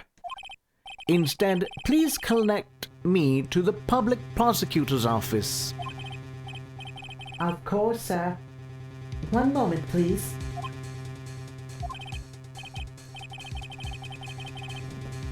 White, is that you? What are you doing calling at me at a time like this? Hello, Chief Prosecutor. I've changed my mind. I want to testify tomorrow. What's this about? The Mia Fey case. I witnessed a murder, you see? And thus, as a very important witness, I would like to testify. What? Why now? I thought you said you didn't want to go to court. Quietude. I told you I changed my mind, didn't I? Oh, and one other thing. Send the police over here right away. The man is standing right in front of me. He looks dazed and could be violent. What? What man? Are you even listening? The executioner, the hatchet man, the liquidator, the killer man. What? Mr. Wright, this isn't another one of those. Chief Prosecutor, I do not believe you are in a position to freely offer your opinions to me, correct? I'm telling you, send the police now. Did I not tell you, Mr. Wrong? You are a mere lawyer, as was Miss Mia. How dare you? I'll point the finger at you, and you will be tried as Miss Mia's killer. The case is as good as settled. No lawyer of any worth will defend you. I have friends in the local lawyer association. You see, you will be given a lawyer so stupidly inept that they will make even you look competent.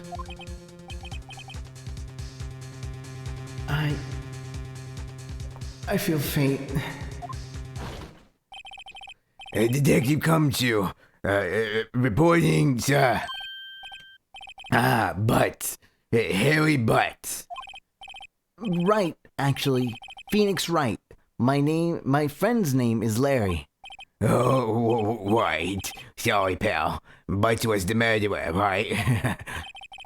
Detective Gumshoe, I present to you the man who killed Miss Mia Fey. What? Take this despicable human being into custody. Farewell, Mr. Wrong.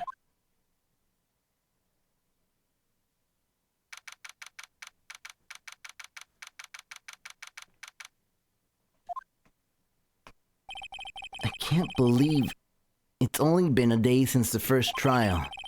My trial begins tomorrow.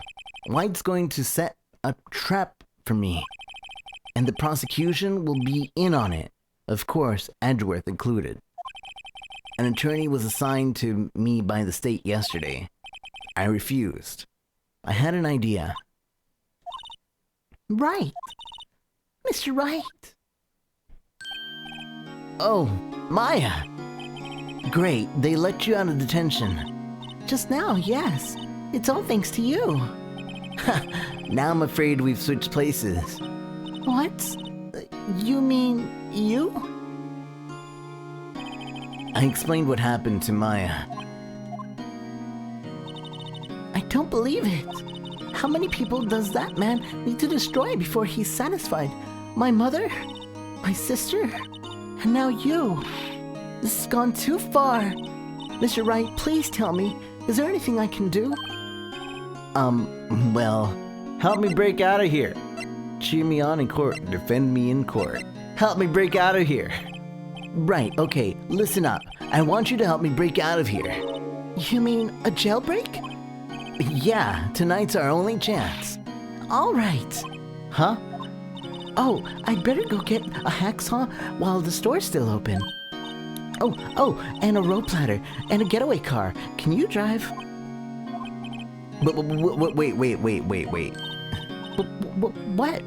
What? I'm kidding. It was a joke. No way.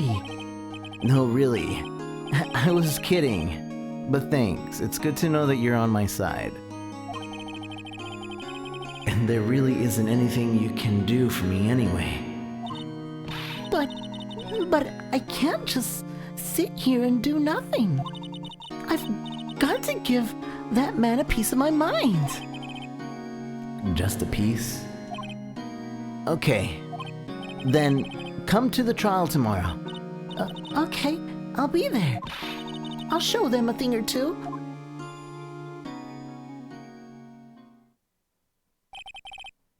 Times may change, yet with crime, it's the same old story. In fact, it's gotten worse.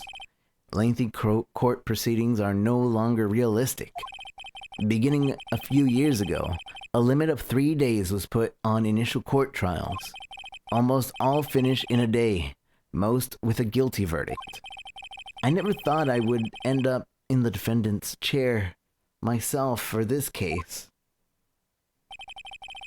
With the true culprit appearing as the star witness. This is it. Tomorrow, it's me or him. To be continued.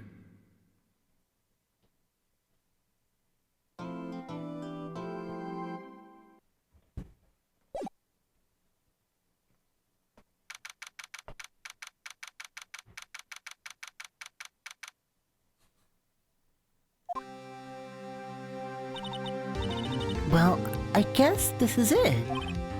Yeah. One way or another, this case gets decided today. Phoenix, look! Prosecutor Edgeworth. I received a call from the chief prosecutor's office yesterday. I was told that whatever Mr. White says today, it will be the absolute truth. No matter how you try to attack his testimony, if I raise an objection, I have it on good faith that the judge will listen to me. What? Does White have the judge in his pocket too? So you're saying I'm going to be guilty? End of story? I will do anything to get my verdict, Mr. Wright. Anything. Why? But why? How can you torment an innocent person like this? Innocent? How can we know that? The guilty will always lie to avoid being found out. There's no way to tell who is guilty and who is innocent.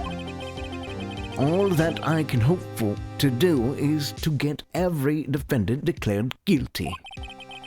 So I make it that my policy. Edgeworth, you've changed. Phoenix, you know him? Don't expect any special treatment, Miss Phoenix Wright. The Phoenix? Well, court will be starting soon. But wait!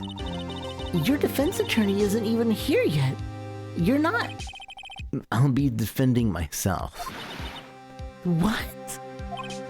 Okay, let's do this.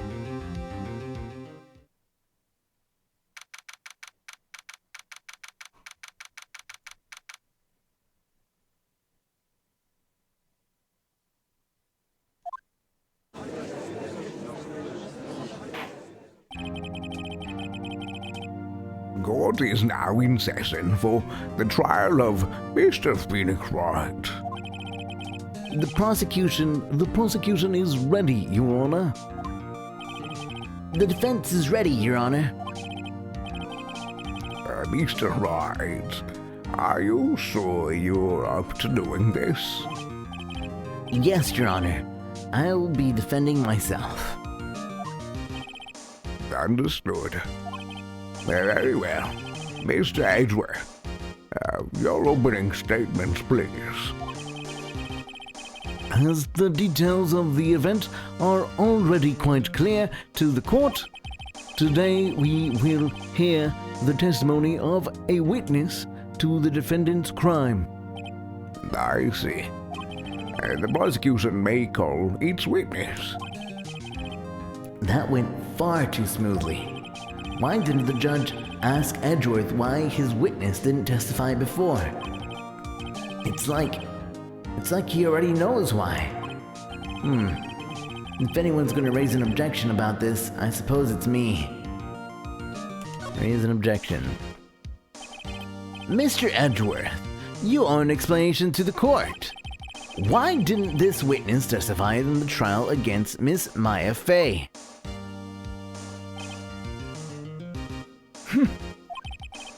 I'm ever so sorry. Mr. White is a busy man, and besides, at the time I thought that Miss May's opinion was all that would be needed. Again, my sincerest apologies to the court. Excellent, Mr. Edgeworth. I appreciate your demeanor.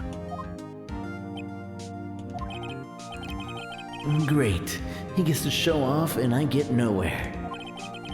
I would like to call Mr. Red White to the stand.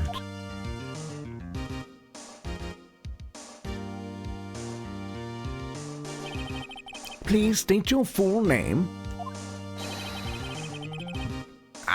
You wish to know the title of my personage? Personage?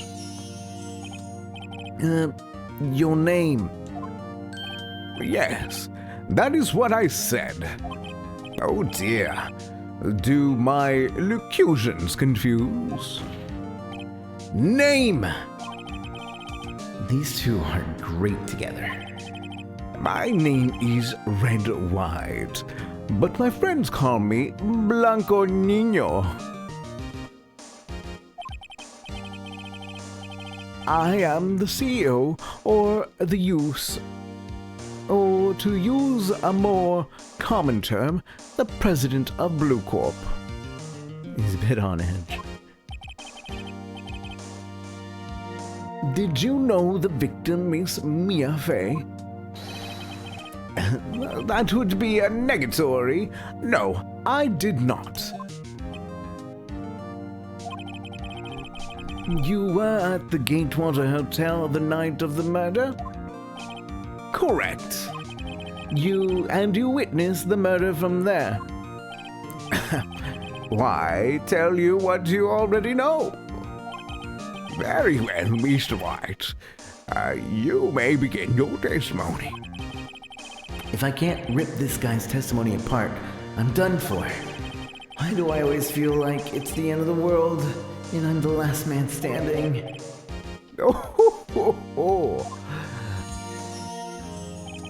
I hope you may have made your peace with God, Mr. Lawyer.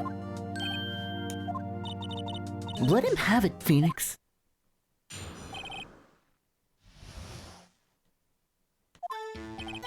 Let's see here. It was about 9, I believe. I was quietly perusifying, that's reading to you some papers by the window. Then I heard a bedlam coming from outside. Surprised, I turned to look at the building across the way. It was then I saw him, a spiky-haired man, attacking a woman with long hair. Needless to say, that man was none other than you, Mr. Lawyer. I called Miss May over at once. She, too, was flabbergasted, of course. The victim, she ran away, but you gave chase. Finally, there was a terrible impaction. Then it was all over. If things occurred as you testified, then I'm afraid the defendant is guilty. Very well, defendant. Mr. Wright. Your cross-examination. Yes, Your Honor.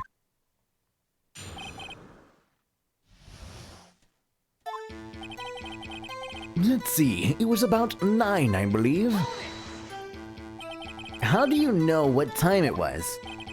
Because I'm always absolutely perfect, you know? No, you're not getting away with that. You are so mistrusting, Mr. Lawyer. So, what was the proper term for secretary again? Anyway, Miss May ordered room service for 9. It happened soon after the room service arrived. That's what Miss May said too. That's further. True, the bellboy brought the coffee, saw Miss May. But he testified that he did not see you at the time. This is your concern? Silly lawyer, Miss May received the coffee outside the room. Of course, he did not see me. He would need X-ray vision to pull off something like that. Tell us, what were you doing at that time? I was quietly persifying. That's reading to you some papers in by the window. By the window, you mean the one directly across from Fay & Co. law offices? Correct. That is the only window you see. And there you were, reading papers? Correct. The Gatewater is a businessman's hotel, and I am a busy man who had business to do. Then I heard the bedlam coming from outside.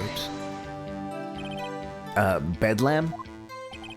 It must have been when you attacked, I assume. We see. Continue.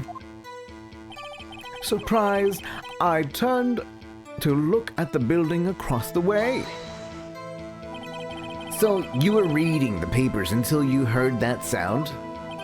But of course, I am no snoop peeping out of the windows at night. No snoop? Yeah, right. You've made a career out of snooping. It was then I saw him, a spiky-haired man attacking a woman with long hair. Hold on, I'm pretty sure this contradicts. Remember, the victim dodged and checked and ran up to the right, and she was caught and struck. I don't know. This is spiky-haired. Needless to say, that man was none other than you, Mr. Lawyer. What you just said directly conflicts with Miss Maya's testimony. Miss May clearly stated that the assailant looked like a girl. I've always been proud of my eyesight, Mr. Lawyer. Just what is your eyesight? Counting both eyes, 40. 40? Don't add them together. I think the witness is trying to say his eyesight is good. Hey, whose side is this judge on anyway? And what did you do then?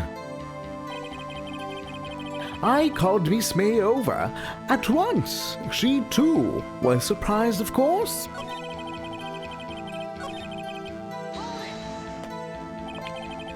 What was Miss May doing at that time? She had just finished watching a soap opera on the TV and was weeping openly. Did you know she had been tapping the Faye office phone?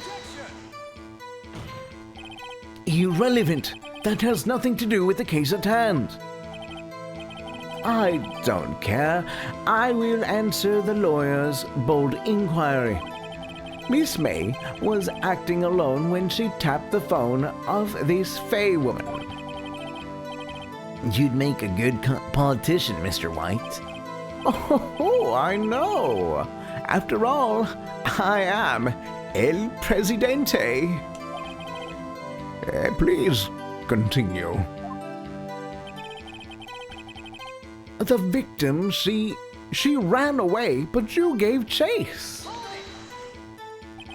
Can you be a little bit more detailed about that? I think it's worth knowing exactly what happened. Of course, comprende. I understand. The victim was attacked by you and ran to the left. You gave chase and struck her down. Are you sure? As you know, I am always absolutely perfect. Perhaps you could change your testimony to reflect this new detail. The victim ran to the left and gave chase. Yeah, that's the one I'm pressing, but Are you sure about that? How many times must I say it? I am absolutely perfect. End of story. How many times must I hear that? Phoenix, doesn't something about that strike you as a little odd? Finally, there was a terrible impaction. Then it was all over. Impaction? Don't you just mean just impact? Ridiculosity. I think you need to brush up on your language skills. On second thought, perhaps I'd better leave the whole language thing alone. Did Edgeworth prep this guy too? I wonder. Anyway, I'd better find a weakness in there. Let's see. alright, so timing. Surprise, it ran to the left. But this says he ran to the right. Objection!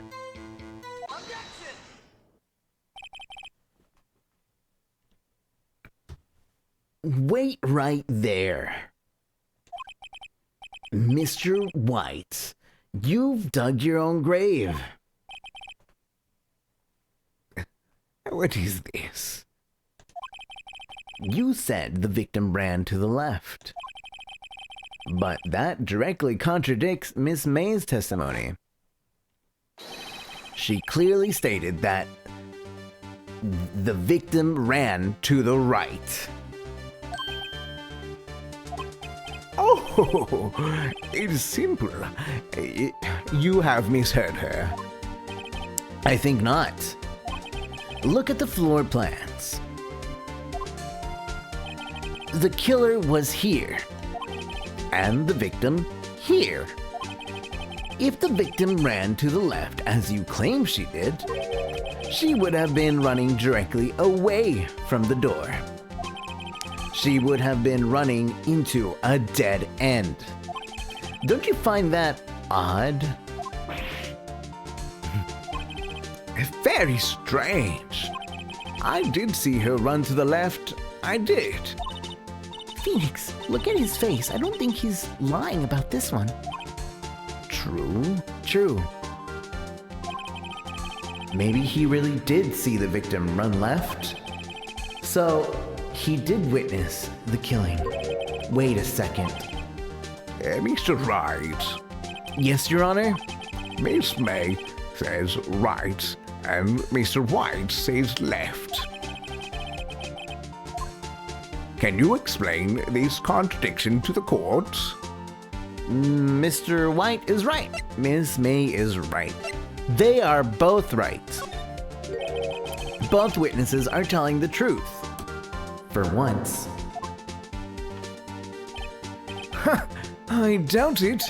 Rather, that does not clear up the contradiction. There is one scenario that would explain their conflicting accounts. What? Obviously, the witness was not viewing the crime from the hotel. Mr. Wright, what do you mean? Yes, what do you mean he's not viewing the crime from the hotel? If he was not in the hotel, where could he have been? In the law offices of Fay and Co., of course. Company. More specifically, he was standing right here. Time to show the court where he was standing. Outside the building. This is where he was. Hold it right there, Mr. Wright. If he was there during the very act of the murder, that would make him an accomplice. Wait, what? Impossible. There was no one there other than the criminal, the victim in that room. There is no evidence, no proof to the contrary, none. Sorry, let me try that again. Time to show where the victim, he was standing. He was standing right here. This is where he was. Look.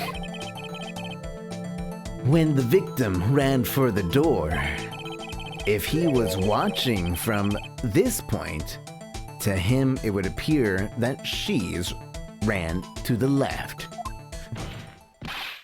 Please, this is no time for jokes in ill taste. That is where the killer was standing.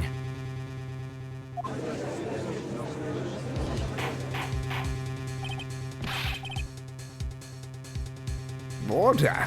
I will have order. Anyone disturbing the order of this courtroom will be held in contempt. Mr. Wright, what are you suggesting? Rapscallion? The postulations of this defense are a distortion of the truth, Your Honor. Indeed, they do seem a bit far-fetched.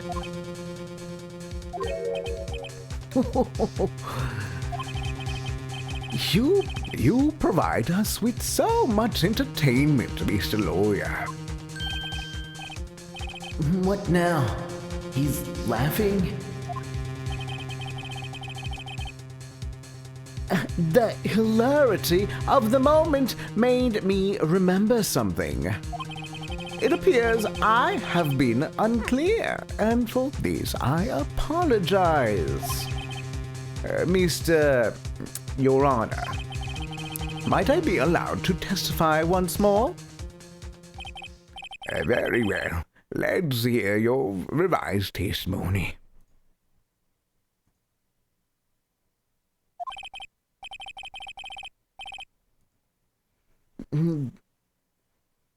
Good luck. Good luck. You can't fix a broken testimony, buddy. He's not a skeleton, he's a lawyer. She ran to the left. Miss May's testimony was correct, as was mine. When you assaulted the girl, she first ran to the left. Then you hit her savagely. That is what I saw. Next, with the last of her strength, she ran to the right. You chased her and delivered the final blow.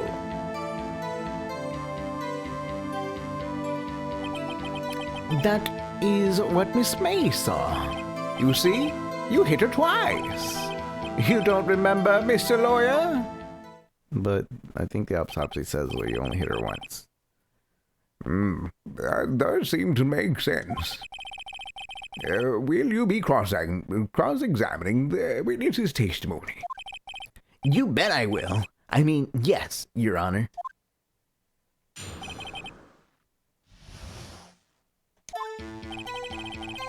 Miss May's testimony was correct, as was mine. What do you mean by that? That is what I am about to explain. You Americans, always so impatient. It does not become you. Hey, buddy, you're an American too. When you assaulted the girl, she first ran to the left. What do you mean, first? First, that is what comes before what happens next. Do you speak English? You do speak English, right? Please, sit back, relax. I will try to use simple words for your benefit.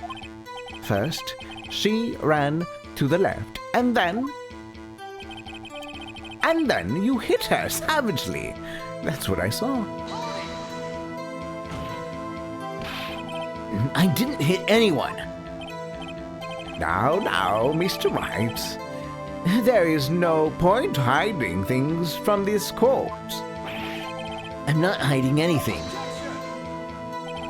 The prosecution requests that the defense refrain from interrupting the testimony. Mr. Wright, you have been warned. Why is he mad at me? Next, with the last of her strength, she ran to the right. What do you mean, next? Next is what comes after first. I know that. Then that is all you need to know, Mr. Lawyer. As I said, she turned and made a desperate dash to the right. You chased her and delivered the final blow. Stop saying it was me. But it was you. Mr. Wright, if you claim that it was not you, then show us proof. I can't. Can I do nothing right? Nothing? May I continue? That is what Miss May saw. So each of you saw different parts? Absolutely.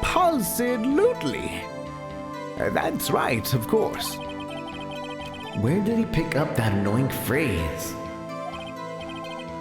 Anyway, moving along. You see? You hit it twice. You were watching both times? I suppose I was. And please excuse me for not testifying this sooner. What do you think, Phoenix? I think we've got him right where we want him. He slipped.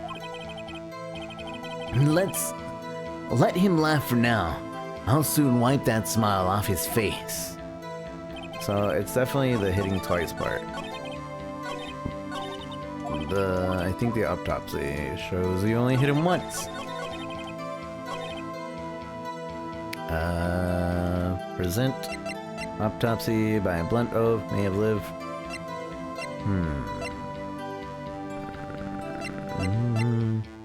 You can dodge the attack and then to the right, but then then ran to the right, but was struck. So yeah, this one says she dodged the attack. So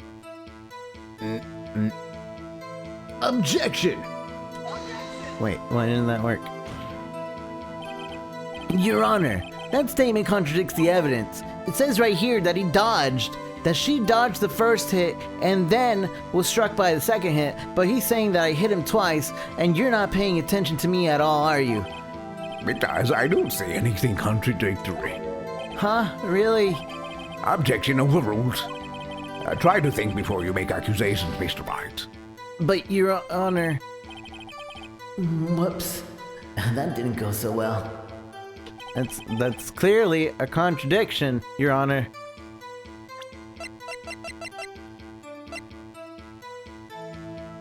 Victim. Then it has to be the autopsy. A blow by a blunt object. Yeah? Yeah, alright. Mr. White, the victim died from a single blow. It doesn't say here in the autopsy exactly, but you can kind of assume it, and I'm pretty sure that this is the right answer because if I hit this paper just the right amount of times, it makes it look important, so it has to be right. What do you have to say to that? Now's my chance to hit him where it counts. Mr. White, wasn't it you who told this court you were abso-positively perfect? I will refrain from using that phrase from now on. Your Honor, if you could ask the witness for a new testimony. The witness is obviously confused, Your Honor. I would like to request a 10-minute break.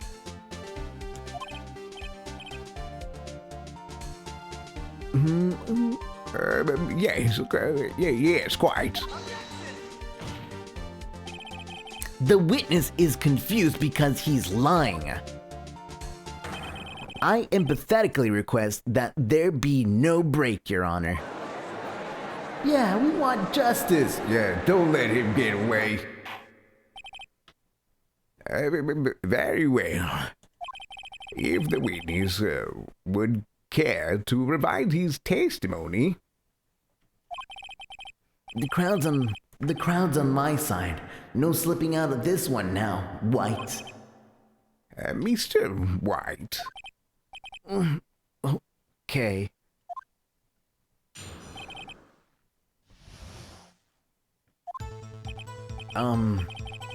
Well, see, I looked at the other window when I heard that thing fall.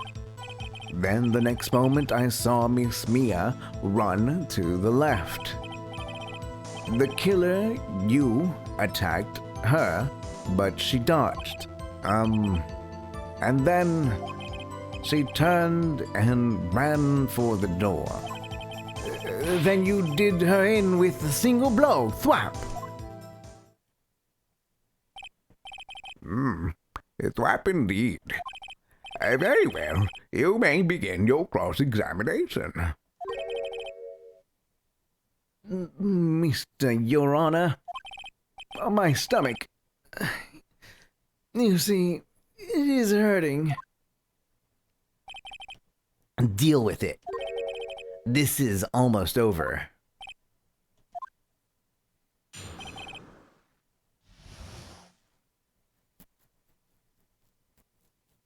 Yeah, there has Crimson Canine. To answer your question. Well, you see, I looked at the other window when I heard the thing fall.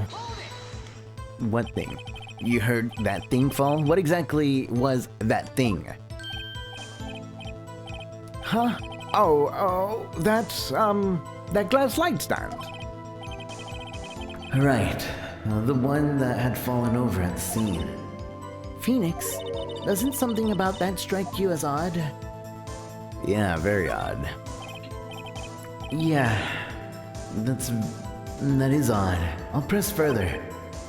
Mr. White. Huh? What?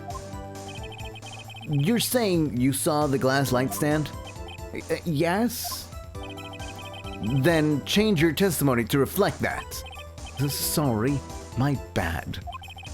The witness will revise his testimony. Okay. Of course. A light stand was lying on the floor when I looked. The glass stand was lying on the floor? That's the first I've heard of this. Why didn't you tell us about the stand before? Why? Me? Well, I was instructed not to. Wait. One more moment. Give me a minute to gather my thoughts. I am so confused. White's falling apart. Your Honor, please, I ask that you do not allow the witness to be badgered any further. Mr. Wright, please refrain from badgering the witness. Yes, Your Honor. Edgeworth is on the ropes. Very well. The witness may continue his account. Then, the next moment I saw Miss Mia run to the left. So I'm pretty sure it's this one, because nobody knew that was a light stand when it was crushed. But continuing, for the sake of continuing, Miss Mia? Mr. White, did you know the victim personally?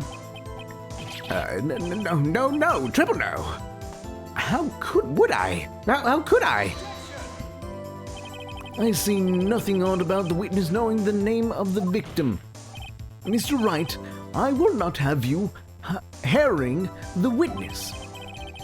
You're looking a little bit flustered, Edgeworth. The killer, you attacked her, but she dodged. Now before, you said that she was hit before she ran. Yes, I must have been confused. But don't worry, we all know what happened now. She turned and ran for the door. What did you do then? I gave chase, of course. No, not me. The killer, I mean. He gave chase. Mr. White, please try to remain calm. Mr. Wright here is only trying to fluster you with baseless accusations. Oh, all right. Thank you, Miles. Then you did her in with a single blow. Thwap! Thwap? That doesn't sound like a savage attack from your earlier testimony. Yes, well, I am a man of peace, you see. Phoenix, he's getting a lot of less talkative. He's probably afraid he'll catch him on something. But it won't be easy. light stand. It's not. What?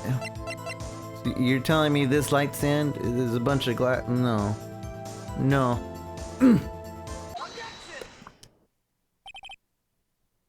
I don't know what face to make. Mr. White,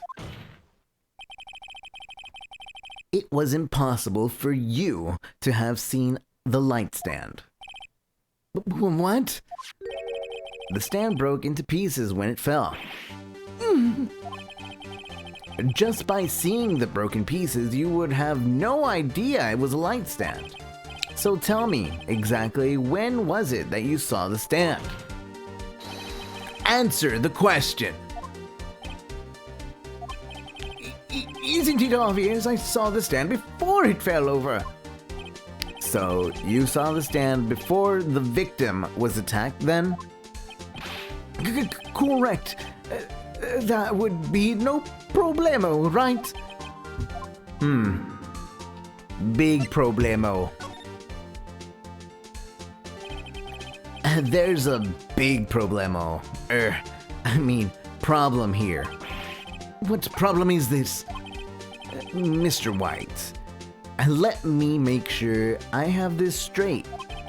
You saw the glass light standing through the window from the hotel before the incident occurred? Correct. That is so. It's conclusive, definitive, undeniable, unimpeachable.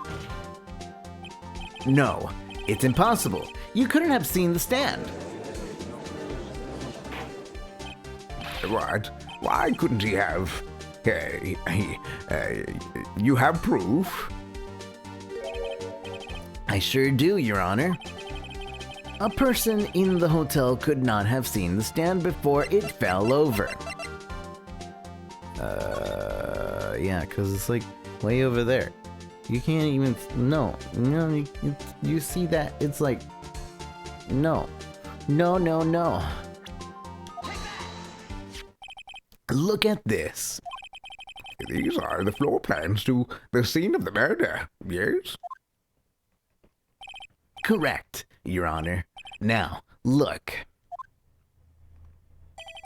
If you were to look through the window at the office, this is the area you would be able to see. Here. Well, note that the stand is not within a visible area. Well, Mr. White, What do you have to say to that?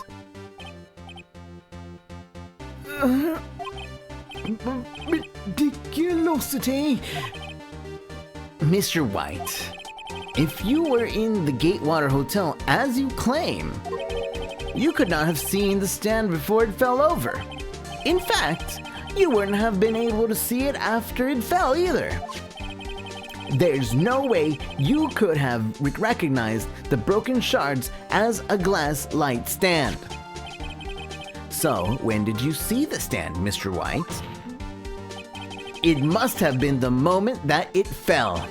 And the only place you could have seen it that from is inside the Fey Law offices. In other words, you were at the scene of the crime when the murder took place.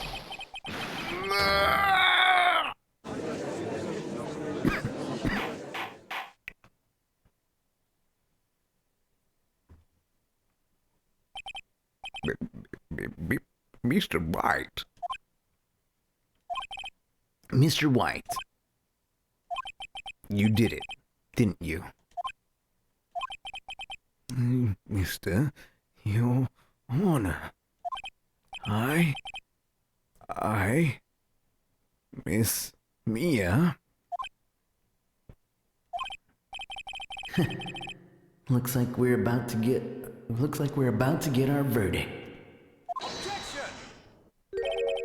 That's far enough, Phoenix Wright. What? I forgot about Edgeworth. Mr. White, I think it's time. I think the time has come. Shouldn't you confess your crimes now? What? I said you should confess your crime. Ergo, confess that you placed the wiretap. The wiretap? Order! Order! Mr. Edgeworth, explain to the court what you mean by this.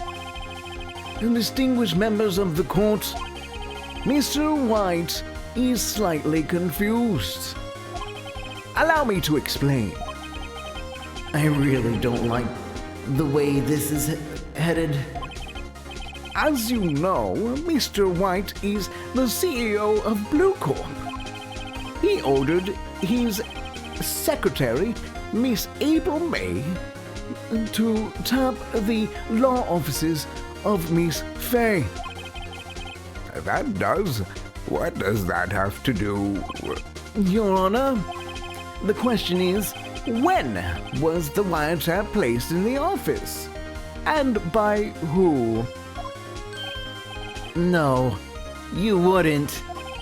Mr. White, in order to place the wiretap, you entered Miss Fay's office. Am I correct?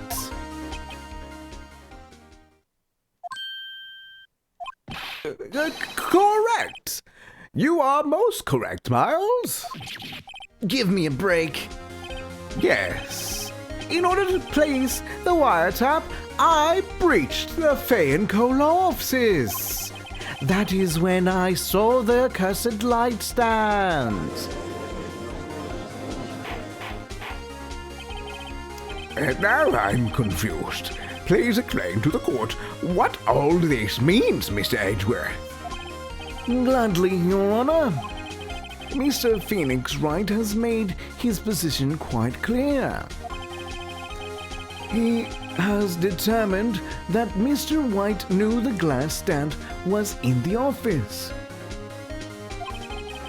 He has shown that there was only one time Mr. White could have seen the stand, at the very moment of the murder. Thus, Mr. Wright would like you to believe that Mr. White was the murderer.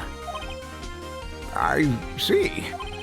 However, it is a fact that Mr. White had been to that office well before the murder took place. When he went to the place, the wiretap He could have seen the glass light stand then. Ergo, Mr. Phoenix Wright's theory is revealed for the baseless conjecture it is. Mr. White, you will testify to the court about his wiretapping. Leave it to me. I feel faint.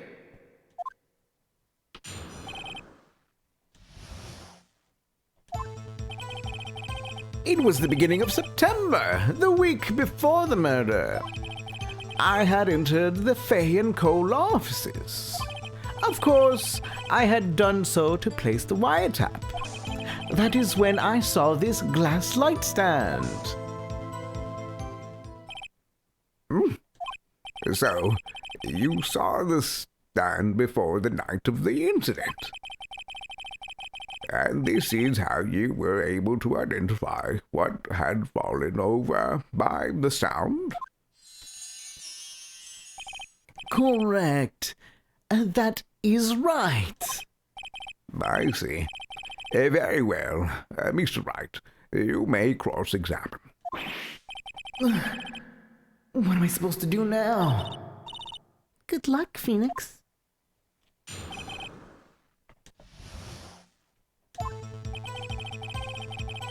It was the beginning of September, the week before the murder. Do you have proof? Miss April May knew the details of Miss May's phone conversation. This proves that the wiretap was placed before the murder. Right. I had entered the Fay & Co. law offices. Was it really you that went into the office? Or was it Miss May?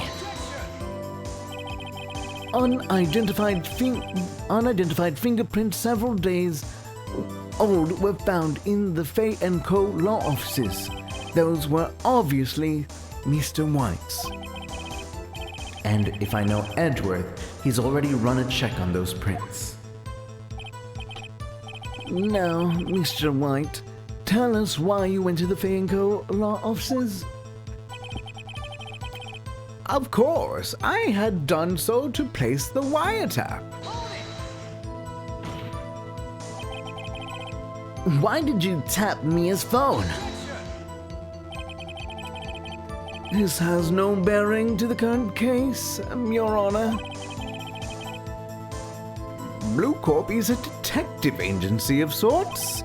We have a responsibility to protect client confidentiality.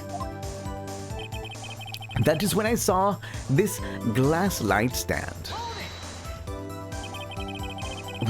Why did you notice something so innocuous as a light stand?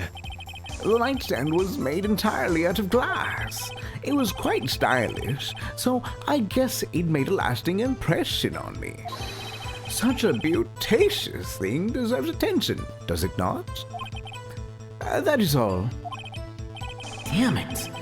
There's nothing there for me to press him on. Oh well. Maybe he's rattled enough that I can bluff something out of him.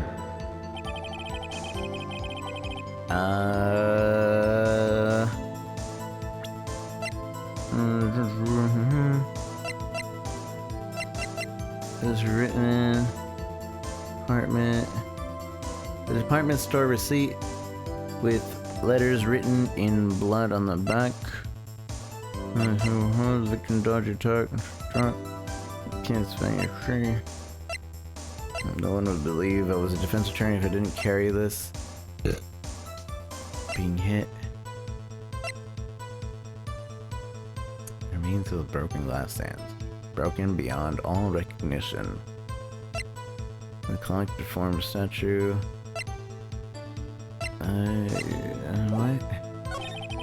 Entirely, of course, I had done so to place the wiretap.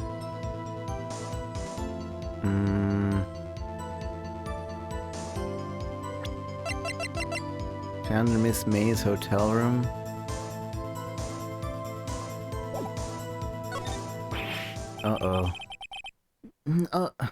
Uh-oh. Don't tell me I've run out of ammo. Tisk. I'm afraid that's as far as you go, Phoenix Wright. The time has come for you to admit your defeat. You fought honorably. No more. I can't take this anymore. Mr. Wright, are you giving up? Yes, Your Honor. Phoenix. Phoenix, over here. I know that voice. Mia? Never give up. Never give up, Phoenix. Mia.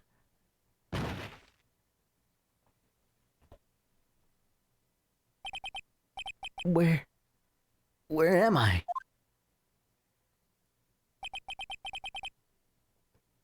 The waiting lobby. What happened? Oh, right. I lost the trial. I was hallucinating. You're finally awake. Gah!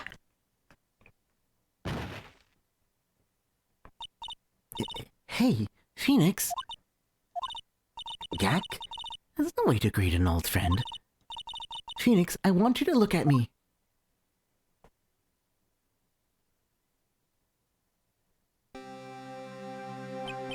Boobs. You're... Maya? Didn't you know the Fae women have a strong psychic powers? When you accepted your defeat in court, it appears that was enough to shock to awaken Maya's true powers. So, Maya is channeling you, Mia? That's right. I am Maya, but I'm also Mia. Now, I want you to listen to me, Phoenix. Maya never gave up. You can't either. That's why I came here to tell you. But we don't have much time. Phoenix, now listen. You've already won. Huh? You have that receipt in your court records, right? Oh yeah, the one you wrote Maya on. Phoenix, Wright wrote that, not me. So what do I do with it? Look at the front of the receipt. The front? It's a regular receipt. Looks like it's from a famous department store. 1,000. Wow, big spender. Item, glass light stand. Date of purchase, September 4th.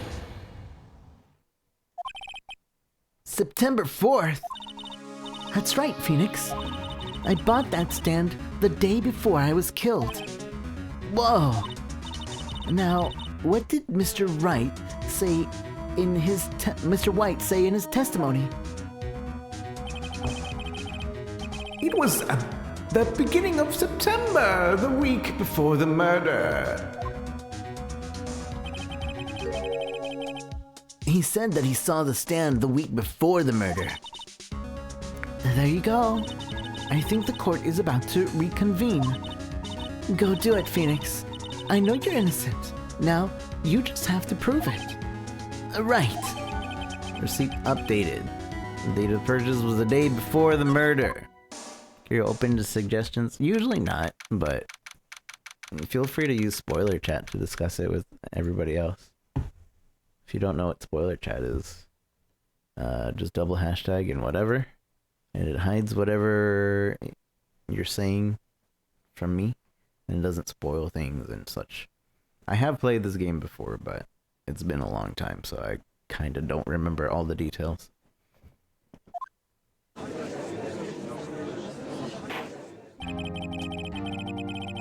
The court will now reconvene for the trial of Mr. Phoenix Wright. Is the defendant, rather, Are you all right, Mr. Wright?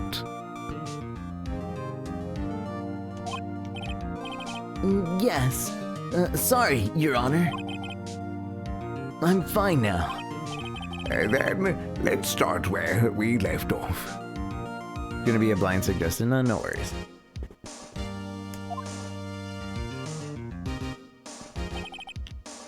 Your Honor, there is nothing to go back to.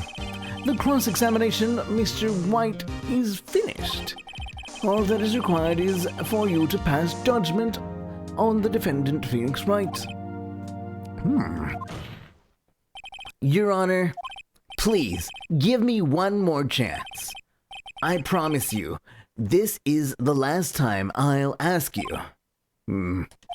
But as Mr. Edgeworth has noted, the trial is more or less finished. Miss Edgeworth, do you have an opinion on this matter? I say, let's us give Mr. Phoenix Wright his last chance. Very well. You may begin your cross-examination.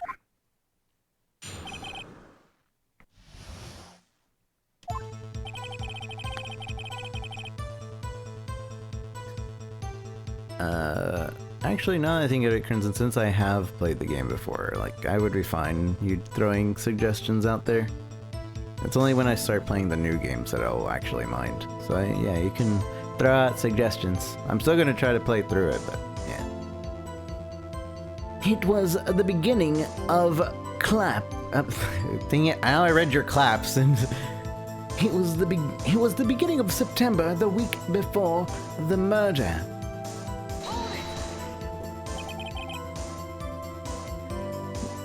Do you have proof? Oh, wait, already. Alright. Alright. So, obviously, it's this part. The beginning, the week before the murder. Objection! Look at my piece of paper that I have. Objection! Look closely at this. See the words Maya written on in blood? You're grasping. I think not. Look at the other side of the receipt. The other side. Your Honor, would you tell the court what is written on the other side of that receipt? Well, a glass light stand. And the date of purchase. Why, that's the day before the murder.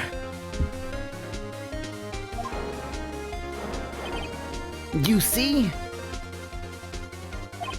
Mr. White, when you allegedly entered Fay & Co. law offices at the beginning of September, the stand could not have been there.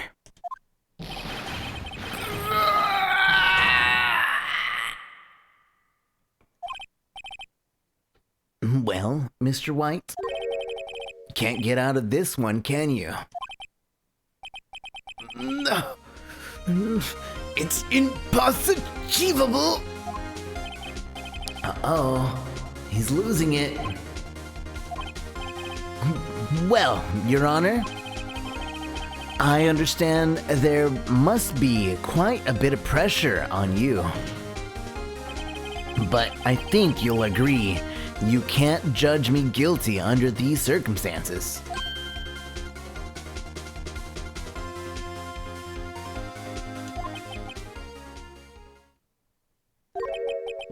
Very well. Then, that is all for the trial of...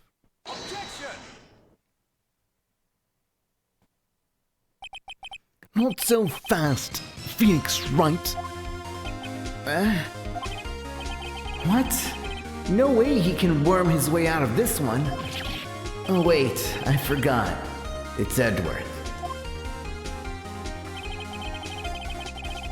There is a certain thread of logic to the defendant's claims. However, there is no concrete proof that Phoenix Wright is innocent. Ergo, I would like to request one more day before Phoenix Wright is granted his freedom. I need time to make one more inquiry into this matter. Another inquiry? This isn't going to be another one of those update autopsy reports. This guy just makes up evidence as he pleases. This is bad. Object. Mr. White's guilt is obvious. There is no need to prolong this trial any further. Well, Mr. Edgeworth, If anyone is going to call Mr. White to trial, it would be me, the prosecution. I need a day to ascertain whether these new claims have any basis in factual evidence. I see. Objection denied. What? The completion of this trial of Mr. Phoenix Wright will be postponed until tomorrow. No, there's no telling what will happen if I can't end this now. Edgeworth is sure to come up with, or just make up, something. And after Mia showed up to help me, and all. Mr. Your Honor. May I go home? Of course, thank you for your time. The witness will stay. Mia. Phoenix, read this note out loud. Mia, what's this? Memo received from Mia. A list of people's names in Mia's handwriting. Your Honor, if I may. You're quite persistent today, Mr. Wright. You bet I am. My life is riding on this one.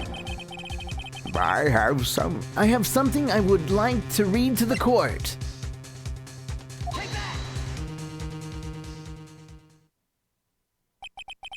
The memo Mia gave me was a list of names. Many of them sounded strangely familiar. People in finance, famous celebrities. That's when it happened. Stop! Desist! Halt! Please, stop! Make him stop! How did you get that list? Mr. White, admit your guilt right here, right now. Or else this list will be released to the press.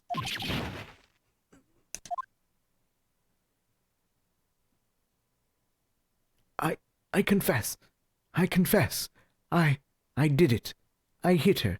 I hit Miss Mia with the thinker. Case closed, Your Honor.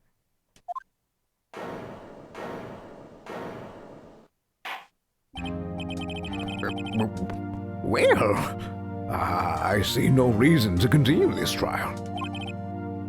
Mr. Wright? Yes, Your Honor? You've done it again. That was quite a spirited defense. Yes, Your Honor. I guess you could say that. If only you knew how spirited it was. Well, this court finds the defense. Rather, the defendant, Mr. Phoenix Wright, not guilty.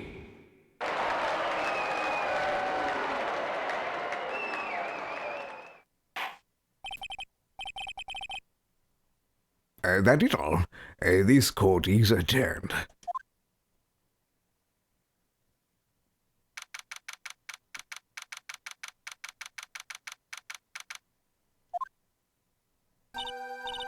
Well, I never thought I'd be saying this again. But congratulations. You're lucky I was born a fae. I'm lucky I had both you and Maya on my side. I'm glad you made it. Thank you, Phoenix. You risked a lot to help me and Maya. I won't forget it as long as I live. As long as you live? My time here is running out. Huh? Maya's powers are still weak. I can't stay here that long. What? No! There's still so much to say! Don't worry. I'm sure we'll meet again. Chief! I'm not the chief anymore. Phoenix? Can you come to the office tonight? Say 9. The office? I'll see you later. Chief! Mia!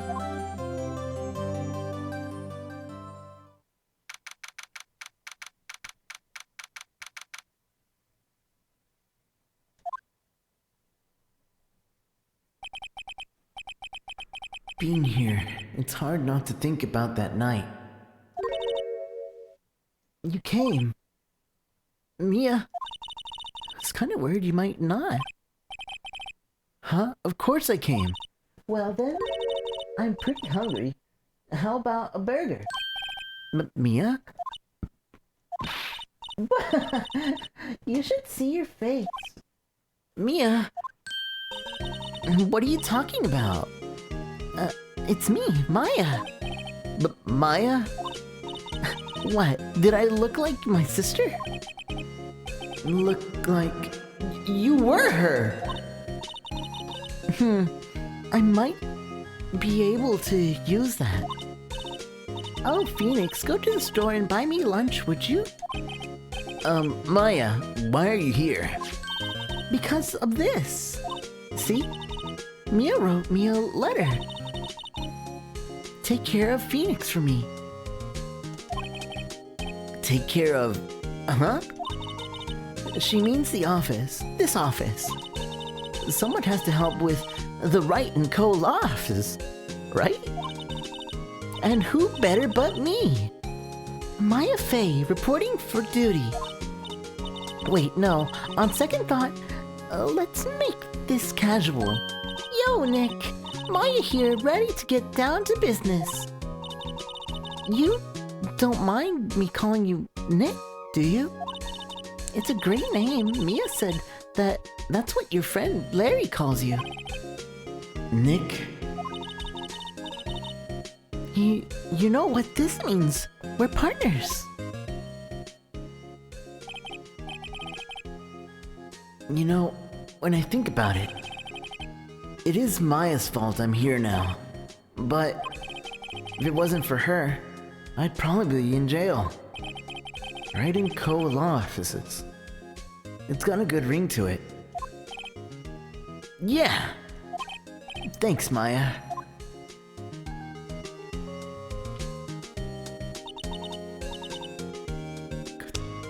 Good luck, Phoenix. I'll always be here, watching.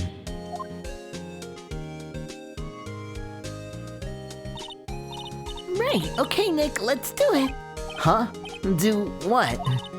Burgers, dummy, burgers! There's a great burger joint just down the street. Come on, time's wasting. Okay, wait up.